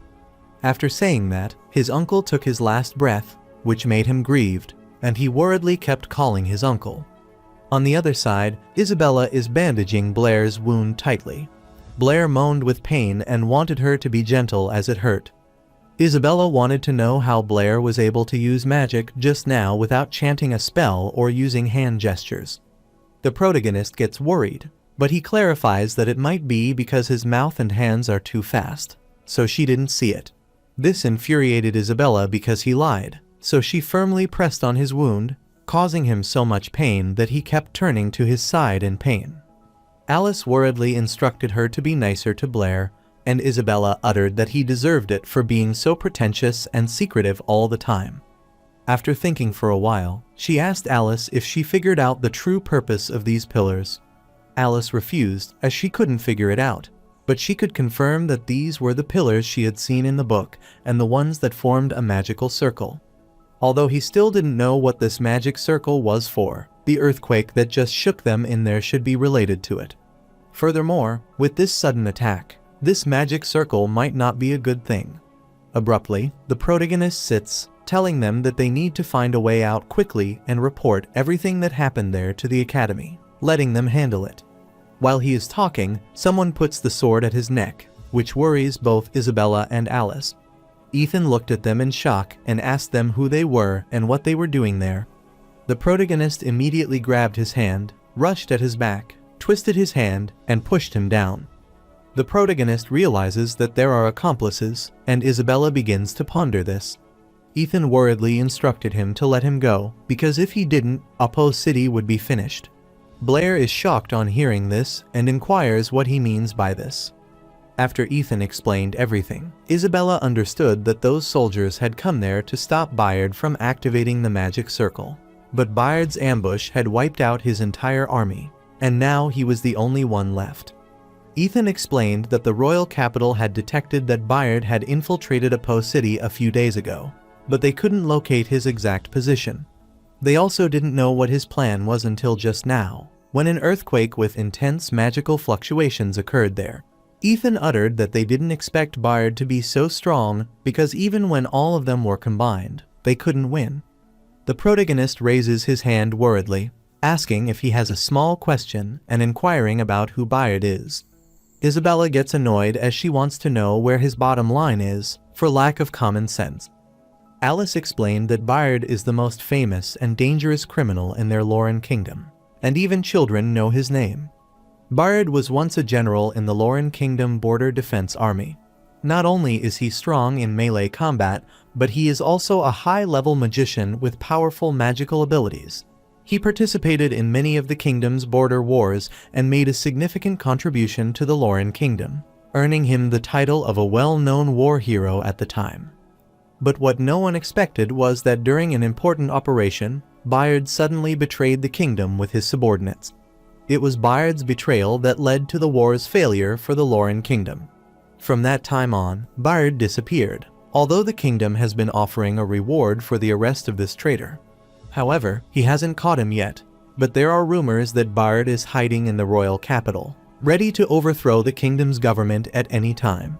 Isabella supposed this meant that Bayard came to the Apo city for this magical circle, but she wondered what it did. Ethan explained that this magical circle could destroy the entire Apo city. This shocked the three of them, and they wondered if it could destroy the entire city. Ethan explained that, including this pillar, the whole of the magic circle comprises a total of 118 magic pillars, which are spread throughout the interior of the mountain. But the purpose of this magical building, and who the builder of this magic circle is unknown, so all they knew is that it has been in this mountain for at least 1,000 years. Ethan explained that 10 years ago, the city lord's office discovered this magic circle deep in the mountain, and brought in the Magic Association to assist with the investigation. After the investigation, it was found that this magic circle was far beyond the current magic level, and its operating mechanism and activation principles could not be analyzed at all. The only thing that can be determined is that once the magic circle is activated, it will generate a massive amount of magical energy, enough to turn the entire Apo city into dust. Because they don't know how to dismantle it safely, this place has always been kept a top secret until the earthquake just now. So even though they don't know what method Bayard used, it is clear that this magic circle has been activated now. Ethan uttered that is why they were sent there to stop the magic circle and save Apo city. The protagonist wondered how Ethan could stop it when he knew little about this magic circle. Ethan took out the item that his uncle had given him and clarified that they were going to use this. This piqued the curiosity of the three of them, so they asked what it was. Ethan elucidated that this magic circle is composed of many magic pillars, with a central pillar at its center, so this is the key to starting the magic circle. And when this magic circle was discovered, this talisman was placed near that main pillar. The Magic Association tested that the closer this talisman is to that main pillar, the more the activity of the entire magic circle will decrease significantly. And when the talisman comes into direct contact with the main pillar, the magic circle will ultimately lose its activity and naturally stop. Ethan uttered that this talisman was obviously the stopper designed by the person who built this magic circle. Therefore, to be on the safe side, this talisman has always been kept secret in the city lord's mansion. The protagonist asked if he meant that as long as they could find the main pillar with this talisman, they could stop this magic circle. Ethan affirmed, telling him that was their mission, but Bayard's power still exceeded their imagination. Blair supposed that Bayard was already prepared, as Ethan's entire army had been wiped out. He instructed Ethan to go down the mountain and call for more reinforcement. Otherwise, he couldn't complete the mission alone. However, Ethan knew there was no time as he was sure that Blair had seen the light on this pillar. He is afraid that, in at most an hour, this magic circle will be completely activated, and at that time, it wouldn't matter how many people come. Now, the only way to save Apo City is for him to take this talisman and find the main pillar. Since they were civilians and just students, Ethan wanted them to quickly leave there along the original path and get as far away as possible. The protagonist is a bit mortified, telling Ethan that he doesn't want to interrupt the atmosphere, but his pants are damp. Ethan looked down, became embarrassed, and clarified that it was because it was raining outside and his pants were damp. Abruptly, he looked at Isabella, who was pondering, and she uttered that their Calvis family had guarded Apo City for generations, so she also had the obligation to protect this place. So she wanted to act with Ethan to stop this magic circle. Her words pierced through Blair's heart, and Isabella uttered that even if the opponent were a vicious criminal with 100 million bounty, she would never back down. Ethan is surprised to hear that she is the city lord's daughter, Isabella. Abruptly, Blair put his hand on Ethan's shoulder, smirked, and said that as a good citizen of Apo City, it was also his duty to defend the city, and Alice also wanted to go with them. Ethan's eyes filled with tears of joy as they were willing to help him, and Blair thought that he should take care of his pants first, which mortified Ethan. On the contrary, the magicians were casting a spell to summon the fire elements and to use fire rain on the barrier. However, their fire rain was ineffective against that barrier and couldn't pierce through it. Vice President Elton is worried, as it still has no use, and their magic has no effect on this barrier. Lord Andre supposed they could only wait for the representative to return and see if he had a solution. Vice President Elton knew that the president was still on his way back from the royal capital and wouldn't arrive until the following morning at the earliest, and by then, Apo City would be long gone. Abruptly, the city lord arrived and accosted Elton, asking if the barrier had still not been broken. Elton clarified that they were doing their best, and City Lord explained that the advance team had taken the talisman inside before the barrier went up. Now they can pray they succeed. Meanwhile, Ethan looked at the spider web and rambled that this was a significant crisis, and he was worried, so Blair hit him on the back of his head. Ethan gets irritated, wondering why he hit him, as there are spider webs everywhere up ahead, and wonders if he isn't afraid of spiders. Suddenly, a spider descended near Ethan's neck, which made him feel itchy, so he scratched it and he saw the spider and started shouting. Blair is annoyed, wondering if all the city guards are like this. Isabella guesses he is a mutant among the city guard because other guards are not like this. While Ethan is running wildly, he accidentally sets his foot on a trigger, which activates a trap. He is about to get struck, but Blair quickly pulls him back, and Ethan thanks him for saving his life as he didn't know this mechanism is that well hidden. Blair clarified that this tunnel was full of traps, so he wanted everyone to be careful, but he wondered why he felt like they were going further off course. Since this place looks deserted, he wonders if Ethan is sure this leads to the main pillars. Ethan wanted him not to worry, as they wouldn't go wrong because he had memorized the route. He clarified that they were about to take a secret passage that no one knew about, which startled the three of them. Ethan explained there are many paths connected to the central room where the main pillar is located, but all paths must pass through the main gate of the central room. He is sure that Bayard might be heavily guarding there, and they have no chance of winning a direct confrontation with him due to their limited strength. That is why Ethan is taking them through a secret passage that bypasses the main gate of the central room, so they can sneak in quietly, throw the talisman into the main pillar, while Bayard is unprepared, and complete the mission. Isabella understood his plan, but Blair had a question, as he wondered how he had known about this secret passage. Ethan winked, telling him that he had graduated with a history degree and could read ancient text. After joining the city guard, he read all the ancient documents stored in the city's lord's mansion, and among them was a map of this magic circle. Since everyone on this mission is elite, and the only reason he is there is because he knows the way. The protagonist is startled, wondering why he became a city guard with a history degree. Ethan scratched his face as he clarified that it was not easy to find a job with a history degree, but his second uncle was a minor leader in the city guard, so he had pulled him in and explained that this was his first time on a mission out. The protagonist turned pale as he realized that difficulty in finding a job is the same in every world. Soon, Ethan put his hand on a door, telling them that he found it, and this is the one. He clarified that from there, they could go directly to the central room. Meanwhile, Bayard's man informed him that the barrier outside was functioning correctly and hadn't been breached yet. Bayard realized that the protection system of this magic circle was genuinely perfect, and he wondered how the people of that time had created it. He also asked if the man was still not back, and his man clarified that Steg still hadn't returned since he went to patrol the West District. Bayard gets worried on hearing about the West District, and supposed there are still some rats that slipped through the net. Meanwhile, the protagonist peeked out of the drain hole, slit its lid, and informed his comrade that no one was outside and that Bayard was supposed to be at the main entrance. After coming out, Ethan is breathing fast as he was suffocated and is relieved that they are finally out. Isabella looked around and realized that this room was huge, but she wondered why there was no pillar, only a lightning ball. Ethan clarified that there was originally a main pillar there and supposed it might have retracted after the magic circle started charging. Then he looked down, and as he expected, there were instructions there on how to raise the pillars. He put his hand down and started casting the spell, which helped in the retraction of the pillar to some extent. Ethan explained that it would take a few more minutes for the pillar to be fully in place, and they would have to wait until then. Alice is thankful to Ethan for leading them through the secret passage because it went more smoothly than expected.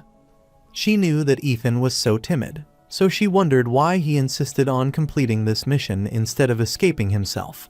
Ethan becomes so full of himself, telling her that he is not timid as a member of the Apo City Defense Forces. He always prioritizes the safety of the citizens of Apo City, so naturally, he must complete the mission and guard. Blair smacked his head and wanted him to tell the truth, and Ethan clarified that it was because of his second uncle. His parents died when he was young, so it was his second uncle who raised him and paid for his education, so to him, he is like his own father. But Bayard killed his second uncle and the others from the advance team outside. Before his uncle died, he gave him this talisman, and he promised his uncle would complete this mission. Furthermore, his second uncle's only daughter lives in Apo City, and now that his uncle is gone, he wanted to protect his daughter. So if his second uncle hadn't said anything, he wouldn't have let this magic circle activate. The protagonist coughs to tease him and utters that he is thinking about the possibility that he might like his second uncle's daughter. Ethan blushed, telling him that he didn't want her and that he wasn't worthy of her. Isabella pulled Blair's ear, wondering how he was so sharp at a time like this when he was usually quite dense. Alice grabbed his injured arm, pressed his wound, and uttered that he is generally pretending to be dense. The protagonist moaned in pain and asked what he was pretending to be dense about, and he saw Ethan looking at a photo, so he wondered what it was. He took the picture, and Ethan explained that she is his second uncle's daughter, whose name is Lena. So, after the mission is over, he will protect her. Isabella realized that she was a beautiful girl and wondered if Ethan would draw a portrait of her. The protagonist grabbed Ethan's arm furiously, telling him to stop and not to say anything more because this is setting up a flag, and Ethan wondered what he meant by a flag. Blair clarified that the flag is an expression of his hometown, so he wanted him to remember that before things are over, he shouldn't say things like, "After this is over, he will return to his hometown and get married." He also didn't want him to say that after this is over, he would go back and confess, and absolutely didn't want him to show anyone photos or portraits, so he asked if he understood. Ethan is confused by what Blair said and wonders what he meant by going back to his hometown and getting married. After a while, he clarifies that he understands. Alice whispered in Isabella's ear that she had never heard of this flag expression. Isabella doesn't want her to mix with Blair because he always likes this, and sometimes he will suddenly say things that no one understands.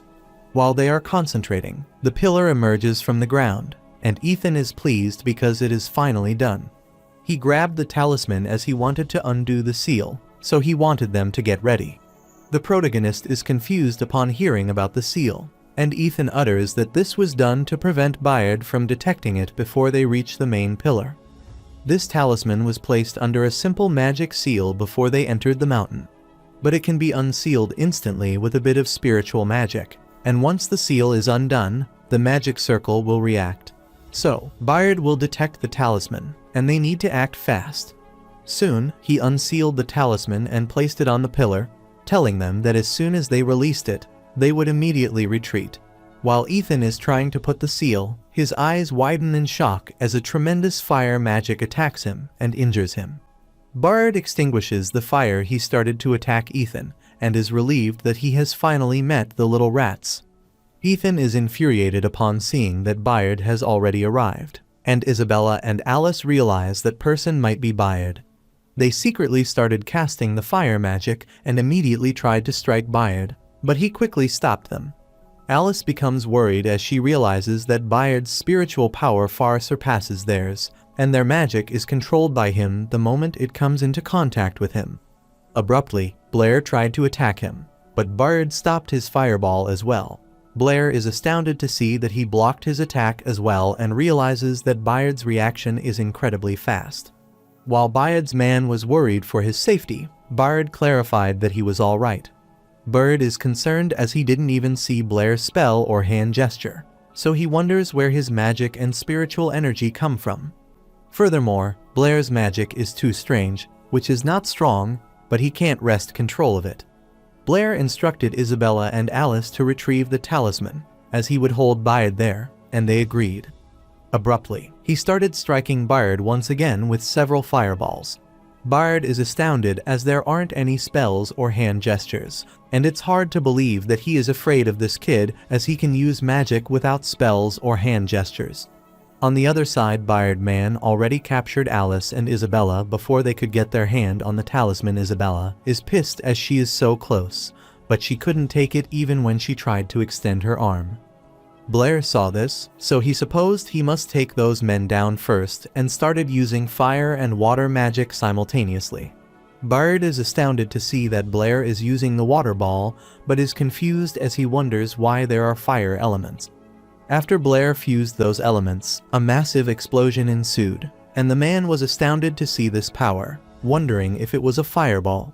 The protagonist wondered if his trick worked, but before he could strike them, a huge punch came out of his fireball, and Bayard punched him in the face, thinking this is presumptuous. Bayard then punches the protagonist on his chest, telling him that his magic casting speed is fast enough, but his intervals between spells are too loose. Therefore, there is no other attack to force his opponent to reveal their weakness.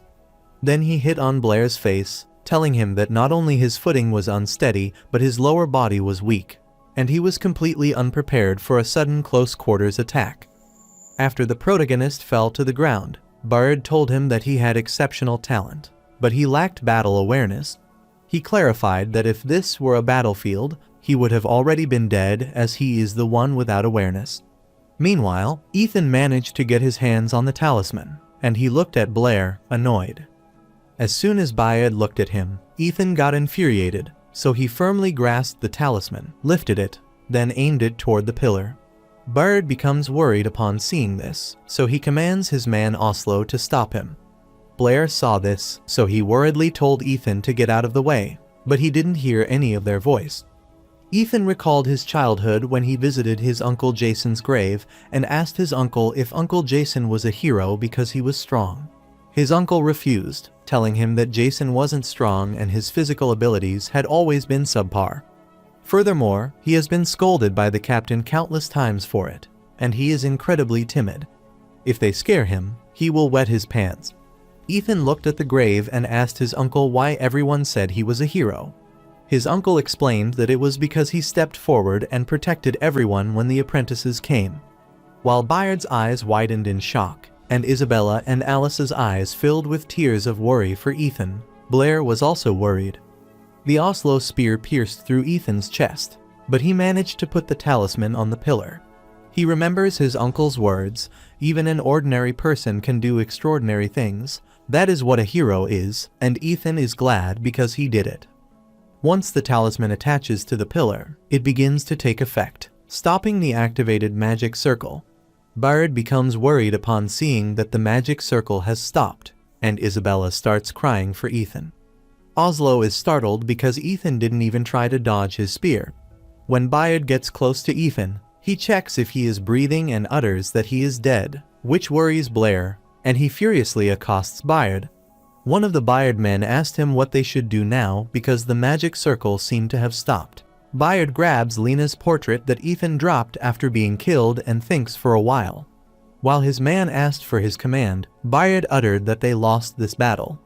Bayard uttered that the young city guard knew that he would die if he didn't dodge the spear, but he still chose to sacrifice himself to deliver the talisman into the main pillar, and they grossly underestimated his resolve, so this time they lost. Oslo knows what Bayard is going to say, but as he has said, their understanding of that method is still very limited. One of his men reminded Bayard that they still had that last resort, and they all knelt before Bayard. Bayard gets startled, wondering what they are doing, and his men uttered that if they didn't even have this much resolve, they wouldn't have followed him this far. Therefore, even if there is only a sliver of hope, they are willing to try. Since they have suffered so much and finally have a chance for revenge, even if there is the slightest hope, all of them are willing to try. While they tied Isabella and Alice to the chair, they also moved Blair there and threw him down onto it. Isabella gets worried on seeing this and asks Blair if he is all right, and the protagonist clarifies that he is okay. On the other hand, Oslo informed Bayard that they were ready and requested that he give them the order. Bayard accosted everyone and wanted them to lend him their strength one last time, and they affirmed. Therefore, all of those thieves gathered around the pillar and started infusing their spiritual power into the giant lightning ball above to activate the magic circle again. Blair is stunned, so he asks what they are doing, and Alice explains that it might be the long-lost ancient sacrificial magic.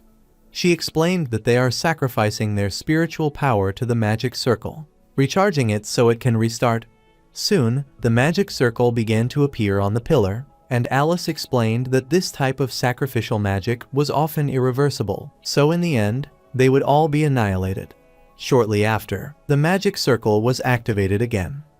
Meanwhile, outside the central room, Lord Andre is worried to see that the magic circle has been activated again.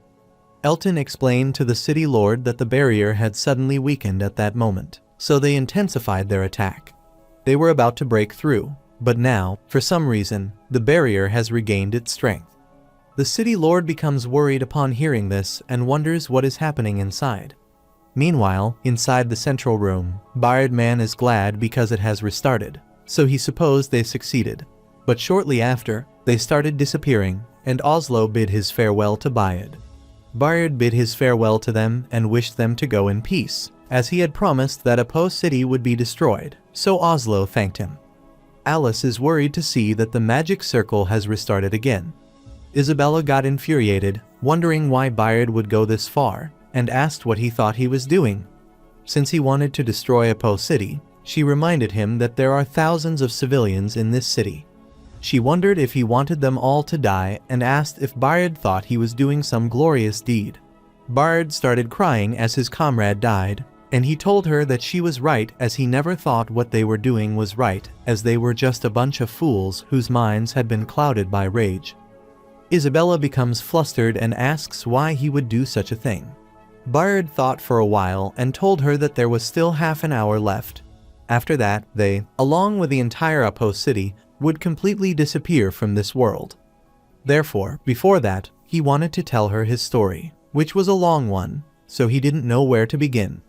It was during the war that Oslo informed him they were out of arrows and had only half a day's worth of food left. Bayard realized that their only option was to break through, as they couldn't die there and had to bring the enemy's intelligence back. Oslo is worried and asks his captain what they would do if what they said is true, that the kingdom has already branded them as traitors. He also found it strange that they had been fighting the enemy there for 10 days and hadn't even seen a shadow of reinforcement. Oslo uttered that in the past few days, everyone in their squad has been talking about why the reinforcements haven't arrived. Therefore, he is afraid that the old nobleman at the top thinks their prestige is too high and that they want to use this opportunity. Bayard became infuriated upon hearing this, so he asked Oslo to shut up and inquired if he knew what he was saying. Bayard reminded him that this was the enemy's propaganda, and he wanted him to understand it.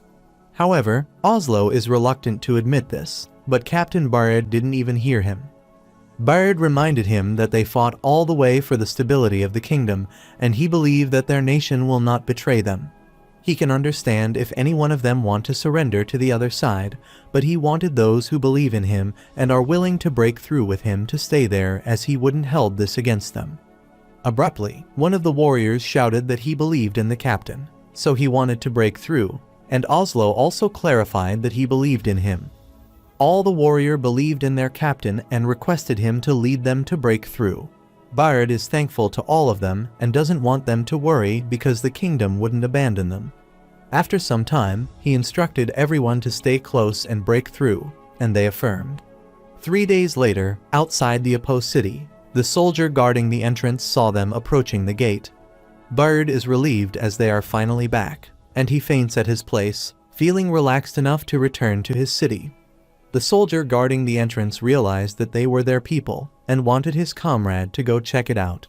After that, they were kept in prison, and Bayard continued to tell the man that he was the captain of the kingdom's 9th squad, requesting that he be let out as he had important information to report.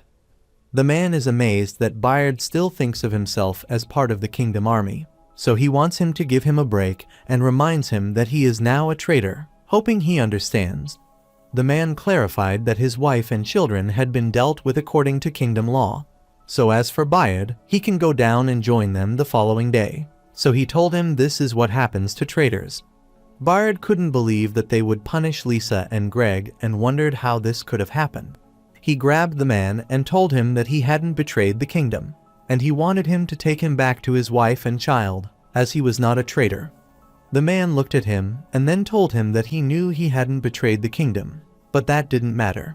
He uttered that someone up there wants him dead, so he has to die, and his whole family has to die with him, bearing the shame.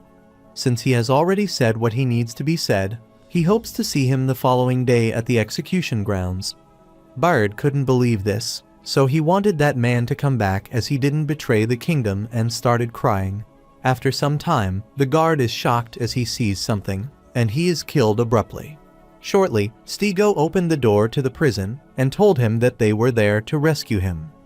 They just escaped from the prison next door and explained that these mean people framed them for treason, but they were startled to see Bayard's disoriented condition.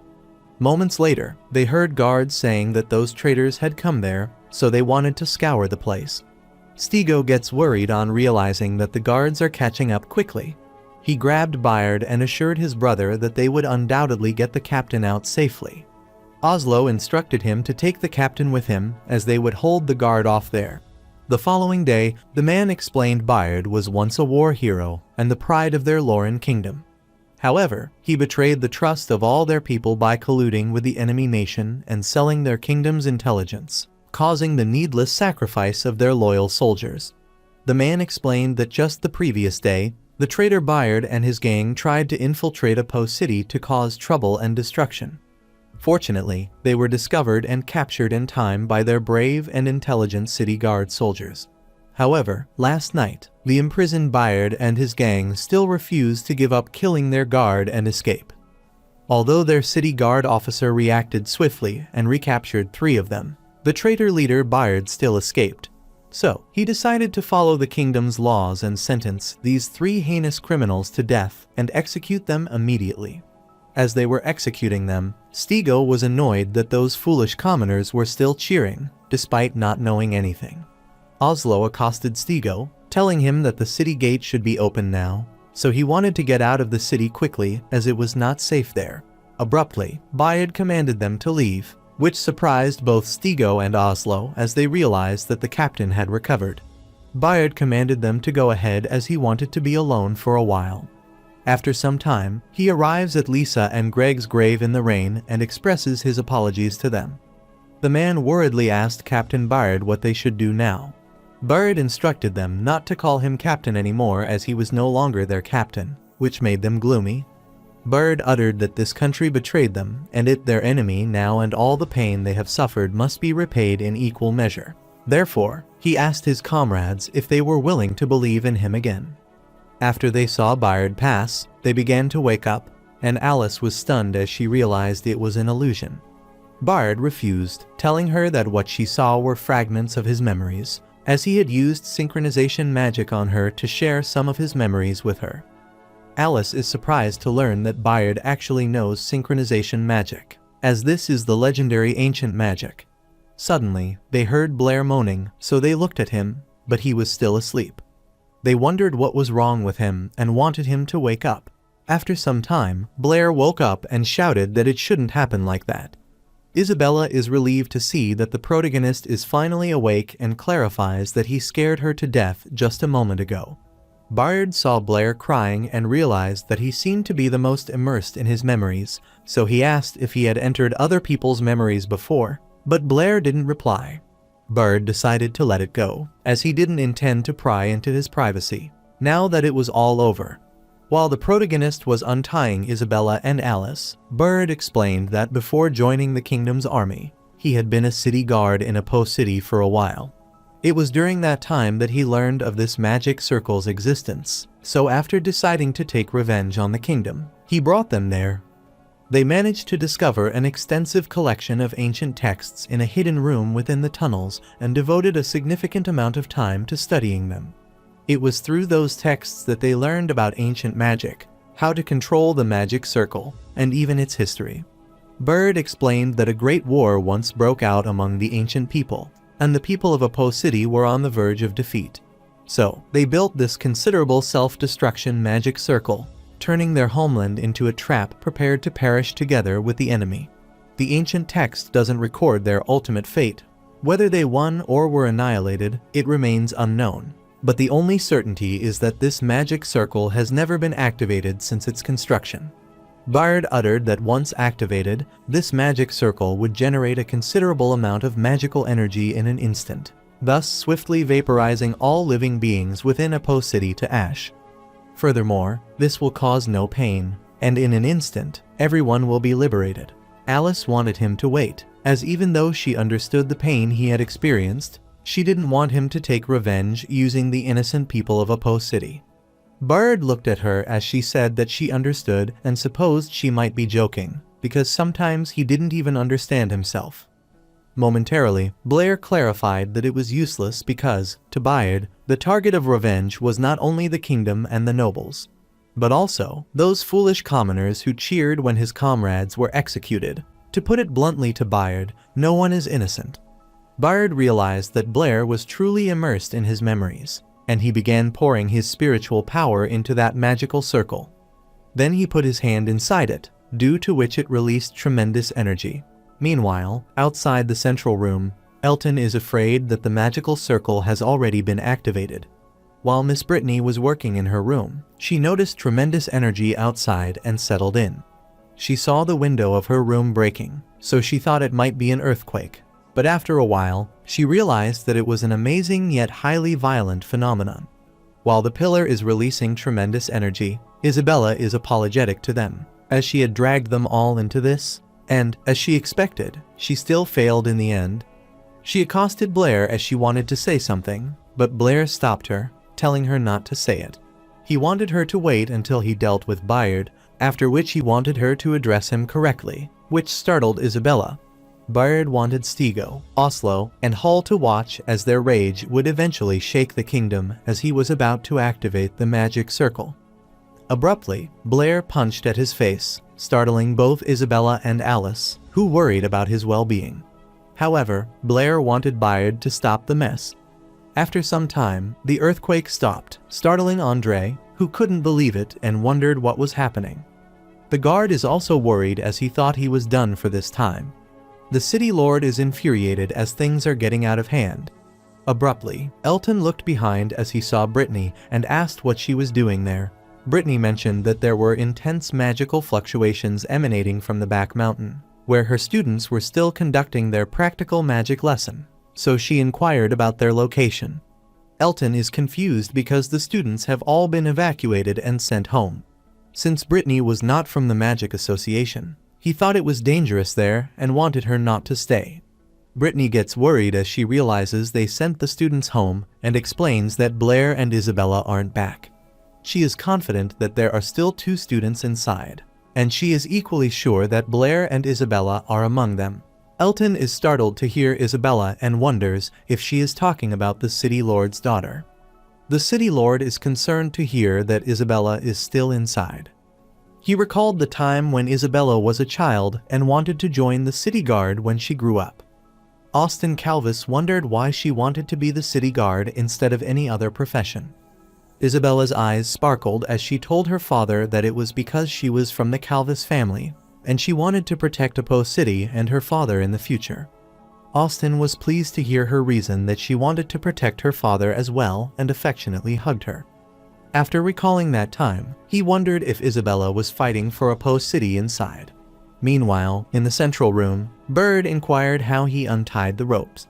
He is annoyed as he was so focused on activating the magic circle that he didn't notice Blair approaching, and he was too careless. Blair uttered that he should ask the city guard soldier he killed. He recalled that Ethan handed him a dagger, which made him wonder why Ethan was giving it to him. Ethan explained that it was a fine tradition among the city guard to conceal a blade in their clothing for emergencies, so he wanted Blair to do the same. Since Ethan gave him the blade, the protagonist wonders what he would do. Ethan looked at him, smiled, and wanted him not to worry, as he was a fast runner so that it would be more beneficial to him. Bayard looked at Ethan's corpse and remarked that he had forgotten about the city guard's old tradition, noting that Ethan was indeed an outstanding junior. Bayard supposed that even though Blair had entered his memories, he still decided to stop him. The protagonist affirmed that Bayard supposed they both had their own belief, so he took back what he said and uttered that he had a fighting spirit. Since words were useless, he wanted to settle this on the battlefield, and he started summoning his fire element to strike. Alice gets worried, so she wants Blair to be careful as Bayard is casting a large-scale spell. Blair didn't want her to worry as he had already figured out how to deal with him. As Bayard threw several fireballs at Blair, he created a barrier around himself and extinguished the fire, which astounded his comrades. The protagonist is pleased because he is right. Even magical flames need oxygen to burn. So he is confident that if he removes all the oxygen from the surrounding area except for his head, then he can nullify the fire magic around him. Bird is dumbfounded to see that his magic has disappeared directly and wonders if it could be that the kid took control of the element. But he doesn't believe that because Blair's spiritual power isn't that strong, so he wonders what is going on. While he is indulging in his thoughts, he notices that he is being attacked and hardly manages to evade it. Bayard realized that he wasn't mistaken this time, as Blair could use magic without spells or hand gestures. The protagonist rushed toward Bayard, astounded him, and supposed that he might not be prepared for close combat either, and punched him in the face. Due to the impact of the punch, Bird is pushed back, but the protagonist doesn't want to give him the time to counterattack, so he immediately grabs the staff that he dropped. He is startled to see that there is residual magic on the staff and wonders what it is. Bayard smirked, thinking Blair's thinking is always so simple, and clarified that he had always kept his word hidden in his staff, but he never thought he had forced him to this extent. He firmly grabbed his sword, lifted it, and charged at Blair, striking his injured arm. Blair collapsed from the excruciating pain due to re-injury, and Bayard stepped on his wound. Bayard uttered that he had truly surprised him because not only did he possess abilities he couldn't comprehend, but he also learned quickly. But he still lacked decisiveness as he had the chance to kill him, yet he failed. Bayard lifted his sword as he was about to kill him and wanted him to remember that killing his opponent on the battlefield is the most tremendous respect he can show them. Blair is astounded as he sees the edge of the sword close to his head and wonders if this is the end. Before Bayard could deliver the final strike, he was struck by the fireballs, resulting in an explosion. Isabella clarified that the members of the Calvis family would never flee from battle. The protagonist appreciated Isabella and Alice, as he wanted them to give it their all, so he started extracting oxygen near Bayard's head. Bayard is startled to see this, wondering what he is doing, but suddenly, he drops his sword and grabs his neck. He can't make a sound and can't breathe, so he wonders what Blair did. As Bayard knelt, the protagonist approached him and apologized, acknowledging that he was right, since killing the enemy is the greatest act of respect. Bayard is having difficulty grabbing his sword with his trembling hand, and he realizes that he has failed so soon that he collapses. After seeing this, both Alice and Isabella rush toward the protagonist and ask about his injuries. Blair clarified that he is all right, which is all thanks to both of them. They saw that the magical circle was shrinking, and Alice supposed that if this magic circle did not receive an activation command within a specific time after charging, it would automatically shut down. Isabella is thrilled to know that and supposed they succeeded. She excitedly grabbed Blair and started shaking him in excitement as they finally managed to save Apo City. The protagonist felt excruciating pain, so he requested her to stop shaking him. Suddenly, the roof began to collapse and Alice grew worried, as she had forgotten to mention that many ancient magic circles self-destruct when they are shut down, preventing enemies from using them. Isabella is confused, wondering what the meaning of self-destruct is, and wants her to elaborate on it. Alice explained that it should be a magic circle self-destructing along with this entire tunnel. Abruptly, the vast rock fell, which worried Blair, so he grabbed both of their hands and started running out. He wondered what the point of analyzing it was when this situation clearly meant they needed to get out of there. Shortly, he saw the pillar was broken and was falling, so he looked at Ethan and bid his final farewell to both him and Bayard. Meanwhile, outside the tunnel, the barrier started disappearing, which thrilled Elton and all the magicians. Abruptly, Britney rushed there in the blink of an eye, and Elton realized that she was really impatient. Since the barrier had been lifted, Austin instructed all the units to move into the back mountain of Holy Donna's Academy to apprehend the thieves and rescue the students and civilians. All the soldiers affirmed their loyalty on his command, and Austin requested that his daughter, Isabella, be safe. Meanwhile, the three of them rush out of the tunnel at a rapid speed as it collapses.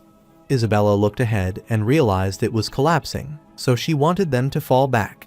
She looked around but couldn't find Blair and wondered where he was. She saw him coming out of the dust and worriedly asked if he was hurt. Blair refused, telling her that it was just that his shoulder hurt a little. Alice looked ahead and realized this place had collapsed as well, which meant they were completely trapped. The protagonist looked at the blocked area and realized that the amount of collapsing there was much less compared to the previous passage, so he supposed they could blast it open with magic. Isabella thought it was no use as their spiritual power couldn't handle it and wondered how many fireballs it would take. The protagonist looks at the blocked path and clarifies that he has an idea, so he asked if they had learned the fire shield and wanted them to activate it fully in a moment, and they affirmed.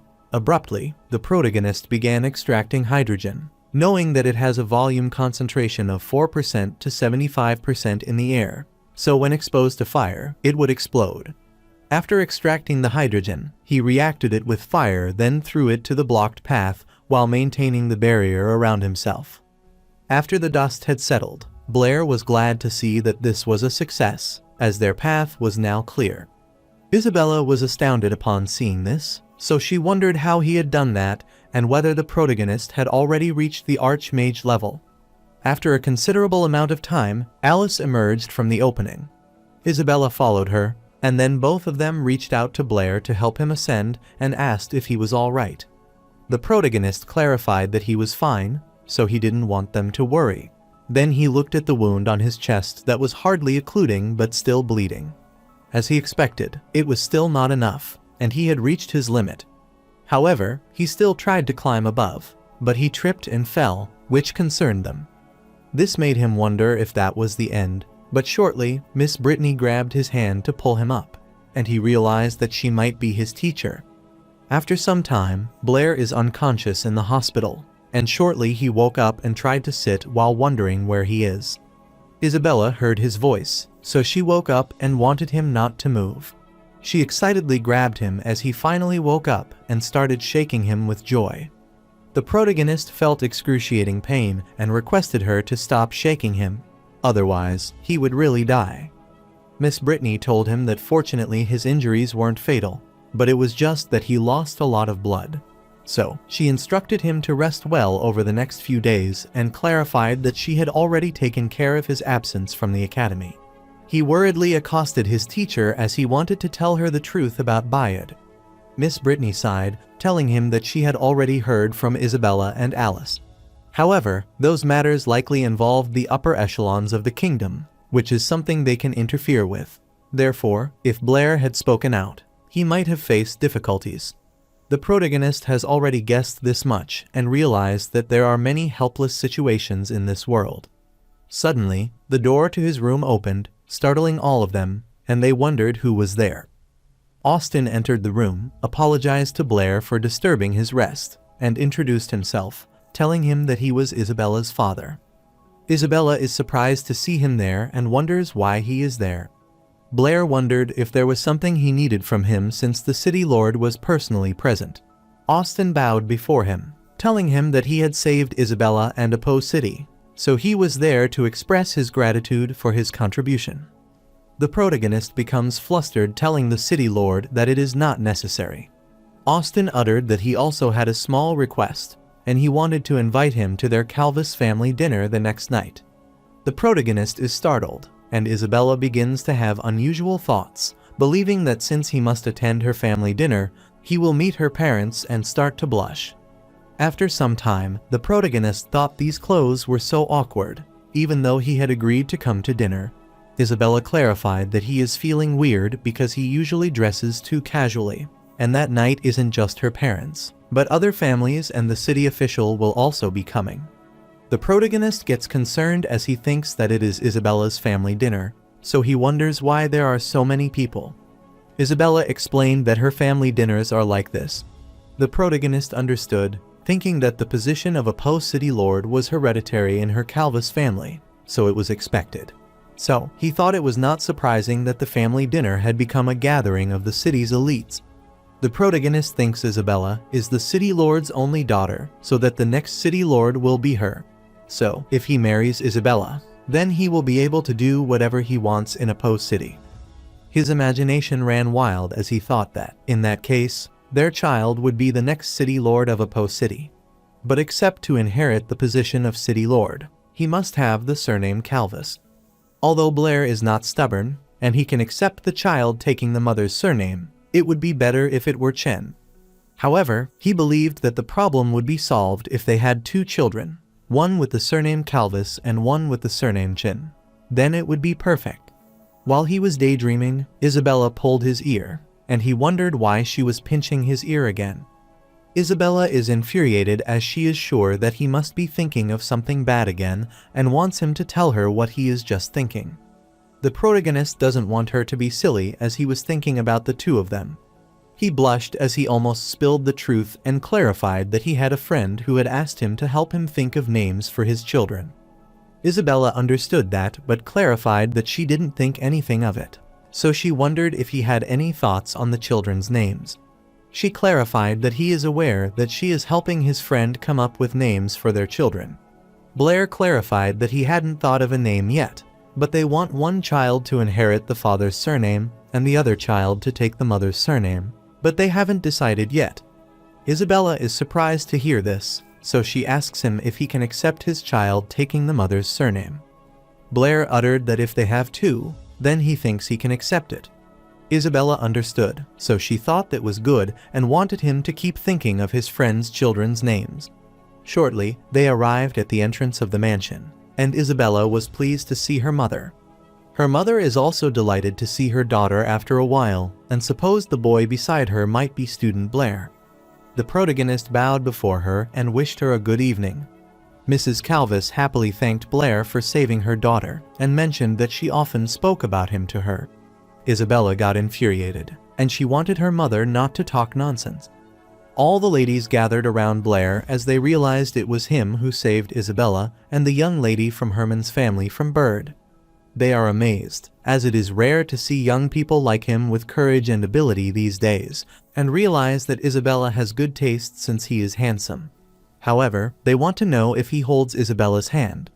Isabella knew that he was uncomfortable, so she grabbed his hand and informed her mother that she would take him to see her father first. The ladies wondered what Isabella was afraid of, as they wouldn't steal Blair from her, but they rushed away. Meanwhile, Austin asks Abel if he is saying that Walter is plotting something. Abel affirmed, telling the city lord that was why he had come to inform him. Austin doesn't believe him because Oppo City is the Calvis family's home base, and they have been running things there for hundreds of years, so he wonders if Abel thinks that a mere finance minister like Walter has the power to shake them. Abel clarified that would have been true before, but in recent years, the royal capital has been tightening its grip on the power of city lords. Now, in all cities outside the royal capital, including their Oppo City finance and military administration, they have been separated from the city lord. Furthermore, the finance minister and the chief of police are directly appointed by the royal capital. So as far as he knew, the Margrave of Walter was not only the chancellor of the exchequer of the city of Oppo, but also the brother of the present queen. He is certain that the city lord is aware that every year at this time, The king dispatches tax officials to each city to audit the taxes. They have a lot of power once they find out about tax issues, so even if it's a city lord, they can take it down. According to Abel's reliable information, Marquis Walter and the tax collector who came to the city of Apo this time had an in-depth conversation just a few days ago, and they may have agreed on some plot against him. Austin knows that, so he thanks Abel for the heads up, as he will keep an eye on it now. Since he explained everything, Abel didn't want to bother him any longer and decided to leave. While he is leaving the city, the Lord asks him why he is sharing this information, as he might have an ulterior motive. Abel clarifies that it is for the sake of the family's stability, so he tells the honorable lord of the city that they need time, since they will be troubled if anything happens in Abbott's town in the meantime, which startled Austin. After Abel left, Isabella knocked at the door, telling her father that she brought Blair. Abel looked at him as he realized that Blair always seemed to be where things were happening, so he wished him good luck for the upcoming storm. Later, they enter Austin's room, where he is staring at them quietly, which makes Isabella wonder why he isn't saying anything. Austin instructed her to go outside for a moment because he had something to discuss with Blair alone. So, Isabella decided to go out first, and Blair assured her that he would come find her when she was done there. Isabella bid him farewell, telling him that she would be waiting for him outside. Austin furiously clenched his fist, and after she left, he thanked Blair for protecting Isabella, because if it weren't for him, he would have lost her. Blair clarified that a man can't abandon a woman and run away in a difficult situation. Austin grabbed his sword and uttered that Isabella said he has been taking good care of her at school, and he unsheathed his sword. Blair becomes worried upon seeing this, telling him that they are both students of Miss Britney, so it's only natural that they look out for each other. Austin realized that he meant what Isabella said was true, and Blair affirmed it. So Austin quickly pulled out the sword, telling him that Isabella had said in her dream that he kissed her, hugged her, and even bullied her. The protagonist is concerned on hearing this and wonders when he kissed her. Austin gets annoyed, asking him if he means that he hugged her and bullied her. The protagonist is startled, wondering if the city lord had called him that day to discuss these things. Austin is startled to hear that, telling him that he is the first young person to speak to him in this manner. So he clarified that he was kidding and requested him not to mind him since Isabella is his only child. He wanted Blair to take good care of his daughter from that moment onward, and the protagonist affirmed, so he shook hands with him. After that, Austin whispered in his ear and wanted him not to talk to Isabella about their conversation, and the protagonist assured him that he would certainly never let her find it out. Later, at the dining table, Isabella asked Blair what her father had discussed with him. The protagonist clarified that he couldn't tell her, as it was a secret between men. Isabella becomes infuriated upon hearing this, so she starts beating him, and her father is pleased to see their friendly bond restored. Abruptly, the man informed him that the finance minister and the tax collector had arrived together. Abruptly, the finance minister arrived and accosted Austin, telling him that he had prepared such a grand banquet, but still, he hadn't been invited. Austin apologized to the minister, explaining that this was their family dinner, so he was concerned it would be a disturbance to him and the tax collector. Walter uttered that he was catching up on the point and clarified that the tax collector was discussing his matter with him. Abruptly, the tax collector arrived, informing him that it was indeed true, having had a thorough conversation with Marquis Walter. Therefore, he now suspects Austin of violating kingdom law regarding tax matters and has requested that he submit to their investigation. Austin gets infuriated but requests that the tax collector allow him to finish his family dinner. The tax collector told Austin that he didn't want to say this again and reminded him that he represented the royal capital. Everyone is surprised to learn about a tax collector from the royal capital. When Isabella grabbed Blair out of fear and started trembling, he noticed that, so he worriedly looked at her. This situation filled the entire place with silence, and Walter requested that Austin advise him, for the sake of their shared experiences, not to make trouble in front of so many people, but to cooperate with the investigation obediently. Austin becomes infuriated upon hearing this, and his wife apologizes to everyone, telling them that the banquet will end there for the night. She clarifies that Austin has some urgent matters to attend to, so she hopes they will gather again next time. The protagonist worriedly looked at Isabella and wanted to leave this place with her first. Abruptly, he is startled to see that Calvin and Barty are also there, so he wonders why they are there as well. After some time, Isabella took him away, and Blair asked if she was all right. He is aware that he is a direct tax collector from the royal capital, so the city lord is in danger this time, and he might be directly dismissed, investigated, and thrown into jail. Abruptly, they heard some guests conversing that Walter is relying on being the queen's younger brother, so he is doing whatever he wants in Apo City, arbitrarily increasing taxes. The guests knew that the city lord had fallen out with him many times over this issue, yet this time, he was slandering the city lord. The lady is annoyed as it turns out to frame the victim because the entire Apo City knows Walter has never listened to the city lord regarding tax matters, as it is evident that the tax collector was bribed to frame the city lord. The black-haired lady stated that she never thought the Calvis family, which had been operating in Apo City for so many years, would decline in this manner. Isabella gets worried, so she grasps Blair's hand. He looked at her and was startled to see her crying, so he asked her what was wrong. She hugged him and asked what she should do, as her father had been framed. Blair wanted her not to worry because he would never let anything happen to her father. After some time, he rushed out and called Chairman Calvin and Barty. Calvin is surprised to see Blair there and inquires what he is doing there. Blair is out of breath due to haste, and after catching his breath, he clarified that the city lord is the father of his friend. Calvin almost forgot that Isabella was his friend, and Barty was amazed to learn that he was Blair, who had saved Apo City, so he was honored to meet him. The protagonist asked them why they were there and who they were following. Calvin explained that the tax collector is a vice chairman from the headquarters of their mathematical association, and the branches in various regions must cooperate with them to complete the tax audit. As for Chairman Barty, the safety of the tax collector has always been the responsibility of the Magic Association in various regions, so he naturally has to come.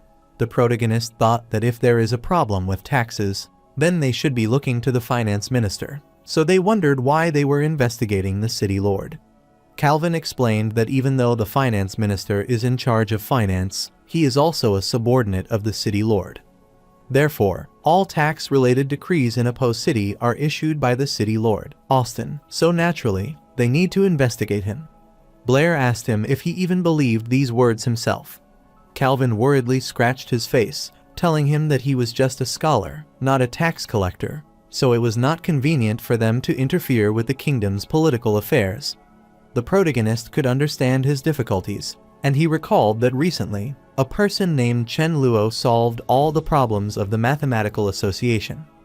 That person even certified a new magic in the Magic Association, so he asked if Calvin still remembered. Calvin affirmed, telling him that he remembered Chenluo was now a globally recognized god of mathematics, so he asked Blair if he had also heard of his deed. Barty was startled to hear that, as he was sure the new magic Chenluo had certified for their association shouldn't be on the shelves yet, so he wondered how Blair knew about it. The protagonist clarified that he is Chenluo, which shocked both Calvin and Barty. Calvin worried that Blair might be joking, as that couldn't be true. Blair clarified that he had solved a total of 23 problems, so the reward should be 535 gold coins. But he figured since it was their first collaboration, he rounded down the amount and only took 530 gold coins. He further explained that mixed magic is simply a fusion of water ball and fireball, so he clarified that he could demonstrate it there if they needed proof. Calvin gets worried, telling him that he was so presumptuous just now to question his identity. Barty is astounded to know that Blair is Chenluo, so he finally realizes how he can defeat Bayard and thinks that it might not be a coincidence. Calvin requests that Blair command him even if it costs his life. Blair clarified that his life wouldn't be necessary, as it was just that this tax collector and finance minister displeased him, so he doesn't wish to see them in Apo City anymore. Calvin requested that he rest assured because these two would completely disappear that night. Barty enthusiastically uttered that even though the Magic Association is responsible for their protection, they can make mistakes like that night as well. The protagonist is worried to see them because these two are usually well-mannered, so he wonders why they have suddenly become so rough. At the same time, both Calvin and Barty are pleased to see Chenluo, the god of Lauren and the god of mathematics, so they believe him. Therefore, for their lord, Chenluo, they wanted Walter and Caesar to die that day. While they were indulging in their thoughts, Blair put his hand on their shoulder, telling them that the point is Walter is the root of the tax problem, and asked if they understand. Calvin and Barty understood what he meant, so they wanted to kill his whole family. The protagonist becomes worried upon hearing this, so he clarifies that he doesn't want his life, but he doesn't want him to be an eyesore in a post city anymore. Since their lord Chenluo wanted to do this, they both understood their task. Before leaving, he requested that they not disclose his identity to anyone else, as he didn't want any unnecessary complications. After some time, Barty and Calvin arrived at the location where Walter and tax collector Caesar were. Calvin accosted Vice Chairman Caesar and requested that he come with him, as he had something important to discuss. Caesar instructed Austin to stay there as he had some matter to attend to. After Caesar left with Calvin, he informed him that Walter was no longer suitable to be the finance minister of a post city. Vice Chairman Caesar gets annoyed, telling him this isn't something he can decide. Abruptly, Barty came in asking if the rumors about him were true, which worried Caesar. Barty put his hand on Caesar's shoulder, telling him that there were rumors he was involved with Walter, and asked if he was tired of it. Caesar gets pissed, asking Barty if he is crazy as he is just doing his job impartially. Barty looked at him, telling him that he was afraid, as this wasn't something he could decide, and clarified that someone higher up wanted Walter out of a post city. He explained that if Caesar is unwilling, then he can no longer guarantee his safety. Calvin didn't wish for Caesar to forget that he is, first and foremost, the vice chairman of their mathematical association, and then the kingdom tax official. He clarified that a person is related to the survival of their association, so he advised Caesar to make a wise decision and not cause trouble for the entire association. Caesar thinks for a while, then looks back and commands his men to seize Finance Minister Walter and take him away. As the man grabbed Walter, he worriedly asked Caesar if he was crazy as he was not arresting Austin but arresting him instead. Caesar furiously instructed him to shut up, and then he told Austin that they had obtained evidence of Walter embezzling the kingdom's tax revenue. He apologized to him for the trouble and wanted to take their leave to proceed. Austin was stunned to hear this and saw them leaving quietly. At the same time, Blair is worried that Isabella will pinch his ear again because it hurts badly. When Austin saw his wife laughing, he wondered what was wrong, and his wife grabbed the wine glass and asked him if he still didn't understand. They toast the drink to celebrate this delightful event, and his wife remarks that Blair is a good kid. Meanwhile, Isabella is waiting on a bench for Blair and wonders where he is. After some time, the protagonist arrived there and gently patted Isabella's head to comfort her. Isabella wiped away her tears, asking Blair why she had only just arrived and inquiring about the fate of her father and others. Blair clarified that everything is taken care of, as he had asked a friend for help, and the tax collector has already taken Walter away. He supposed it was time for a change of finance minister in a post city. Isabella is confused on hearing this, wondering why he would do that as the tax collector is on Walter's side. The protagonist smiled, telling her that his friend was just a little bit more potent than the tax collector. Isabella is confused, wondering who this friend is that Blair is talking about. Blair wanted her to stay quiet as she asked so many questions. Suddenly, Isabella kissed him and then rushed away, telling him to come because the banquet wasn't over yet, and Blair blushed. Later at the banquet, two men were fighting over the bet money. One of them wanted his comrade to hand him the gold coin because the city lord, Austin, had won. His comrade is pissed as he didn't wanted to hand him the money and is sure that he knew it all along. As a result of their fight, the coin spills away. While Blair was chasing, Isabella wanted her to slow down, and suddenly, she placed her foot on the coin and accidentally slipped. Blair worriedly rushed to help her, but he accidentally tore her sleeve away.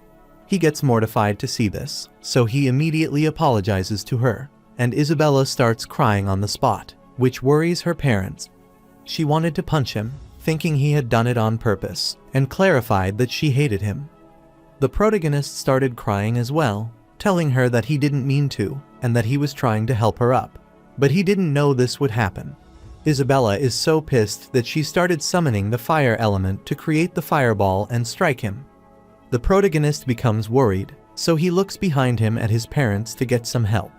So Isabella stopped, but she was infuriated at him, and Blair clarified that he certainly didn't see anything and kept explaining, but she didn't believe him. Isabella's mother started laughing on seeing their sweet quarrel and thought that youth is genuinely remarkable. Austin accosted Blair, telling him that they hadn't finished their conversation, and requested him to come with him. Anna said that Blair helped Isabella's father this time and thought her daughter was quite charming. However, she remains infuriated, telling her mother that she doesn't care about him. Meanwhile, after they arrived at Austin's office, he admitted that he hadn't expected what happened that night and realized that Blair was genuinely remarkable. He supposed the city lord figured it out as it was not as complicated as he thought. He explained that Chairman Calvin and Barty owe him a favor, as it just so happened that he needed this time. However, to make Caesar offend Walter is not a small feat. The protagonist clarifies that protecting Isabella is a matter of honor. As for the finance minister, he has been recklessly increasing taxes in Apo City for the past 3 months, causing the price of pork to quadruple, which is truly detestable. Austin asked if that was the only reason he helped him and his family out of their crisis. Blair clarified that with the skyrocketing price of pork, one can imagine how high the cost of living in Apo City must be. Since taxation concerns the national economy and people's livelihoods, allowing the finance minister to amass wealth recklessly will only make people's lives miserable. The protagonist thought there was no hope for this city when the people in the city couldn't even afford to eat. Austin thought Blair was right and clarified that he was also responsible for the situation. The protagonist thought this was good, as he understood, but there was no need to blame himself too much. At the same time, Isabella and her mother were listening to their conversation from outside. Austin thanked Blair for his advice and clarified that he would certainly keep the new finance minister in check from that moment onward, and the protagonist was glad to hear this. While they were conversing, Isabella's mother pushed her inside the room, and she bumped into him. Due to their collision, Blair accidentally dropped the glass of juice, and it spilled on both of their clothes. Mrs. Calvis came in telling Isabella that she was so clumsy and wanted her to take Blair to change his clothes quickly. Austin agreed with her and instructed Isabella to take Blair to change his clothes and help him tidy up his room. This made them blush, and her mother uttered that since her father agreed, it was decided, but both of them were reluctant. While taking Austin out of the room, she winked at Blair, thanked him for that day, and said she wanted him to have sweet dreams. After they had changed their dresses, Blair wanted to explain something to Isabella, but she grabbed his hand and wanted him to come with her. While her parents were watching them, and after they left, Anna asked the city lord how it was. Austin clarified that the tax collector changed his mind because of Blair, and Blair said it was because Chairman Calvin owed him a favor. However, he feels like things aren't that simple. Anna doesn't care about that as she thought that everyone has their own secrets, but as long as he treats Isabella well, that is all that matters. Austin was startled, wondering how his wife knew that Isabella liked him. His wife laughed, wondering if that was even a question, as she had always talked about going to the royal capital, but she hadn't applied to any of the 5 major academies this time. Austin thought that his daughter was just reluctant to leave them, but his wife believed it was because she was waiting for another year to go with Blair. After giving some thought, his wife instructed him not to worry about Isabella's affairs as she is so simple-minded that she is worried that she will be bullied if she goes to the Royal Academy, so Austin agreed. Meanwhile, in his room, Blair looked at the gold coin while thinking that he didn't want to cause trouble by using Chenluo's identity. But now it seemed the god's identity had other uses. Walter is the queen's younger brother, but he breaks the rules and crushes everything in front of Austin. But Chenluo is the god of the mathematical association, so Calvin and others respect him like an actual deity, so gods don't need to reason. Therefore, with just one word from God, Calvin can make Walter disappear from the face of the earth and even decide the life and death of others by changing the rules. The protagonist thinks about Isabella, so he is willing to change the rules to protect himself and those who are most important to him. He supposed that to survive well in this world, he must hold a lofty position and possess the strength to overcome everything. While he was pondering, someone knocked at his room window, so he opened it and saw Isabella there. She quickly came inside, which made Blair wonder why she didn't come from the door. Isabella thought he is a dumbass, as they will be seen if they use the door.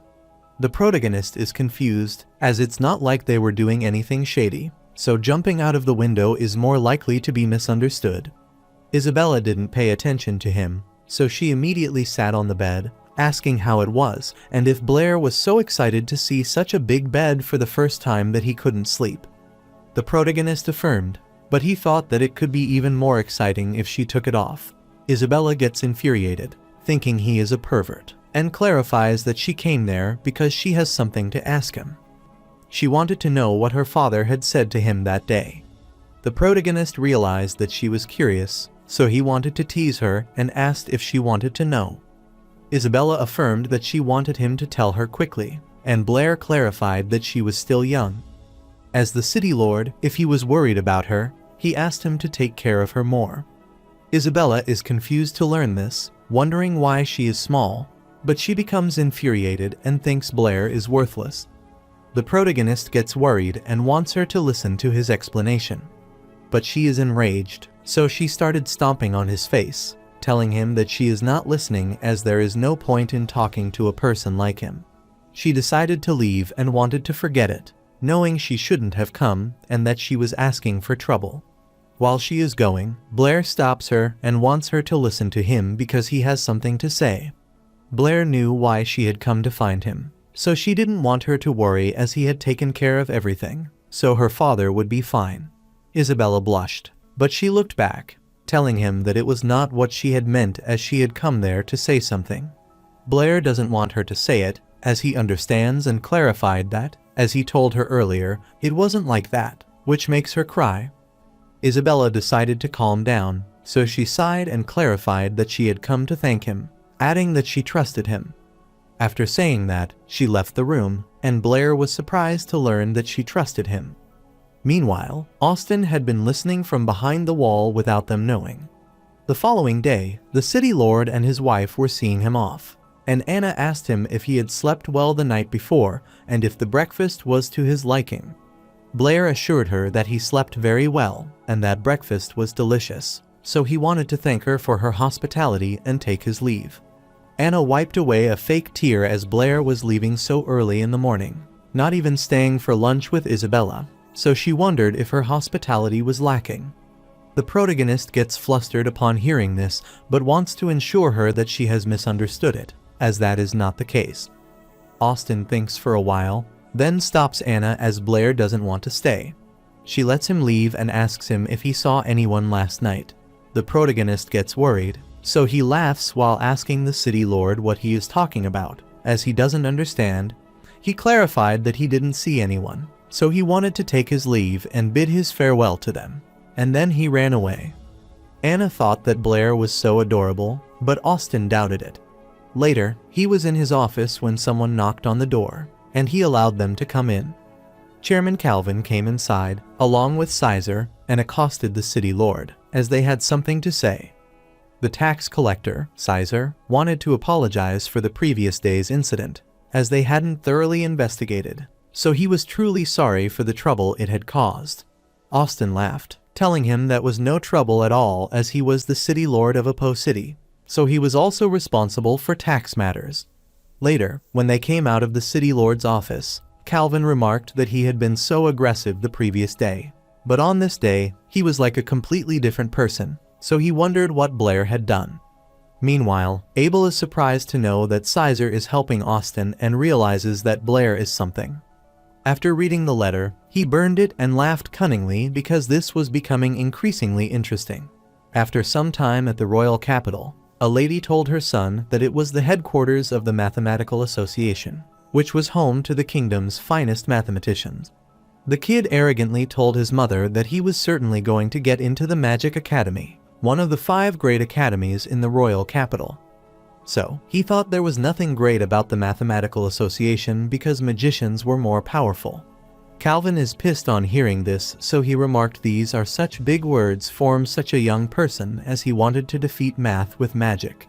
He told the kid that to defeat mathematics is to defeat the foundation of all research, whether it's alchemy, divination, or scientific research, and none can be separated from math. So, he furiously asked the kid if he thought he could defeat math with magic, which infuriated the kid. The lady told Calvin that he was just a child and requested him not to take his words to heart. But the kid didn't give up asking Calvin why he couldn't defeat math with magic, as there would always be powerful magicians who could do it. Calvin laughed, telling the child that he was right, as there will always be someone more powerful, but mathematics cannot be defeated, as it will only continue to advance and surpass itself. Then he patted the child's head and went inside the Mathematics Association building, while the child annoyingly made fun of him. Meanwhile, the guards at the entrance welcomed the vice chairman, Calvin, at his arrival at the Royal Capital Mathematical Association. While heading inside, the scholar informed Chairman Calvin that the devil numbers he had brought a few days ago had caused a great panic in the association, and the scholars were on the verge of collapse. Another scholar uttered that it was not the devil number, but an irrational number, and requested Calvin not to listen to his alarmist talk with the comfort of 3 great scholars. He clarified that everyone has accepted this reality, but the numerical sect is still struggling to adapt. Calvin clarified that the discovery of the irrational numbers represents the progress of mathematics and is a gift from God to the Lauren kingdom and even the divine continent. Therefore, as a mathematics scholar, he thought they should pursue truth and abandon the erroneous concepts of the number sect. He thought that due to the respected Blair irrational number, they wouldn't have to fight with these people at this year's Edwin Award. Inside the association, 2 magicians were fighting, and a man asked why they should give it to Barty, as this was their time, so that was good enough for the Edwin Award. Barty gets infuriated, wanted the man to ask him about his fist first, and all other scholars were pissed on seeing this scandal. Calvin is about to stand from his position, but a man approaches him and hands him 2 badges as he wants to vote for him. After some time, several other men also wanted to vote for Calvin and congratulated him on his success, which startled Calvin. The other scholar supposed there was no more suspense this year, and his comrade affirmed it. Therefore, on behalf of the Mathematical Society of the Kingdom of Lauren, the scholar declares that this year's Edwin Award winners are the division of Britney and Blair of Opposed City. Calvin's eyes filled with tears of joy.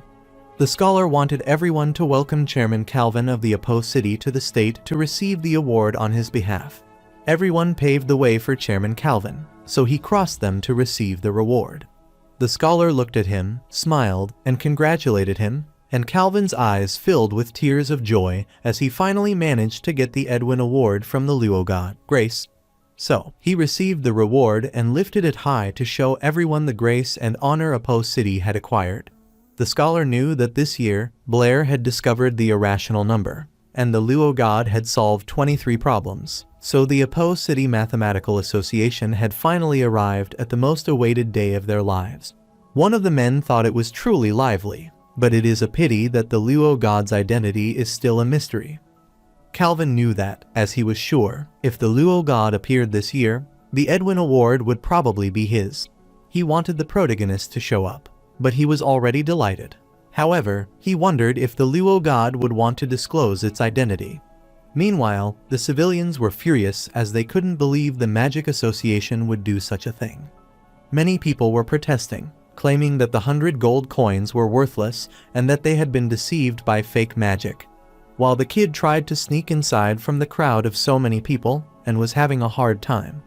The civilians are pissed as they not only did scam them, but they dared to say their talent wasn't enough and wondered if they don't care about the kingdom refund laws.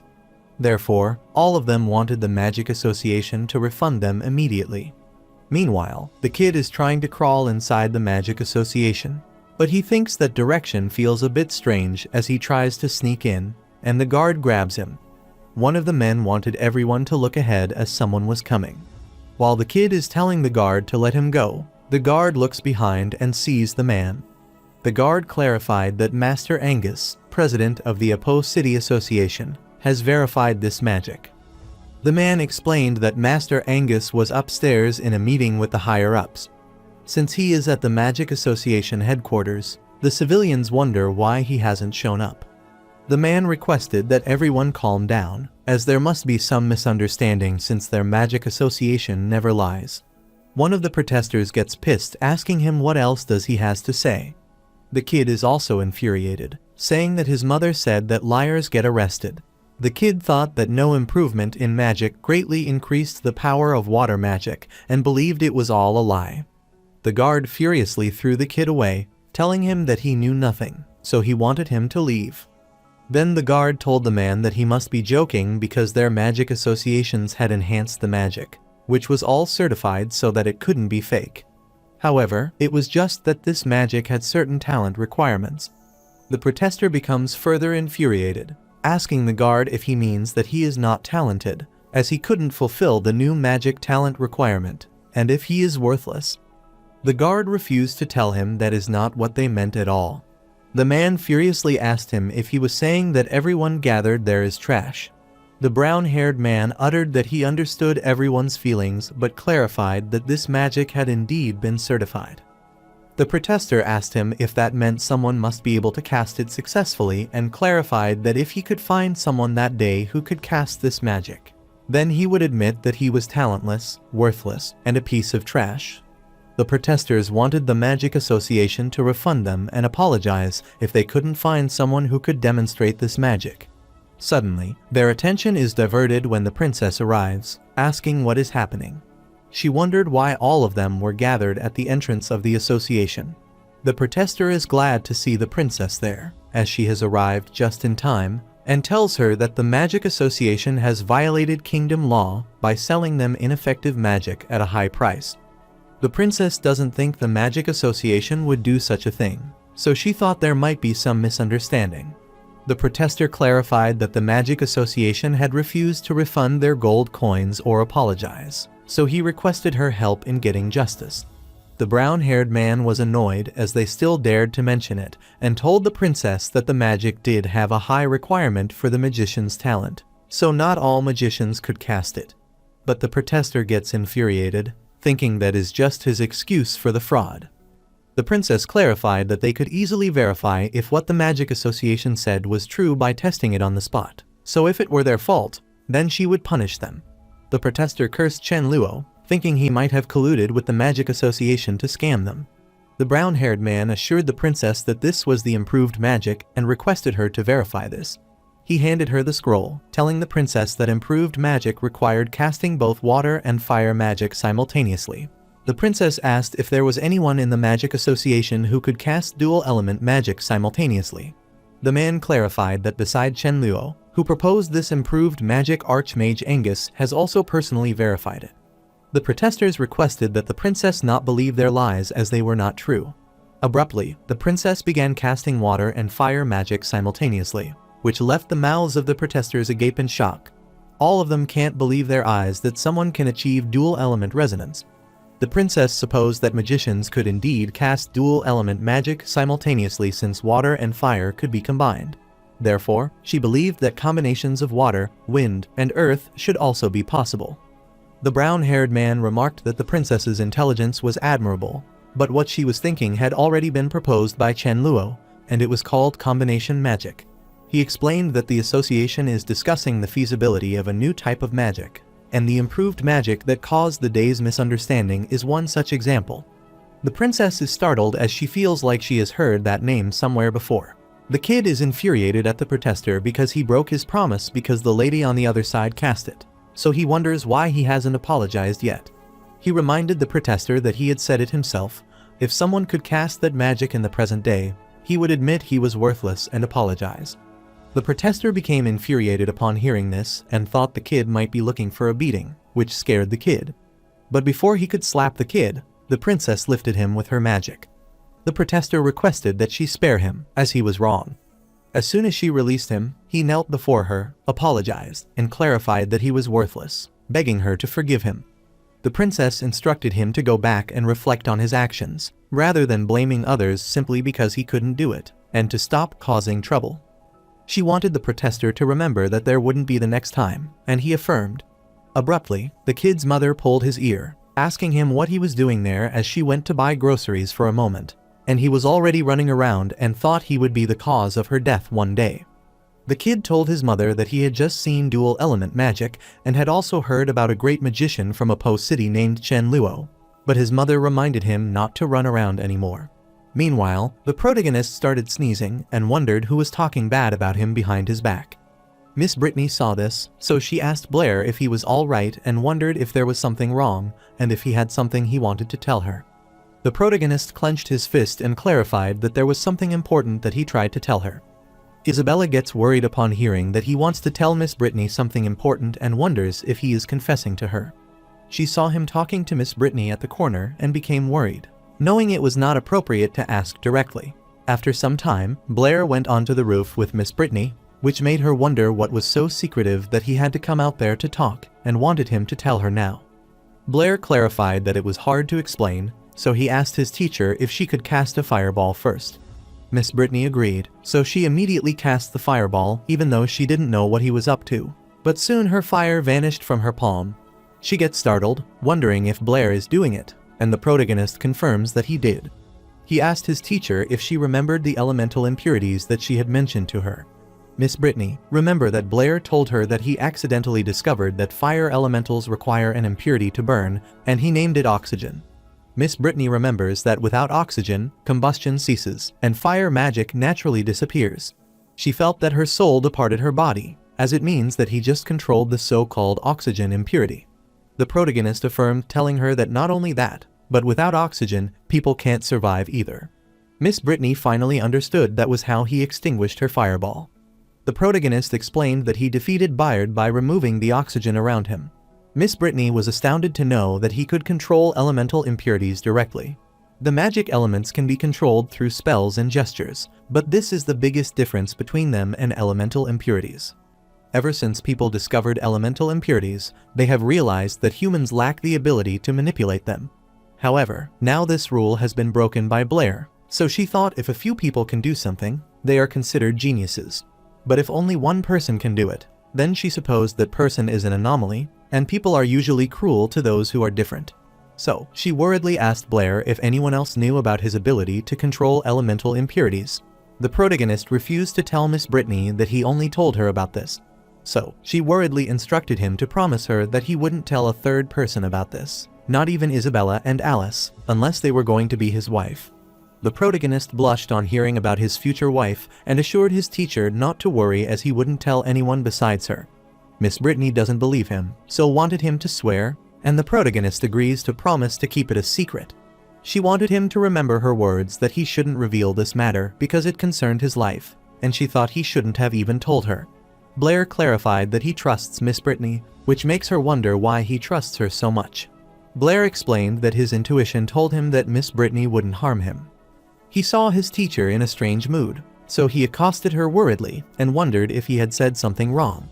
After a while, Miss Britney hugged him and thanked him for trusting her.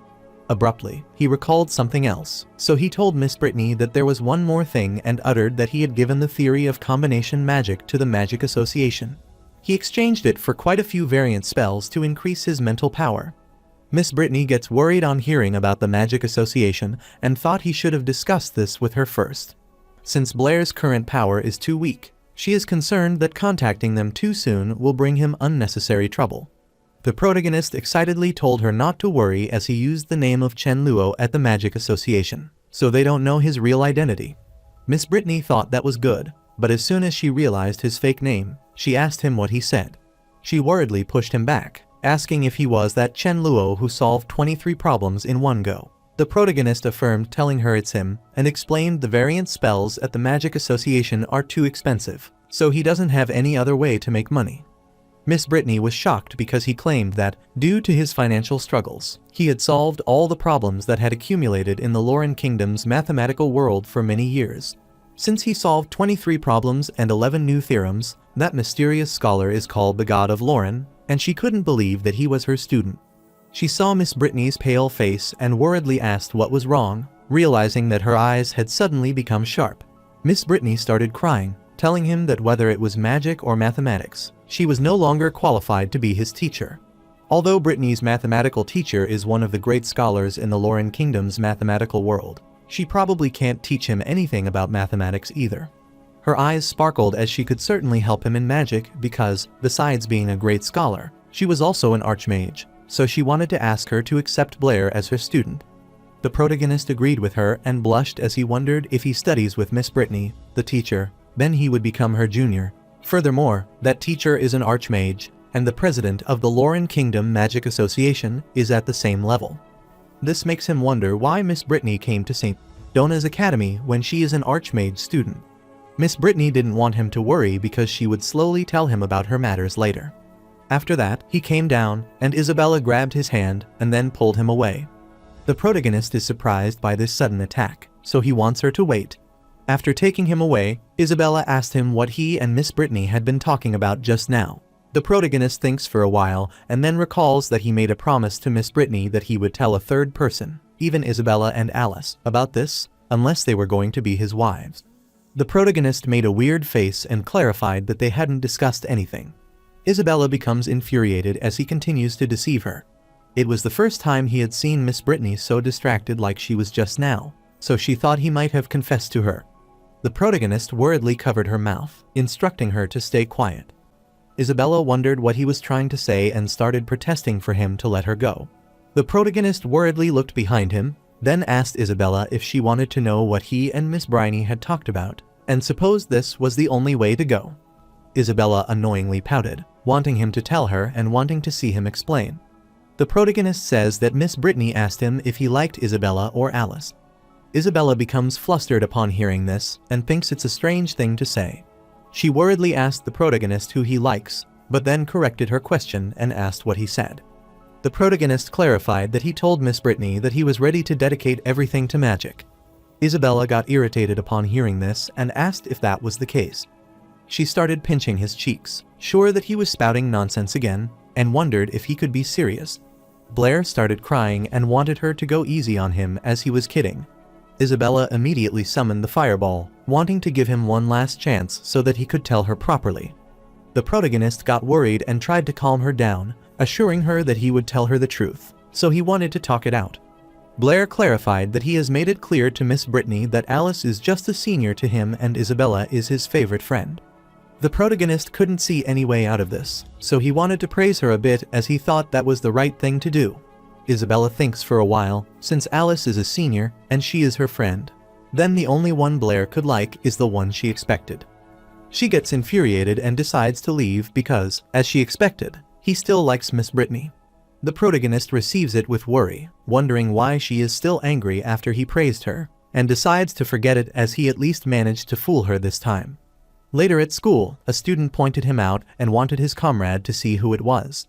One of the students said that during the last practical lesson, he saved Isabella and senior Alice from a high-level magician. The protagonist is worried as he is not a monkey in a zoo, so he wonders what is so fascinating about watching him.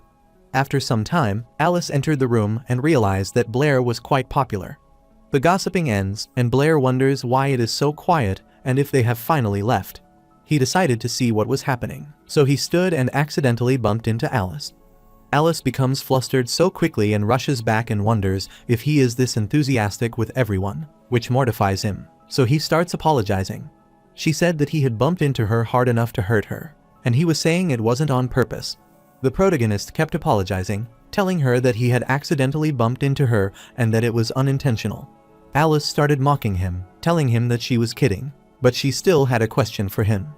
She showed him the problem, telling him there are 2 math problems that she can't solve, so she needs his help again. The protagonist grabbed the book, telling her that it is not a problem for him, and started looking for the solution. The student outside was startled to see how close senior Alice and Blair were just now. Another student saw that, and as he expected, senior killer Blair thought his luck with women was too good. Some students behind were amazed to learn that the school goddesses were surrounding him. That was too harsh for them. Abruptly, Isabella arrived, asking them what they were doing there.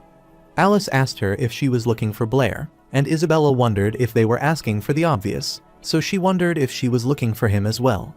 Alice asked him if she would like Junior Blair, as she found him pretty amusing. Isabella got annoyed, asking her what nonsense she was talking about as she didn't like Blair and wondered who would like him. Abruptly, Alice uttered that she liked him, which infuriated Isabella, as she had just confessed that she had asked since when she had liked him. Alice affirmed, telling her that she was right, Junior Blair, and wondered what was wrong. Since Isabella doesn't like Blair, Alice becomes sure that she wouldn't compete with her. Isabella uttered that even if she doesn't compete with her, she still doesn't stand a chance because Blair already has someone he likes. Alice doesn't care about that as she could compete with her somewhat. Isabella clarified that it is useless because she can't compete with her and she doesn't want her to waste her energy.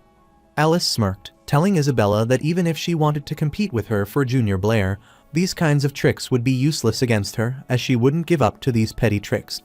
Isabella rushed away, telling her that she didn't want to compete with her because if she liked Blair, then she should go ahead. That had nothing to do with her. Isabella couldn't believe that Alice said she wouldn't give up, even though she didn't have a chance. She wondered where Alice got the confidence to think she could win. The protagonist is infuriated, so he gets worried, but he doesn't think he provoked her that day. After a while, Isabella wanted to ask Blair if he would choose between her and Senior Alice, but she told him that he had to choose one of them. The protagonist gets worried, wondering why she always asks such boring questions. Isabella wanted him to answer quickly, without trying to dodge the question. The protagonist is annoyed, wondering why he has to choose between the two of them again. Isabella gets infuriated and wants him to choose, wondering why he has so many questions. The protagonist clarified that he had chosen magic, but Isabella didn't give up telling him that he could only select her or Alice. Magic was not an option. The protagonist smirked and asked if he could add another option. Isabella got annoyed, wondering whom he wanted to add, and asked if she should add Miss Britney as well.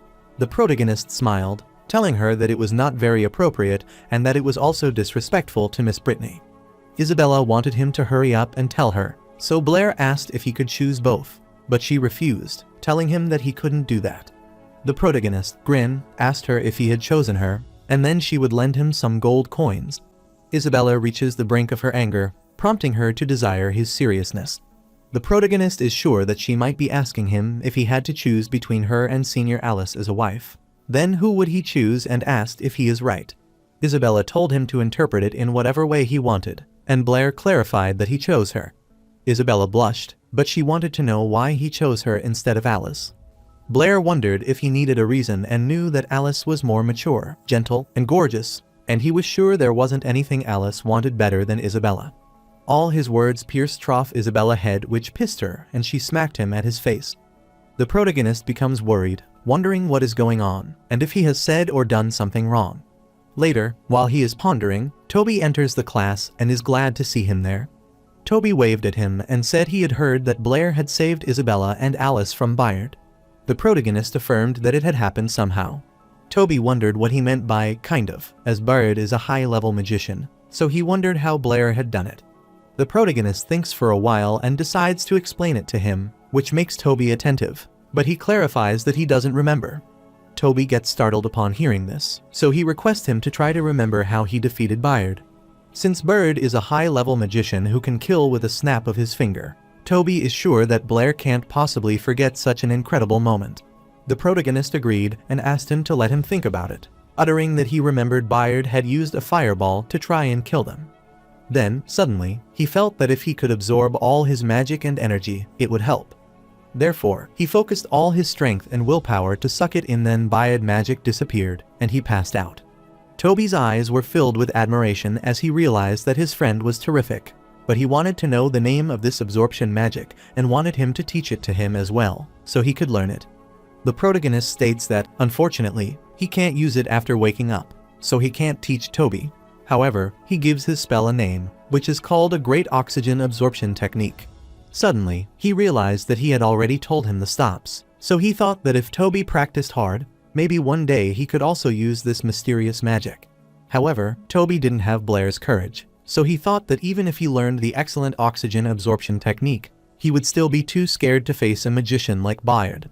The protagonist wanted Toby to remember that no matter how intense the enemy is, As long as he has the determination to die, anything is possible, so he believes in him. Toby thanked the protagonist for his encouragement and assured him that he would undoubtedly practice the great oxygen absorption technique.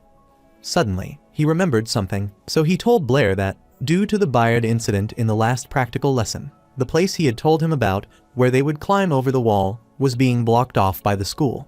He stated that the authority said it was for the student's safety. The protagonist thinks about it and then decides to leave, which makes Toby wonder what he is doing.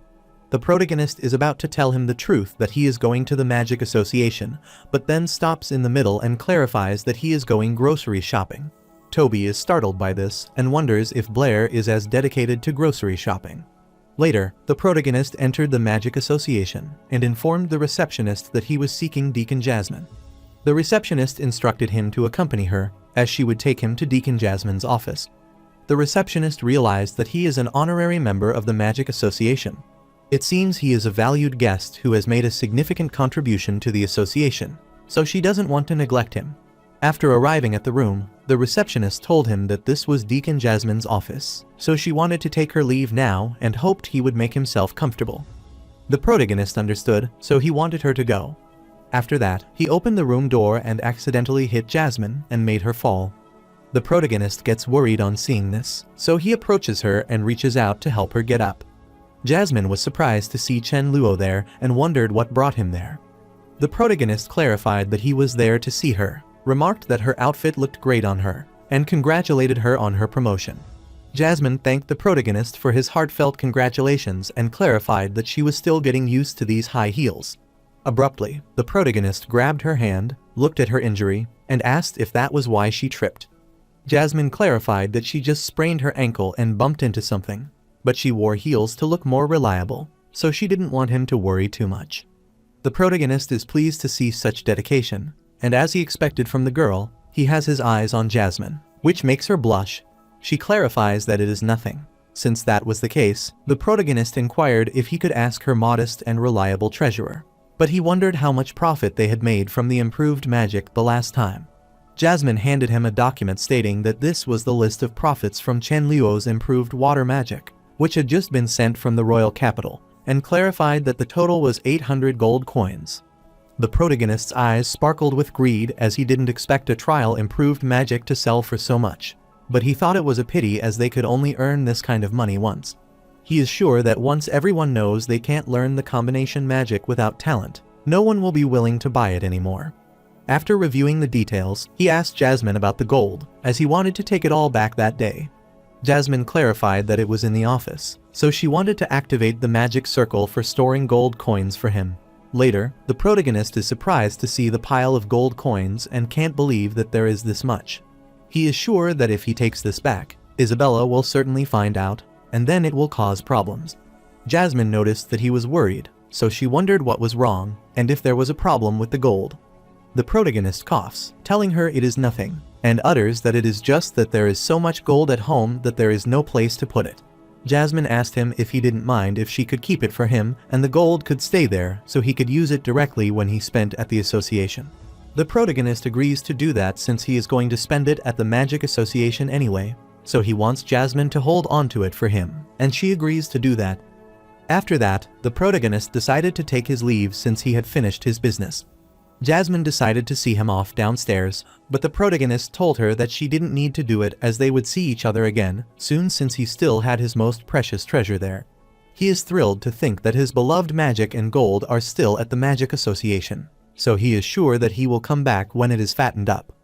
Jasmine misunderstood his words, blushed, and wondered what treasure he was talking about. At night, Blair is pouting in his bed because he is sure that the combination of magic can't get him more gold coins. He annoyingly hugged his blanket, as he had already taken the bounty for the 23 problems, so he wondered what other ways there were to make money. This was so worrying that he couldn't even sleep and wanted to think of another way to make money. After some time, he fell asleep, and in his dream, he met the receptionist, telling her that he had killed Bayard, so he asked her to give him the bounty. The receptionist told him that the bounty was quite large, so she wondered if he was certain he wanted to accept it all. The protagonist excitedly told her to give it all to him, as there is no amount of gold he can't handle. Abruptly, gold coins started falling from the sky, startling him, and he wondered if they were falling from the sky. While he is sleeping on the pile of gold, it starts to get wet, and he realizes it is very cold, so he wants to find Isabella to help him. He picked one of the gold coins, looked at it, and realized it was so cold. Abruptly, he opened his eyes, saw Isabella before himself, and worriedly called out for his gold coins, which startled Isabella. The protagonist becomes gloomy as he has such a huge mountain of gold in his dream and asks Isabella what she is doing there. Isabella clarified that if she woke him up, then there would certainly be a guest waiting for him outside. Blair, on the other hand, was mumbling about gold, so she supposed he must be having another bad dream. The protagonist abruptly gets out of bed, worried that a guest might be visiting this early in the morning. Isabella was flustered on seeing him in shorts and inquired why he wasn't dressed properly. The protagonist instructed her to go out as he needed to get dressed.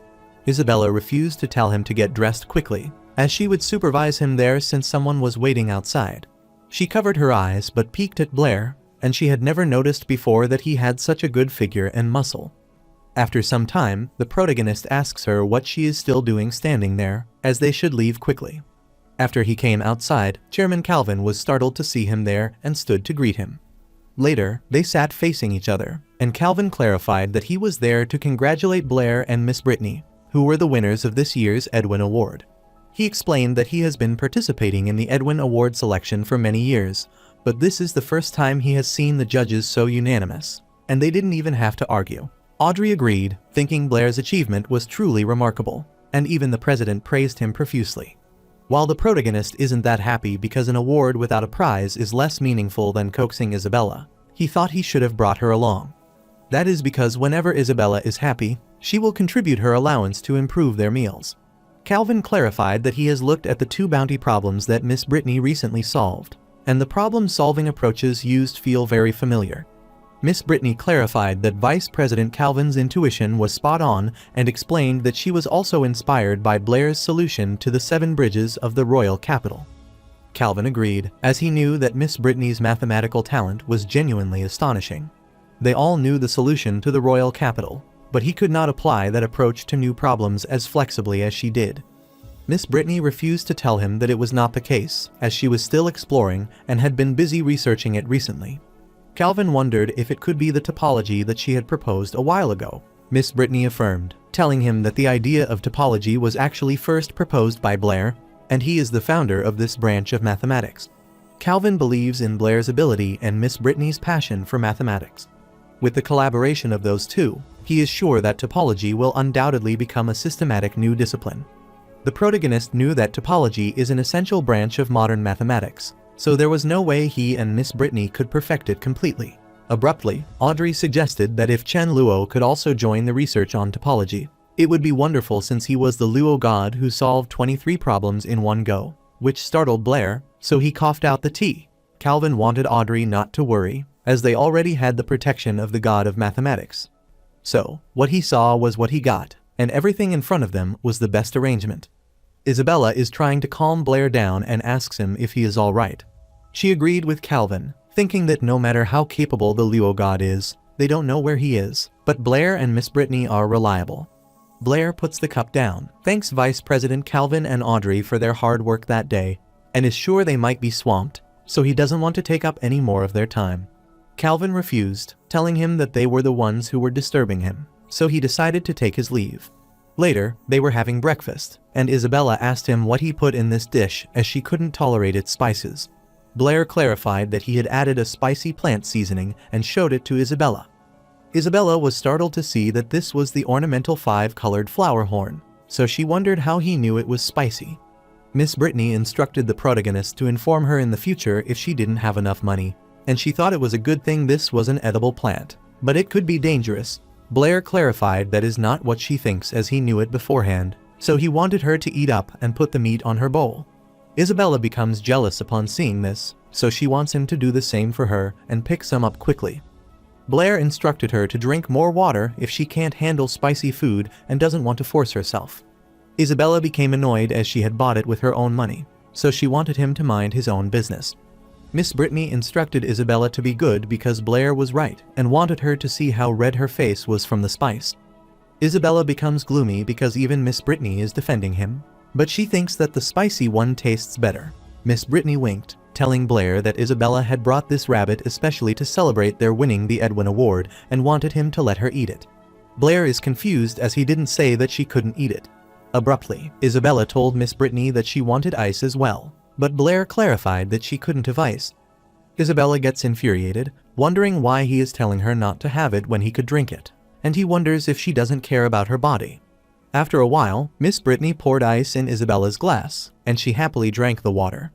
Later that night, Isabella is trembling and wondering why her stomach suddenly hurts so much. Momentarily, the protagonist came into her room to hand her a hot brown sugar solution. Isabella looked at the glass and wondered what it was, and Blair explained that he had made this brown sugar water and wanted her to drink it so the pain would go away. Isabella is disgusted upon seeing the water, asking if it is brown sugar water, as it resembles blood. Blair wondered why she cared what color it was and told her that if she didn't drink it, then he would take it away. Isabella wanted him to wait, as she hadn't said she wouldn't drink it, and then she immediately drank the water and realized it was sweet. After a while, she realized that water worked because her stomach no longer hurt as much. Later, the protagonist instructed her to take care of herself, as she had been acting differently over the past few days. However, he had something to attend to, so he wanted to talk to her later. While he is leaving, Isabella tells him to wait and not to go yet because she has something to ask him. Isabella knew that she was undoubtedly different a few days ago, but she wondered how Blair knew about this. She wondered why she even stopped him, as it was kind of embarrassing to ask him directly. She thinks for a while and utters that she wants to ask him which element to study after becoming a junior magician. She becomes worried as she realizes that Blair seems to have mentioned it to her before. Blair clarified that he wants to study water magic in the future. Isabella was startled because he said he wanted to become a fire magician, so she wondered why he changed his decision. Blair clarified that he changed his mind because even though fire magic has a strong attack, its defense is weak. Furthermore, in the later stages, water magic isn't bad in either attack or defense, so it suits him better overall. But the true reason is that water magic is not highly regarded, so he can wear a water magic robe that has an underestimation effect built in. Therefore, he would pretend to cast a water ball spell and then release a blue fireball, which is the key element of surprise. Since Blair wanted to be a water mage, Isabella clarified that she would study fire magic. Blair realized that she had been practicing levitation and planning to major in wind magic, so she wondered why she had the change of heart. Isabella uttered that it was because early-stage fire magic had more substantial combat power than water magic, so she could protect Blair before he became a senior magician. The protagonist laughed to learn, as she wanted to protect him and did not want to make this decision lightly because the main element a magician chooses is a lifelong commitment. Isabella clarified that she had already made up her mind, which startled Blair. Then she asked him if he didn't trust her, and Blair patted her head as he wanted her to focus on protecting herself first. Later, Miss Britney asked Blair if he could help her with these math problems as she had been working on them for days with no progress. The protagonist agrees to help his teacher and wants to give it a try, so he grabs the papers. Isabella saw this, so she decided to return to the classroom and practice her magic. Miss Britney gets startled, wondering why Isabella isn't clinging to them lately. She is sure that if it were before Isabella, she certainly would be studying math problems with them instead of practicing magic alone. Blair clarified that it is because she has gotten serious, so now she spends almost all her energy practicing magic. While Isabella looked back at them, she wanted to become stronger quickly so she could stand. Blair sided with her, as she was still lacking. Meanwhile, in the training room, Isabella was practicing her magic when Alice entered the room and asked if Blair was there. Alice is startled to see that Isabella is training alone, so she wonders where Blair is. Isabella clarified that Blair is in Miss Britney's office and they are discussing math problems, so told her to go ahead if she want to join in. Since that is the case, Alice don't want to disturb them as well and uttered that she has some good news to share with Blair, but it seems like she can only talk to Isabella now. Alice gets worried, wondering what's wrong with Isabella lately, as she deliberately mentioned Blair and didn't even get angry. Then she approached Isabella and asked her to review the document, as she was the first student in St. Donna's Academy to reach the junior magician level at the general level.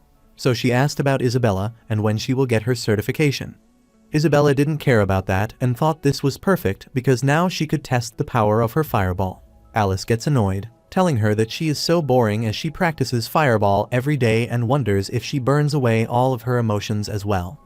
After Alice had left, Isabella looked outside the window and thought about the junior magician certification. After some time at home, Isabella looked out the window and realized it was snowing on the first day of winter break. However, her determination was firm, and she thought that even if it were snowing, she would still go. So, she went out and saw Blair waiting outside, and he clarified that he knew she was still competing. He told her that they should leave, as he would go with her. Isabella told her that he didn't need to accompany her as it was so cold outside and wanted him to stay at home because she would go alone. The protagonist told her that was fine as he was planning to get certified as a junior magician, so he wanted to go together with her. Isabella is startled to learn that Blair's mental power can already cast junior magic. The protagonist then affirmed and cast the magic, clarifying that he had finished learning the basic spells of all 4 elements a few days ago. The protagonist thought that the junior magician certification wasn't beneficial, but it at least provided identification so he could get a water-type magic robe. Later, Isabella quietly followed Blair from a distance, and after some time, she accosted him. The protagonist looked back, asking her what was wrong, and Isabella uttered that she had something to ask him, which startled him. She asked Blair how his mental power was increasing so quickly because she remembered that when she first met him, he couldn't even summon a fireball. After just 1 semester, not only can he get certified as a junior magician, but he also masters all 4 essential elements. She is certain that after she becomes a junior magician at the general level, the gap between her and Blair will grow wider and wider. The protagonist clarified that everyone cultivates magic at a different pace, so he didn't want her to overthink it. He wanted her to wait because after he became a senior magician, he would be the one protecting her.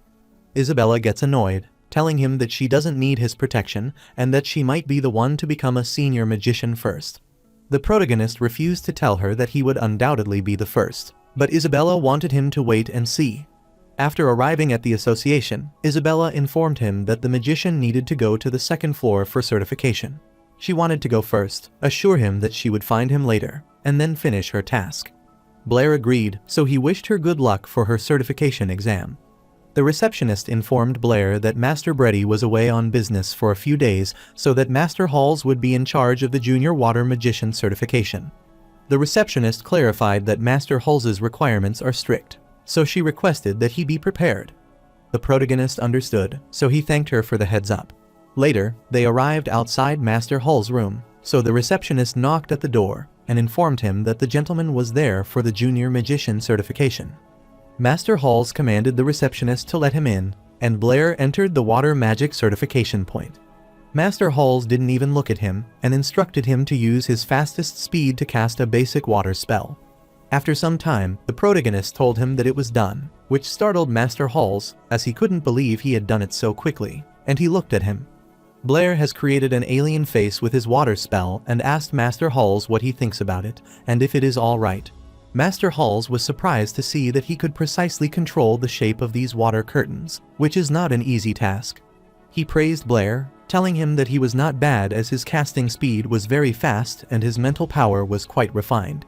The protagonist thanked him for his appreciation, and Master Halls could tell that he had deliberately trained his mental power during the apprentice stage. Then he looked at the protagonist closely as he felt like they had met before. The protagonist laughed, telling him that it was impossible because this was his first time at the Magic Association certification. Master Halls was surprised to learn that it was his first time, and Blair cursed his fortune because he recognized him. Master Halls is surprised to know that it is Blair's first time at the Magic Association, and he has already been certified as a junior magician. Master Halls supposed that he might not even be a magic apprentice, so he wondered why he was skipping a level for certification.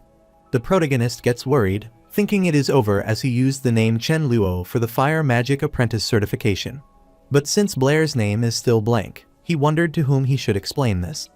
The protagonist clarified that he had been busy cultivating and had forgotten to get certified as a magic apprentice. Master Halls gazed at him, telling him that in the Lauren Kingdom, every child undergoes the Magic Apprentice certification test at the age of 8.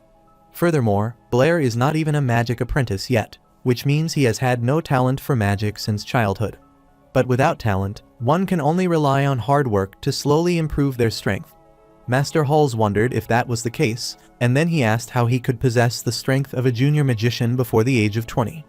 He is confident that for someone without talent, this is impossible, no matter how hard they try. Abruptly, Master Halls understood that he might have either consumed forbidden magic potions or practiced forbidden magic. The protagonist becomes worried upon hearing this, wondering what he is talking about, as he is just an ordinary student. Master Halls instructed him to save his excuses for the tribunal and wanted him to shut his lying mouth. The protagonist becomes worried as he hadn't even said anything, and he supposed he needed to calm him down first so he could listen to him properly. He started casting another substantial spell, which shocked Master Halls, as this was the Water Dragon spell. Master Halls was dumbfounded because Blair could summon the Water Dragon spell, a required spell for intermediate water magicians, so easily, and realized that he was truly abnormal. Master Halls supposed that he could only use the advanced water magic, Water Burial, to deal with him. However, the protagonist dragon loses his magic, which spills water on Master Halls' face. Blair supposed he might have finally calmed down enough to listen to him and clarified that the reason he didn't pass the Magic Apprentice certification was that he was going in the wrong direction. He explained that when he was little, he was determined to become a fire magician, but the fire element didn't favor him, so no matter how much he studied, he made no progress. Later, he accidentally discovered that he had a high aptitude for water magic, so he started learning water magic from scratch, which is why he missed the apprentice certification. He clarified that he is not as amazing as Master Halls thinks because he cannot control the water dragon skillfully yet, as it will dissipate after holding on for only a while at most. Master Halls becomes annoyed, asking Blair if he thinks he could fool him with such talk. Abruptly, the protagonist mentioned that he had forgotten to mention he was a student at St. Dona's Academy. He further added that his mentor is Britney and that he is sure the Magic Association should be able to look up his records. So, he requested that Master Halls check his record and asked if he wanted him to accompany him. While leaving, Master Halls clarified that he was already thinking of investigating his record, but it's just that he suddenly used the Water Dragon spell, which made him forget about that for a moment. So, he wanted him to stay put, as he would contact St. Dona's Academy immediately. He is aware that the students who can enter St. Dona's Academy are either nobles or geniuses, which makes him wonder if he could have been mistaken. But to be safe, he still wanted to find someone to investigate Blair's records. The protagonist heard how shocked Master Halls was and remarked that he is also a tsundere. After some time, Jasmine entered the room with the pile of files and informed Master Halls that she had the list of those who had passed the basic water magic certification the previous day. The protagonist tells her that Halls just went out on business and assures her that he should be back soon. Jasmine is startled because that voice is Chenluo's, so she asks him why he is there and looks up. Blair clarified that he was not Chenluo, and Jasmine was surprised to see Blair there, so she dropped the documents. She is sure that she heard Chenluo's voice, and she is certain that she can't be mistaken. She gets close to Blair and asks him if he is Chenluo.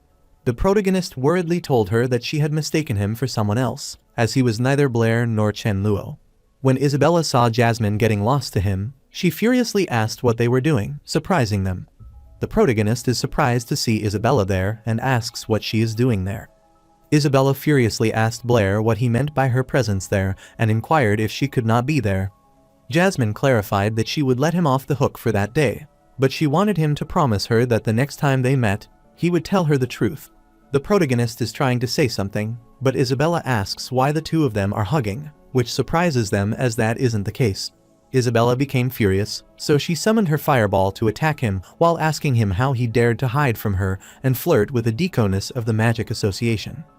The protagonist worriedly instructed Jasmine to let him go because if this continued, Isabella would burn him alive for being a pervert and wanted her to say something. Jasmine greeted Isabella, telling her that Blair wasn't flirting with her but was following orders to monitor him, and she apologized for the misunderstanding she had caused. Isabella calms down after hearing this, but inquires why she is monitoring Blair. Jasmine clarified that she was following orders, so she didn't know anything else and suggested that Blair ask her directly. She gathered all the documents, telling her that she still had to deliver some documents, so she wanted to leave first. While Jasmine is leaving, Isabella instructs her to wait as she thinks she knows her and is sure that they have met at the academy. After she left, Isabella asked the protagonist what was going on as he was there for the junior magician certification. Therefore, she wondered why someone was still monitoring him and uttered that this deaconess looked familiar.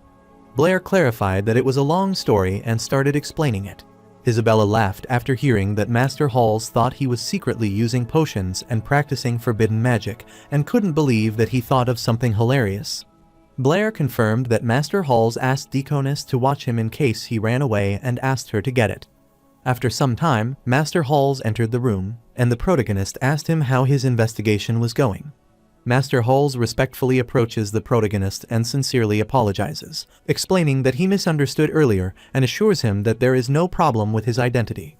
He apologized to Blair for his rudeness and informed him that their president also wanted to speak with him. Shortly, he introduced Blair to his president, Angus, and Angus greeted Blair, telling him that he was truly gifted, as he had even scared Halls and caused a misunderstanding. It turns out that Blair isn't only a talented magician, but also a famous mathematician. The protagonist is flattered by President Angus's praise and tells him that he is, in fact, an ordinary person. President Angus is surprised to see Isabella there and asks her what she is doing there.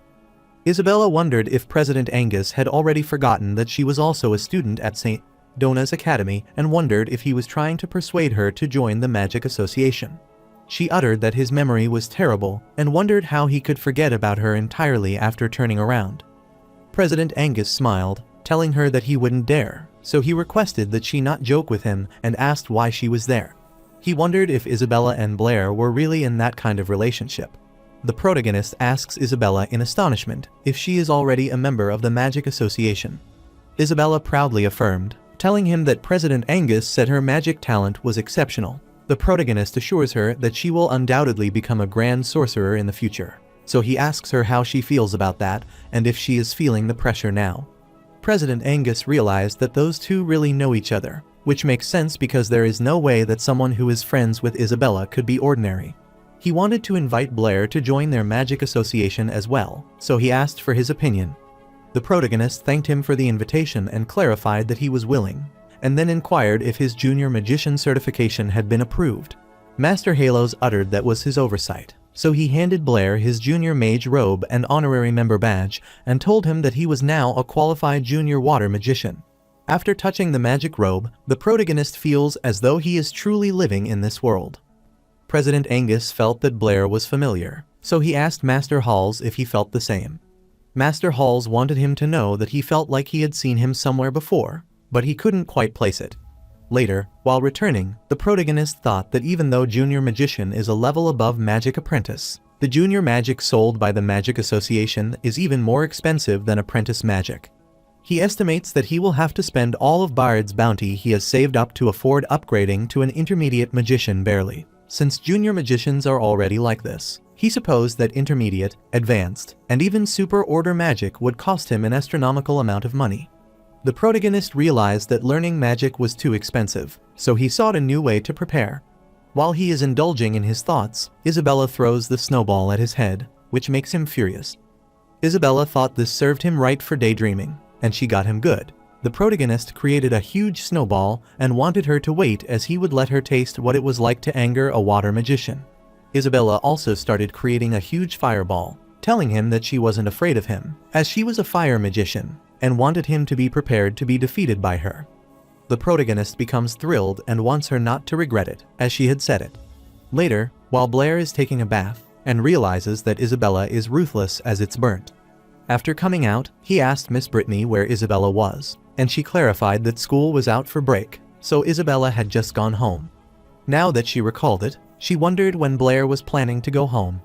The protagonist uttered that ever since his father passed away, his mother has been constantly sad, and she cries whenever she sees him. Since he didn't want to make her even sadder, he asked Miss Britney if he could continue to stay there. The protagonist has relatives in this world, but he is not the Blair of this world, so he knew that returning would be risky and very awkward. Miss Britney affirmed that she thought Blair was a miserable kid and wanted him to stay with her comfortably. She doesn't want to dream of kicking him out and told him that she would go grocery shopping with him the following day. The protagonist is startled, wondering why he had said he was going grocery shopping the following day. Miss Britney laughed cunningly, telling him that she said it because school was out and they couldn't eat at the canteen, so Blair was in charge of her 3 meals a day. The following day, they were on their way to buy groceries, and Miss Britney told him that she had a paper to submit, so she wanted him to wait there as she would be back soon. The protagonist affirms this and requests her to go ahead. After Miss Britney left, he sat down and heard a kid saying that God Luo had solved all the bounty problems last time, so it had been hard to wait for a new one. But now someone had solved it first. His comrade affirmed that the bounty for the new problem was increased to 100 gold coins, so he just found a clue the previous day. The golden-haired boy wondered what his friend was regretting as he had already proven it, and he just needed to take the solution process to collect the money. The protagonist suddenly got a way to make money after hearing their conversation. He shouted it so loudly that it captured the kid's attention, and Blair realized he had gotten a little too excited. Later, Miss Britney came out, so she picked up the tomato and wondered why the vegetables were scattered all over the floor. She almost stepped on them. The protagonist worriedly clarified that he accidentally knocked them over. Miss Britney handed him the tomato and instructed him to pick them up quickly before they got stepped on. The protagonist excitedly threw the tomatoes in the air and didn't want to miss Britney, worrying that he would pick them up right away. He confidently walked forward, but Miss Britney stopped him, and he accidentally smashed a tomato and broke an egg. He gets worried as he messes up Miss Britney's favorite scrambled eggs with tomatoes. Miss Britney furiously smashed the tomato in her hand, telling him it was alright to come there because she was not angry at all. The protagonist is worried, so he wants to make some more money. Later, Miss Britney happily told Blair that he was amazing. The protagonist wipes the sweat and is glad that Miss Britney likes it. Miss Britney uttered that the taste was so good that she wanted to have another bite. The protagonist becomes worried and tells her that there is no way out, as she has already eaten 3 servings of chicken and potatoes for lunch. For dinner, Miss Britney ate a plate of shredded potatoes with green peppers and 2 bowls of rice with chicken soup, so he told her that she really couldn't eat anymore. Miss Britney understood, so she wanted him to hurry up and wash the dishes because she was about to start working on math problems. The protagonist gets worried, wondering if she is angry and if he hasn't fed Miss Britney enough, so he wants to make a little more for her the following day. While he was washing dishes, Miss Britney stopped him and handed him a pouch of coins, instructing him to use it to buy groceries the following day. The protagonist gets thrilled, telling her that he will make 5 servings of chicken and potatoes the following day. The protagonist is pleased because his money-making plan is coming together. After some time, he went to his room, threw the coins from the pouch, and got excited as that was perfect timing because at the math association, he thought of a brilliant way to make money. He was just worried about not having any startup funds, but he also has it. Therefore, the following day, he wanted to offer a bounty for a math problem, using 1 gold coin. As long as no one could solve it, he would add money to the bounty. When the bounty accumulates to 10 gold coins, he will solve it and earn a net profit of 9 gold coins. However, he not only wanted to think of them, but he also wanted to think of the long term. So the more they added, the more he would earn, and he wanted to do it now. So, he began thinking about which problem was most likely to attract an additional bounty, and he finally came up with an idea. So, he started writing the problem, and is sure that nothing could be more suitable than the proof of the butterfly theorem, because mathematicians love to study these flashy problems. Therefore, he is confident that an additional bounty will undoubtedly be substantial. Later, the protagonist worriedly asked the man what he meant and why he wouldn't take his money. The man clarified that this was because their math association has a rule that the minimum bounty for a math problem is 10 gold coins, so he requested that he keep this gold coin. The protagonist understood and wanted him to take 10 gold coins. This worried the man, so he agreed to take the money and wanted him to let go. Abruptly, Miss Britney saw this, so she worriedly asked what he was doing and scared the man. The protagonist takes her away, telling her it is nothing, so he wants to go home and cook and inquires if she still wants to eat chicken and potatoes. He looked at the material and realized they could only eat minimized potatoes that day. After some time, they arrived at the market, and the protagonist asked Miss Britney if they could have scrambled eggs with tomatoes that day, since he had given 10 gold coins to the math association the day before, and now he only had 1 silver coin left. He wanted to grit his teeth and appease Miss Britney. He decided to sneak back to the math association later and solve the problem. Then, he could use the bounty to buy chicken. He looked around but couldn't see Miss Britney as she was just picking vegetables with him, so he wondered where she had gone. The protagonist gets thrilled as he thinks that the heaven is helping him. Since she isn't there, he wanted to go to the math association now. Abruptly, Miss Britney accosted him, telling him that she had visited the math association earlier and seen a new math problem on the bounty wall, so she had solved it. She handed him the 10 gold coins so he could use them to buy groceries and was sure he might be surprised. The protagonist's face turned pale as he heard her and still wanted to ask for confirmation of what she said. The protagonist worriedly asked her if she had solved the problems. Miss Britney affirmed, but she wondered why Blair didn't seem happy when she won the bounty. The protagonist grabbed his money with teary eyes and told her that it was nothing as he was crying with joy. He never thought he had been betrayed by someone so close and his plan would go to waste. Miss Britney felt that is good, so she wanted to buy some chicken as she hadn't had chicken and potatoes in ages. While looking at the pouch, the protagonist supposed he had to keep Miss Britney away to continue making money. The following day, the protagonist leaves 2 hours early. He is sure that by the time he is done and back home, Miss Britney will just be waking up, so she will have no reason to follow him out. After he gets out of the home, he is pleased because his plan is excellent, and it is already half successful. The orthocenter proof problem that Blair came up with is much harder than the butterfly theorem. So, after drawing the auxiliary lines, there are not only several triangles and circles nested within each other, but also countless dotted and solid lines intersecting. Therefore, he is sure that Miss Britney wouldn't be able to solve this. After arriving at the Mathematics Association, he handed the man his 50 gold coins. Since this was the last of his savings scraped together from every pocket, he wanted to gamble big this time. The man asked him if he was sure that he wanted to offer 50 gold coins for this math problem. The protagonist affirmed that he wanted the man to take it quickly as he was in a hurry to buy groceries. After handing the man the money, he rushed away, which made him wonder if the man had stolen the gold coins and was now suspicious of him. 3 days later, the protagonist is glad because his hard work pays off, and the bounty for the orthocenter problem has increased to 200 gold coins. So this is the time for him to reel in the big fish, and he was sneaking out to solve the problem. However, Miss Britney saw him sneaking out, so she accosted him and asked where he was going so early. The protagonist worriedly clarified that he was going grocery shopping and had to leave early to get the freshest vegetables, so he couldn't talk to her now, as they would all be sold out by then. After he left, Miss Britney found it strange, wondering why Blair was being so secretive about grocery shopping, and he wasn't even carrying a basket. Meanwhile, the protagonist is heading toward the Mathematics Association to get his 200 gold coins. After he arrived at the association, he was startled to see that the notice of his problem was already removed and shouted in pain. The man saw him and congratulated him on the fact that the orthocenter problem he had posted the previous day had been solved. He wonders if he is there to ask for the proof, and the protagonist furiously asks him who solved it. The man utters that Abel solved it. Blair couldn't believe that the Howard family was pressured by the irrational number he proposed, but now Abel has turned the tables on him and taken all of his savings. He was surprised because, on the continent of divine grace, without a foundation in modern mathematics, Abel had solved such a complex orthodox proof using only ancient geometry. Thus, he thought he was a true genius. While he is leaving, the man wants to stop him, telling him it's pouring outside, so he wonders where he is going as he should come in and take shelter. The protagonist admits that he was gambling, but he never thought he had lost. Since all of his savings are gone now, he can't even afford groceries, and he can't even face Miss Britney when he gets home. Abruptly, Alice accosted him, covered him with the umbrella, and asked if he forgot to bring his umbrella. She is on her way to the Math Association to submit an article for Aunt Keisha, so she wanted him to come with her to take shelter from the rain.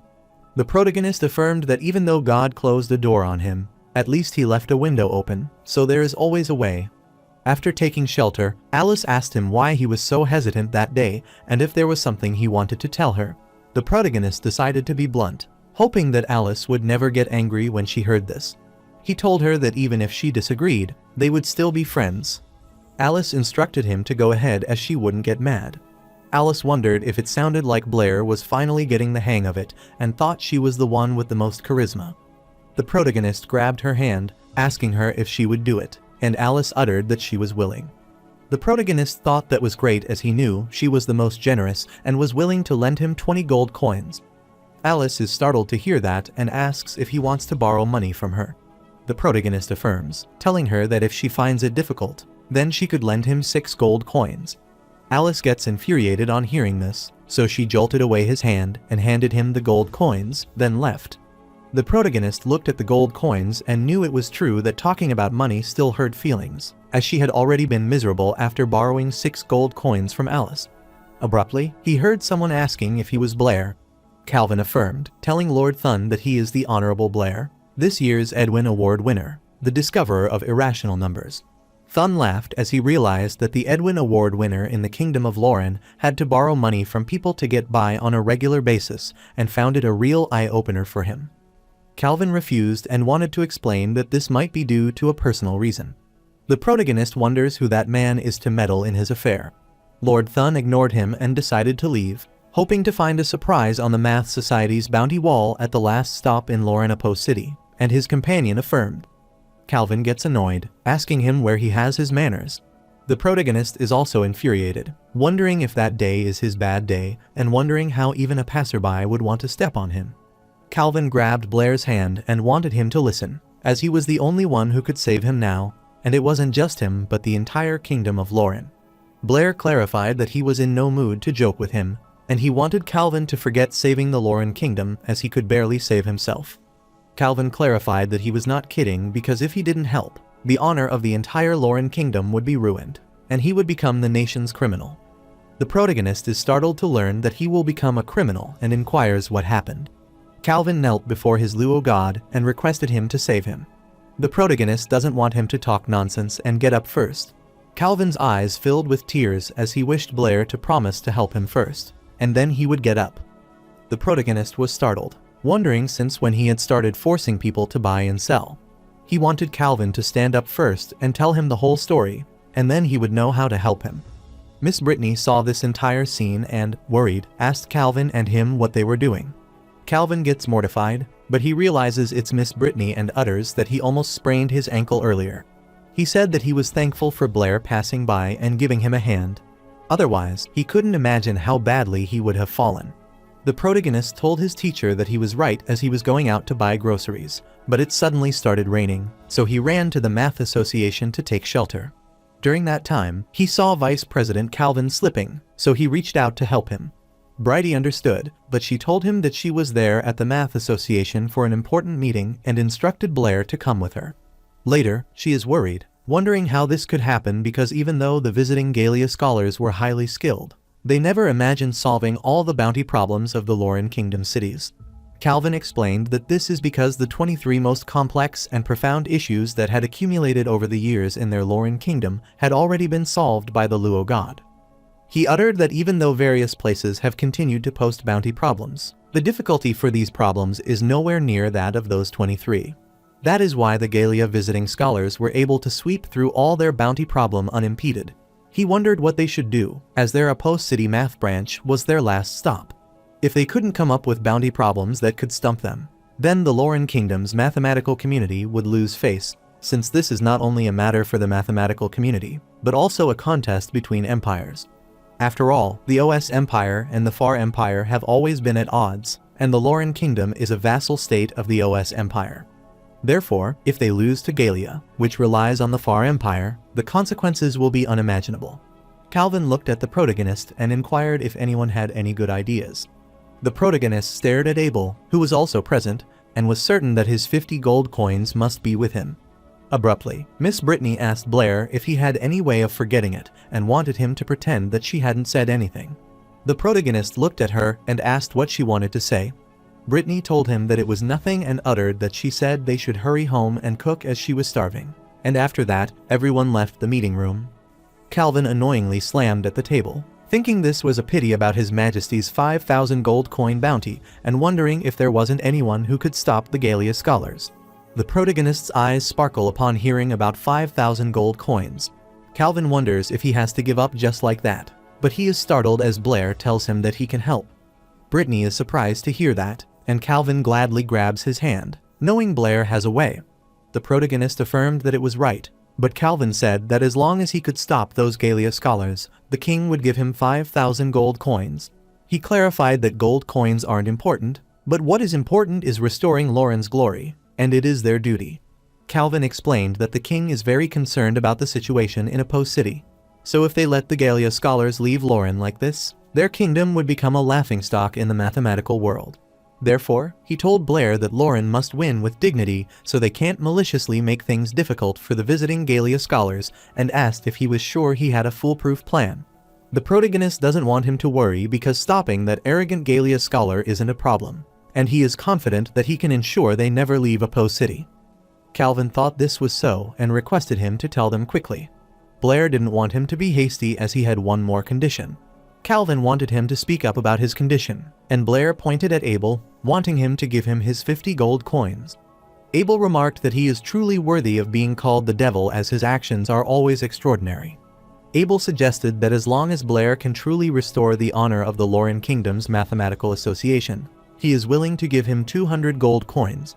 The protagonist thanked Abel for his kindness, but he only wanted 50 gold coins, which startled him.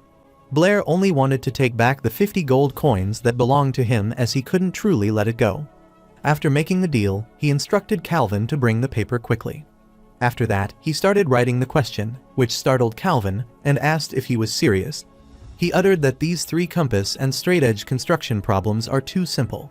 Britney took away the paper as she wanted to see it herself and read the question, which is to trisect any angle. While given the area of a circle, a person has to construct a square with the same area. Then she read the next problem. Given the volume of a cube, construct another cube such that the volume of the new cube is twice the volume of the given cube. Everyone thought these 3 were the simplest compass and straight-edge construction problems. They thought that such simple problems wouldn't be difficult for the Galia scholars. Britney told Blair that they were right because these 3 problems weren't complex enough, so she wanted him to consider changing them to more complex ones. The protagonist confidently told her that scholars wouldn't be so quick to dismiss these 3 problems, so he requested her to pick up their pens and try them first. Angle trisection, squaring the circle, and doubling the cube are the 3 classical problems of ancient Greece. These 3 problems may seem simple, but when they attempt to solve them, they will discover their horror. Since they were proposed, mathematicians of every era have sought a perfect solution to these 3 problems. But it wasn't until more than 2,000 years later that mathematicians proved that these problems, which seem incredibly simple, cannot be solved with only a straight edge and compass. Later at night, Britney is trying to solve this problem and wonders how this could be as it should be right, but wonders why it isn't working. The protagonist told her that it was already very late, and he wanted to go back and rest. Since the Galia scholars will be staying there for a few more days, they can continue calculating the following day. Miss Britney agreed to listen to him this time, but before they could leave, Abel requested Blair to wait. Abel uttered that these 3 questions seem simple, but wondered if they are unsolvable.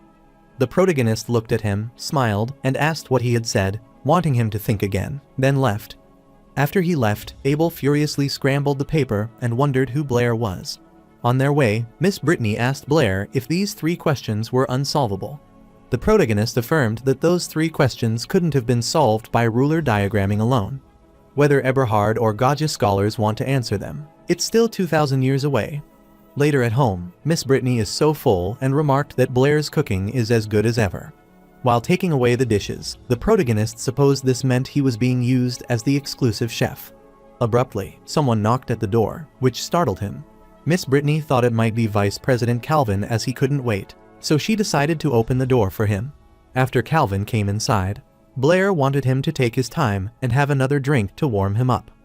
Before he even drank the hot water, Calvin requested Blair to tell him honestly what those 3 questions were. The protagonist knows what Calvin is worried about, but he asks if he can trust him, so he tells him that those 3 questions are unsolved. Calvin thought that was good, so he supposed it was true, and he was relieved. He thanked Blair, telling him that he was indeed a well-deserved great benefactor to their kingdom of Lauren. He uttered that when this matter is over, he will personally go to the king's capital to ask for credit for him. Blair uttered that he wouldn't dare as long as the king kept his word. He didn't care about the rest, so he wanted Calvin to do as he saw fit. Calvin wanted him to rest assured because the king of Lauren would never go back on his words.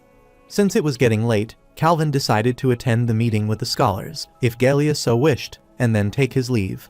The protagonist affirmed this and requested that he go ahead, as he might be busy. While on his way, a man named Kaio accosted him, asking how things were going, and if they would be using those questions, as he was worried that a Galia scholar might be able to answer them.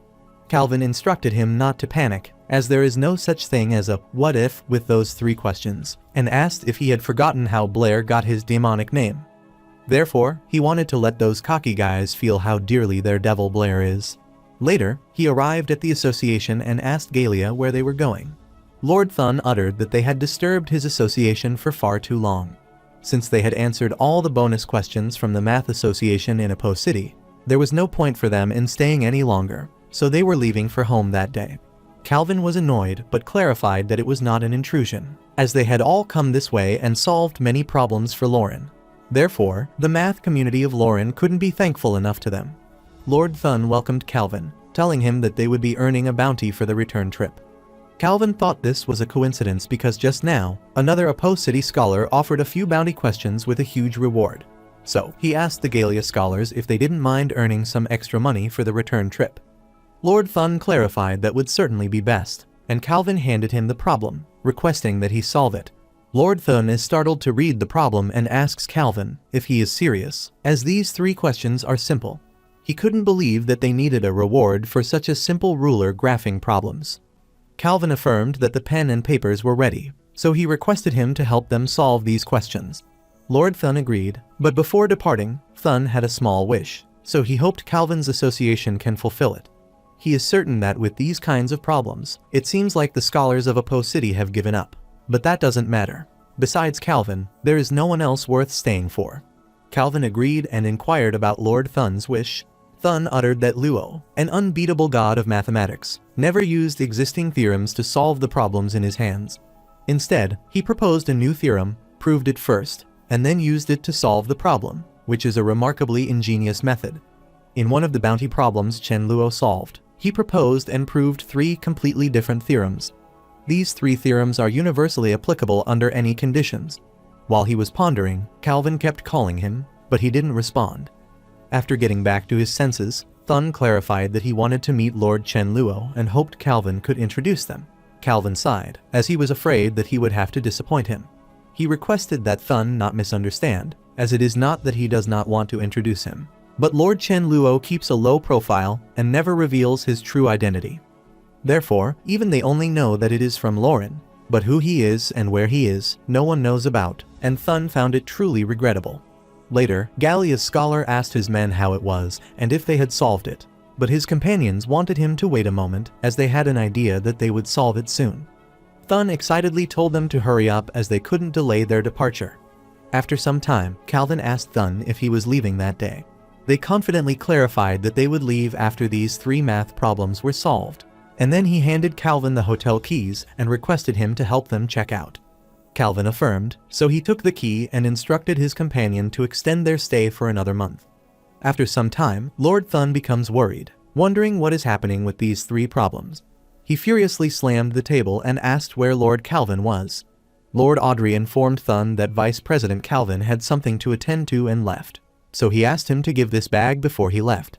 Lord Thun inquired who he was, and Audrey realized that he had forgotten to introduce himself, so he told him his name. He clarified that he is also president of the Apo City Math Branch, so he assured him that he could tell him anything. Therefore, Thun requested that President Audrey assist him in obtaining a copy. President Audrey asked what would he like a copy of, and Thun got annoyed as he told him it was nothing. Then he left. Audrey saw him heading to his comrade and told him it was getting late, so he should get some rest. Inside the room, Thun furiously slammed the document on the table and exclaimed that it was not like he was asking them to divide an angle into 10,000 parts. He wondered how hard it could be to trisect an angle and remarked that they were all so disappointing. His subordinates get worried, telling him that they need a little more time. Thun furiously said to them that was enough and instructed them to give him the pen, as he would calculate it. After trying for a while, Thun gets infuriated, wondering why it isn't working. His subordinate tried to explain that these 3 problems weren't simple, so they wanted Thun to try to think outside the box and use a different method. They don't want to give up because if they give up, all their efforts will be wasted. After 3 months, Audrey asked the hero, Devil Blair, 3 difficult questions. Calvin saw him lost in thought and asked what he was so focused on. Audrey wanted him to look as the Galia scholars had been in Apo City for 3 months, and the newspaper was talking about it. As far as he knows, they haven't made any progress on those 3 problems, so Audrey is glad because this time, the honor of their Lauren Kingdom Math Association has finally been preserved. Calvin sighed, unable to believe that was what Audrey was thinking about, and wondered how it had become like this. Audrey wondered if that wasn't right, and Calvin uttered that now they had only barely saved face. But in reality, their honor was lost when the Galia scholars swept through the entire Lauren math community.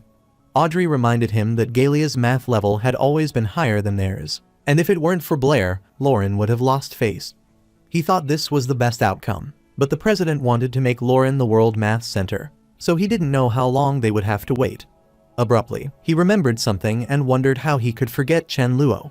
He was sure that if he were willing, then Lauren would certainly replace Galia as the new math center of the continent. Calvin smiled as he realized that Audrey had such big ambitions, so he wanted to work hard to earn money. He supposed that maybe when he saved up to 1,000,000 gold coins, Chenluo would suddenly appear.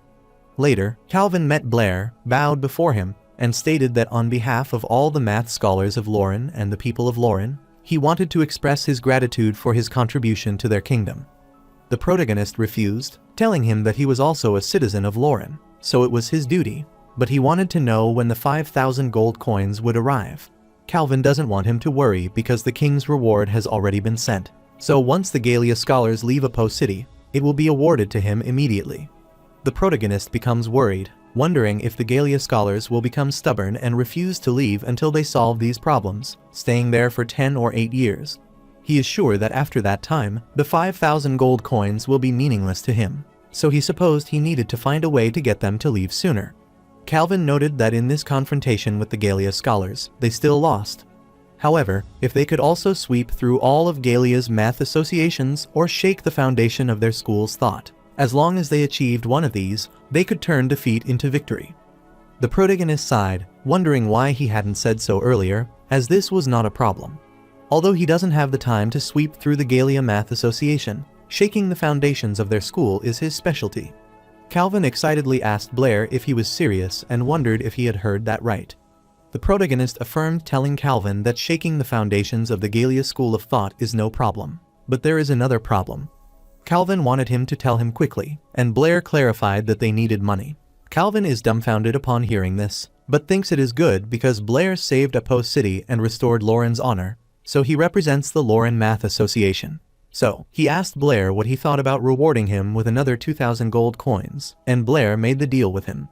Later at night, Calvin found it terrifying because the problem proposed by Lord Chenluo was no longer just a simple math problem.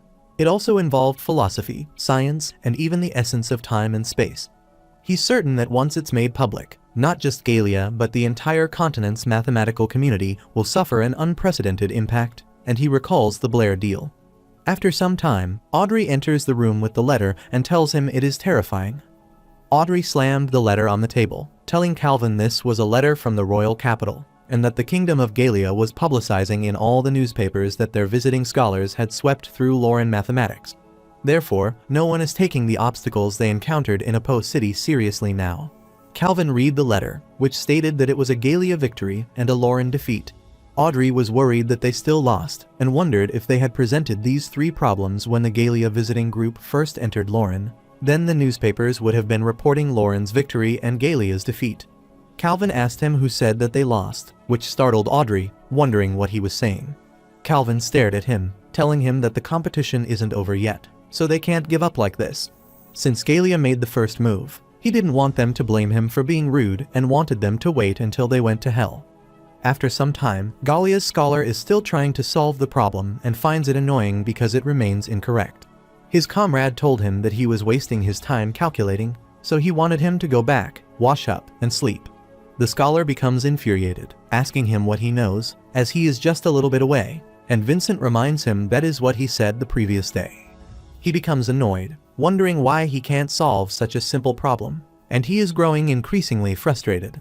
His comrade saw him going crazy, so he wanted Vincent to take him out for a walk. Otherwise, no one could concentrate on solving the problem. Vincent grabbed him to drag him out, but Ron still wanted to try solving it and wanted him to let him go. On his way, Ron requested that Vincent stop as there was a new problem on the bounty wall. Vincent decided to see the problem, so he stopped, and Ron read it, which says that if there is a tortoise that is ahead of Achilles by a certain distance, then how much does Achilles need to catch up to the tortoise?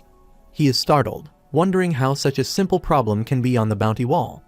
Ron thought that as long as the problem provided the tortoise's speed, Achilles' speed, and the distance between them, his 8-year-old nephew could solve it in minutes. He wondered who posted such a fundamental problem, and Vincent saw the signature below, which said it was from Blair of Apo City. This meant the problem was not simple, so he wanted to look carefully. Ron doesn't believe that and wonders what kind of tricks there can be with such a simple problem. After tilting the page up, Vincent said there was a trick, and that Blair had said no matter how fast Achilles was, he couldn't catch it. Ron started laughing, thinking this was ridiculous as he wanted to forget about the Wind Grand Sorcerer Achilles of their Galia kingdom.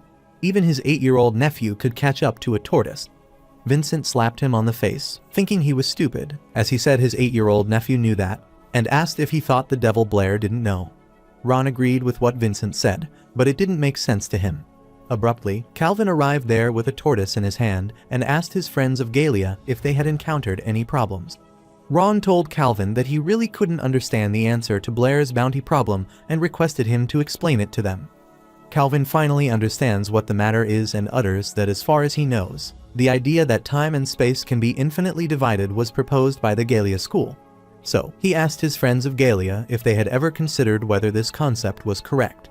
Ron wondered what he was trying to say and clarified that the proposition that time and space can be infinitely divided is not only the school's view, but this is also the consensus of the mathematical world, the scientific world, and even the entire divine grace continent. Vincent worriedly asked Calvin what this concept had to do with Blair's catch-up problem and requested that he not beat around the bush, but say it directly. Calvin releases the tortoise, telling his friends of Galia that they are mistaken, as this is not a catch-up problem. He explained that when he chased the tortoise was also moving forward.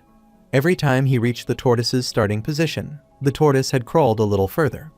This repeats, and the distance between them decreases steadily. Therefore, his process of chasing the tortoise can also be dived into countless small parts under this premise that he can never catch up to the tortoise, and asked if he is right. Ron is going crazy as he argues with him that time and space can indeed be infinitely divided. But in that case, the tortoise really can't be caught. So, he wondered how it was impossible to catch up to the tortoise. Vincent was also dumbfounded, so he uttered that it was clearly Blair talking nonsense, because tortoise can certainly be caught up to. But in that case, the truth that their Galia school believed in became a fallacy. Ron tore the paper, telling Calvin that he didn't believe it, as this must be wrong. He wanted to tell the leader, Thun, as he would certainly know what was wrong. However, Vincent wanted him to calm down, so he started chasing him. After they left, Calvin sighed, sure that this time it was not just the Galia people going crazy, but he was going crazy as well. Later, Thun saw the problem and realized that Blair was a devil and wondered if time and space can be infinitely divided. Then, he wondered how he could explain the process of chasing the heaven. Conversely, if time and space cannot be divided, he wondered if that means there exists a smallest unit of time and space in this world. But this makes no sense to Thun. Calvin looked at the tortoise and wondered how they could use mathematics to explain how Achilles catches up to the tortoise. Abruptly, Audrey entered the room and couldn't believe that Vice President Calvin still had time to play with the tortoise there, and asked if he knew that the Galia people had all run away. Calvin is sure that they have no way to solve the problem or explain the tortoise problem of whether they stay there, so if he were in their place, he would run away as well. Since the tortoise problem arose, the Galia scholars have had no way out, as they would only face more questions, and like them, they also can't solve this problem, except for one person, Blair. Audrey wondered what kind of attitude that was and uttered that the royal capital had already sent 3 letters asking about the tortoise problem. Since Calvin let the people of Galia go, he wondered who would explain it to the king.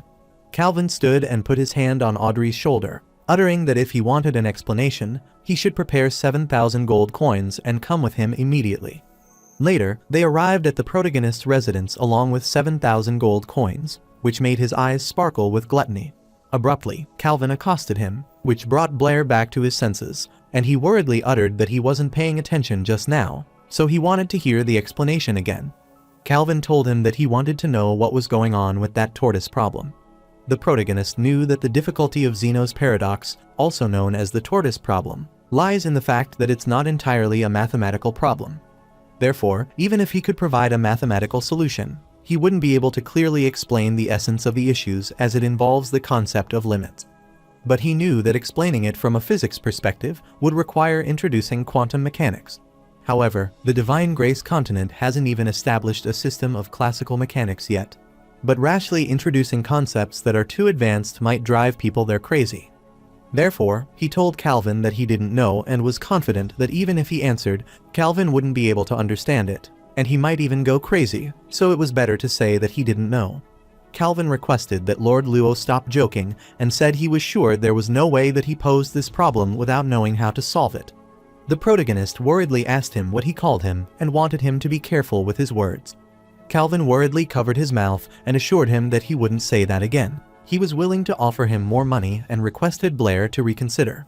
The protagonist becomes voracious upon hearing about money, but soon he snaps out of it and can't believe that he almost got dragged down by him again. He tells him it's not about the money, but he doesn't know.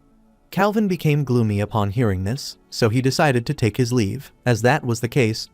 Even more, money couldn't move Lord Luo, so it seemed like he wouldn't get the answer he wanted. He wondered how he would explain this to the royal capital.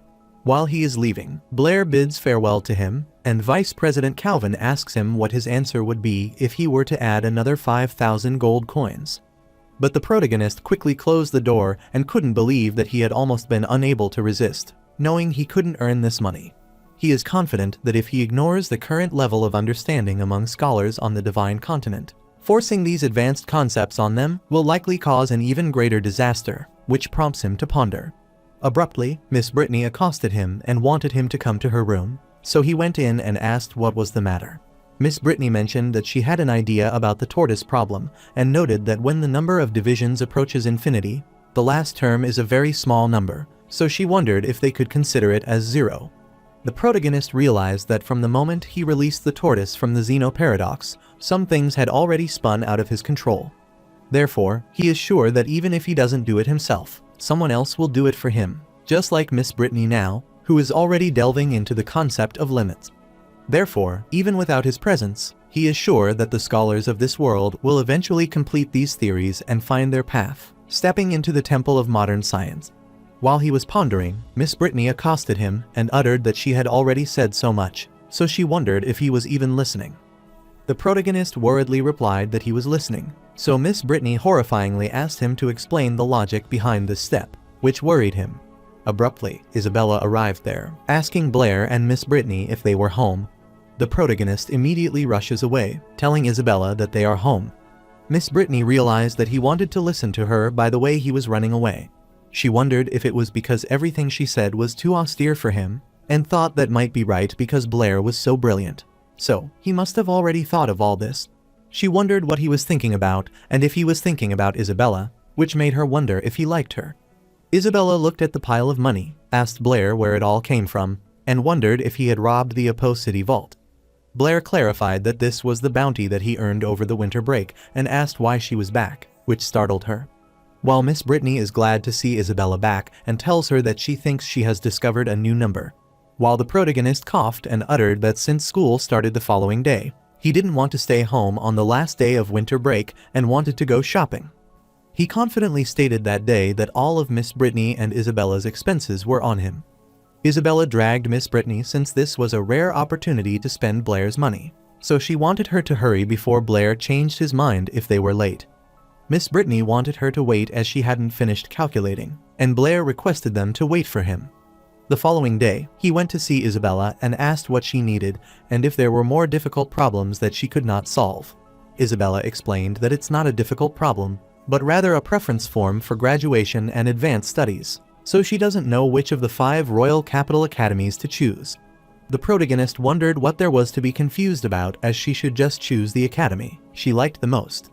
He is certain that with her abilities, she will certainly be accepted regardless of which one she chooses. Isabella gets frustrated and grabs the document, thinking he is a dummy and wants him to forget it, as she wouldn't ask him. The protagonist asked if she called him there just to ask this and uttered that he can't make the decision for her advanced studies preference. Since he doesn't understand, Isabella decided to ask him straightforwardly that which academy he planned to go to after he graduate next year. The protagonist reminds him that he told her before that he is not going to any of them as he wants to stay at St. Donna's Academy. Isabella becomes infuriated and wants him to forget it as she sees that he only has Miss Britney in his heart. She tells him to go away as she wants to be alone for a while. While leaving, the protagonist wonders what is going on as it is so strange and wonders if she is on her period again. Abruptly Alice accosted him and uttered that she has something to tell him. She uttered that after she enrolled in the academy this time, she was going to the royal capital, so they might not see each other for a long time. But she wanted to wait for him in the royal capital when the time came so they could meet. Blair told her to wait as he is not going to the royal capital. He clarified that after graduating, he will stay in Apo City and has already informed Principal Angus that he will be a teaching assistant at the academy after graduation. Alice is surprised to hear that and asked for confirmation in case she misheard that. What does he say? She worriedly told him that with his talent, no matter which academy in the royal capital he chose, he would have a bright future. She said that if he chose the Royal Capital Academy of Sciences, he could become a great scholar. If he chose the Royal Capital Magic Academy, he would become a great magician. Blair told his senior, Alice, that he appreciated her kindness, but he preferred Apo City to the royal capital, a choice he had made after careful consideration. He prefers being with Miss Britney more than Apo City, so if she goes to the royal capital, then he will follow her without hesitation. Alice understood this, so she didn't want him to overthink it as she was asking. She suddenly remembered that she had something to do, so she wanted to leave first, but Blair stopped her and requested her to wait. The protagonist grabbed her hand, which makes Alice wonder if he figured it out. She thought that as soon as Blair said he would go to the kingdom with her, she would confirm her relationship with him in a table 100, so she excitedly accosted Blair. However, contrary to her expectation, the protagonist told her that she had left her belongings behind. He handed her the document and wanted her to put it away as she shouldn't drop something so important. Alice becomes infuriated on hearing this, so she snatches the document, slaps him on the face, and goes away. The protagonist is dumbfounded, wondering why even the ever-so-quiet Alice is coming along. Meanwhile, Isabella was looking at her document when Alice snatched it away. Isabella got infuriated on seeing this and asked what she was doing. She instructed him to give her the document back quickly. Alice wondered what the rush was, as she wanted to take a look and return it to her when she was done. Alice was surprised to see that the form was empty, so she wondered why she hadn't filled in any of the blanks. She remembered that Isabella had said that she wanted to enroll in the King Capital Academy of Magic. Isabella annoyingly told her that it was none of her business and that she no longer wanted to go to the royal capital. Alice couldn't believe that she was willing to go this far for Blair, so she wanted to give her this one, which mortified Isabella. After some time, Isabella pinched Blair's ear, and he asked her to let him go, wondering what she was doing. Isabella asked him what was the matter, as Alice had been gone for half a month, and he still hadn't gotten over it. The protagonist wonders what Alice has to do with him just being dumb. Isabella doesn't know about that, but Alice hugged him for a minute at the farewell party, and he is the only one who hugged a boy, so it's normal for him to be obsessed with her. The protagonist started crying, telling her that he didn't, and requested that she let him go, as it hurt, so she released him. The protagonist clarifies that he imagined things again because Sister Alice hugged him as a polite goodbye, but he was thinking about how to make a lot of money. After a while, they arrived at the bookshop, so the protagonist asked her to see if she had a favorite book, as he wanted to give her one, but she didn't care at all. He picked up the book and asked the shopkeeper for the price. The shopkeeper started praising him, telling him that he had a good eye and that he had one of the best books that had been sold lately. And the gorgeous cover is just the thing to give to the immensely beautiful young lady next to him for 20 gold coins. Isabella is pleased to hear this, so she tells Blair that she thinks this book was okay. Blair didn't hear her. Instead, he got infuriated at the shopkeeper, asking this is just a book, so he wondered why he was selling this for 20 gold coins and told him to go and rob it. The shopkeeper gets infuriated as well, as he snatched away the book he had told Blair to ask around for. He is selling it to him for 20 gold coins, which is already the lowest price, and uttered that he will eat the book if he can find it cheaper than that. Furthermore, he wondered if it is just a book that he is selling, not knowledge, and clarified that knowledge is priceless. The protagonist is astounded on hearing that knowledge is priceless. Isabella instructed him to forget about it, as she could afford to pay for it herself. The protagonist grabbed her hand and dragged her away, which makes her wonder what is wrong with him. The shopkeeper becomes worried upon seeing them leave and doesn't want them to go, as he could have sold this book for 10 coins, which he had intended to do as a favor. He gets annoyed, wondering why young people these days don't follow the rules because if they negotiate again, then he will sell it to him cheaply. He wonders why he is left like this. Later, the protagonist arrived at the hat shop and picked one of the hats for Isabella to try on. Isabella wore the hat and asked him what he thought, and if it looked good on her. The protagonist smiled, told her that it looked good on her, and told the boss lady that he would take this hat. After purchasing the hat, the boss lady thanked him for his patronage. Isabella is confused because even though this hat costs 20 gold coins, she wonders why he didn't buy that cheaper book. Blair clarified that it's a better hat for her, so he doesn't care about the money. Isabella is pleased to hear this and tells him that it is kind of nice sometimes. While the protagonist was pondering that even though that peddler's heart was a bit dark, he was right. Books have a price, and knowledge is priceless. He is aware that math knowledge is the most valuable thing in this place, so he wanted to go home quickly for dinner. He is excited because it's time to screw around with the big bucks completely. Since the Divine Grace continent protects intellectual property even more strictly than the technologically advanced 21st century, scholars who write books are almost on par with nobles. Therefore, books there are costly and only a few wealthy people can afford them. Over the years, countless people have been sent to the gallows for infringing on scholars' intellectual property. So advanced copyright awareness coupled with harsh punishment is truly a paradise for knowledge producers. Later, at home, he wanted to write about geometry, which is the mother of mathematics and the origin of all mathematical theories.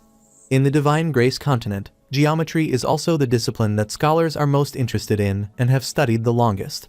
However, all the results they have researched so far are less than 1/10 of modern plane geometry. Fortunately, as a high school math teacher, Blair is not only able to follow the logical progression of plane geometry from straight lines to conic sections. Moreover, he can provide detailed proofs for every theorem and corollary involved. In addition, he devotes a significant amount of effort to studying obscure formulas and theorems outside the textbook so that the top students in his class won't stump him. He has also delved deeply into knowledge points that go beyond the high school level. Therefore, writing a book that encompasses all the geometric knowledge with which he is familiar should be very popular with scholars in the Divine Grace continent. This way, he can not only earn a substantial income through royalties, but also help scholars there learn from the most fundamental mathematical theories and truly enhance their mathematical research abilities. After a while, he finally decided to use Euclid's Elements as a reference, remove its flaws, and compile a more authoritative book on geometry, which would be his last work in the field of mathematics.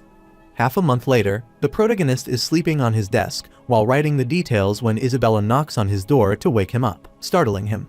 Isabella entered the room, wondering why he hadn't responded when she called him several times, but she was startled upon seeing him change. Blair clarified that he was changing, so she assured him that he would be right there and inquired about the matter. Isabella blushed on seeing this and wanted him to hurry up and then leave. The protagonist sighed, as he had luckily reacted quickly. Otherwise, Isabella would certainly have come into the room and nagged again. But he couldn't let her see his treasure. After a half-month of hard work, the result is finally here, and the geometry is complete. Since gathering the wisdom of countless predecessors as well as Euclid's own creativity, this crystallized treasure is the most unique existence in this world, and he is sure that no one can refuse it. Blair is the devil specializing in destroying foundations and erasing beliefs, but Chenluo is different as he is a god. Therefore, only gods should spread knowledge and guide humanity, so that day, he let Chenluo take the stage. After arriving at the Math Association, the protagonist knocked at the door, and President Calvin permitted him to come in. Calvin knew that, despite their defeat last time, with the help of Lord Luo, they had managed to save some face. However, the current center of mathematics remains Galia, and they continue to propose new theorems, while others remain stagnant and are soon forgotten. While he was pondering, Blair entered the room. He was pleased to see him after a long time and uttered that he had heard he had been officially promoted to the president of the Apo City branch, so he congratulated him. Calvin wondered who this person was and where Lord Luo's fanatic had come from. He thought his impersonation was quite convincing. The protagonist removed the mask, telling him that it was Chenluo. Calvin is surprised to see him and wonders what he is dressed up like this far and wonders if he has forgotten that he knows his identity. Blair clarified that it was because he was there with Chenluo that day to make a deal with him, but he wondered if Calvin was interested. Calvin becomes pleased, asking him if he is going to propose a new theorem again. The protagonist places the document on the table, telling Calvin that he is half right as he has written a book. Calvin's eyes sparkled with excitement, and he asked if he could read his work first. Blair affirmed, telling him to skim it, and uttered that he had something to tell him. Calvin started reading the book, which included the details of right angles, triangles, circles, polygons, conic sections, and more. He realized that this book covered almost all the geometric problems studied by scholars in the mathematical world at that time. Furthermore, these theorems are all completely new theorems that he has never seen before. The protagonist realized that Calvin read quite fast and asked how this book was. Calvin read it and then knelt before Blair, telling him that he was his eternal god, which worried Blair. He happily grabbed Blair, telling him that this book was the path Lord Luo had paved for them to reach the summit of this high mountain of mathematics. He is sure that Lauren will become the world's top mathematical kingdom. He excitedly told him that this was a simple miracle book, so he thought that every scholar on the Divine Grace continent and everyone else should read it, as it was an amazing miracle. The protagonist becomes worried as he feels like Calvin is starting to view him as a person again. Since Calvin had read it, Blair wanted to get to the point, as he wanted the Math Association to publish the book Geometry for him. He asked Calvin what he thought would be a suitable price if it's printed. Calvin declared that the book was priceless, so he thought 10,000 gold coins wouldn't be too much and considered it should be 100,000 gold coins. The protagonist refused as he told Calvin that 10 gold coins were enough, which surprised Calvin. The protagonist asked if he thought he liked money that much and clarified that his purpose in writing this book was not to make money, but to let the light of mathematics shine on every corner of the Divine Grace continent so that everyone can appreciate the charm of mathematics. He is sure that if it's priced at 100,000 gold coins as Calvin suggested, then the people couldn't afford it. So, he is sure that there is no way that the light of mathematics blesses everyone. Calvin is dumbfounded as he discovers that his thinking, compared to Lord Luo, is so selfish and naive. He agreed that money is nothing compared to the mathematical enlightenment that this miraculous book brings. The protagonist thought Calvin was still too inexperienced in business as he didn't understand the principle of sales profit and quick return. Blair has already calculated that the high sales volumes from 10 gold coins will earn much more than a high price sold to a handful of nobles. He cleared his thoughts and clarified that there was something that he needed to tell him. This geometry was his final mathematical work as Chenluo. Therefore, from that moment onward, he will no longer be involved in mathematical affairs and will focus on magic. Calvin becomes worried upon hearing this, as without Lord Luo's guidance, there will be no future development in the mathematical community. The protagonist realizes that he thinks too highly of Blair and believes he is a god, but he is merely an ant standing on the shoulders of giants in another world. The people of that world also faced confusion and a lack of direction in mathematics, but through the exploration and efforts of generations, they finally reached the present-day heights, catching a glimpse of the mysteries within the halls of mathematics. The protagonist places his hand on Calvin's shoulder, telling him that he believes one day the scholars there will also find their path through their efforts. While he is leaving, Calvin is gloomy and wonders what kind of world Blair is talking about. He wondered if Blair came from a world far more advanced than theirs and thought that must be the divine realm. Meanwhile, a few ladies told Her Highness that they had located that person. She explained that he is in the Lauren Kingdom, around the year 1000 of the Divine Grace calendar, using the alias Blair, which infuriated the queen, and she struck them. All the ladies bowed before her, confessing that they were guilty because they had failed to pinpoint the correct time axis during the summoning, and thus they believed they deserved death and requested her to punish them. The queen instructed them to relocate him, as she would see him herself and have her subordinates affirm it. After commanding them, the queen realized that the world could finally start turning again.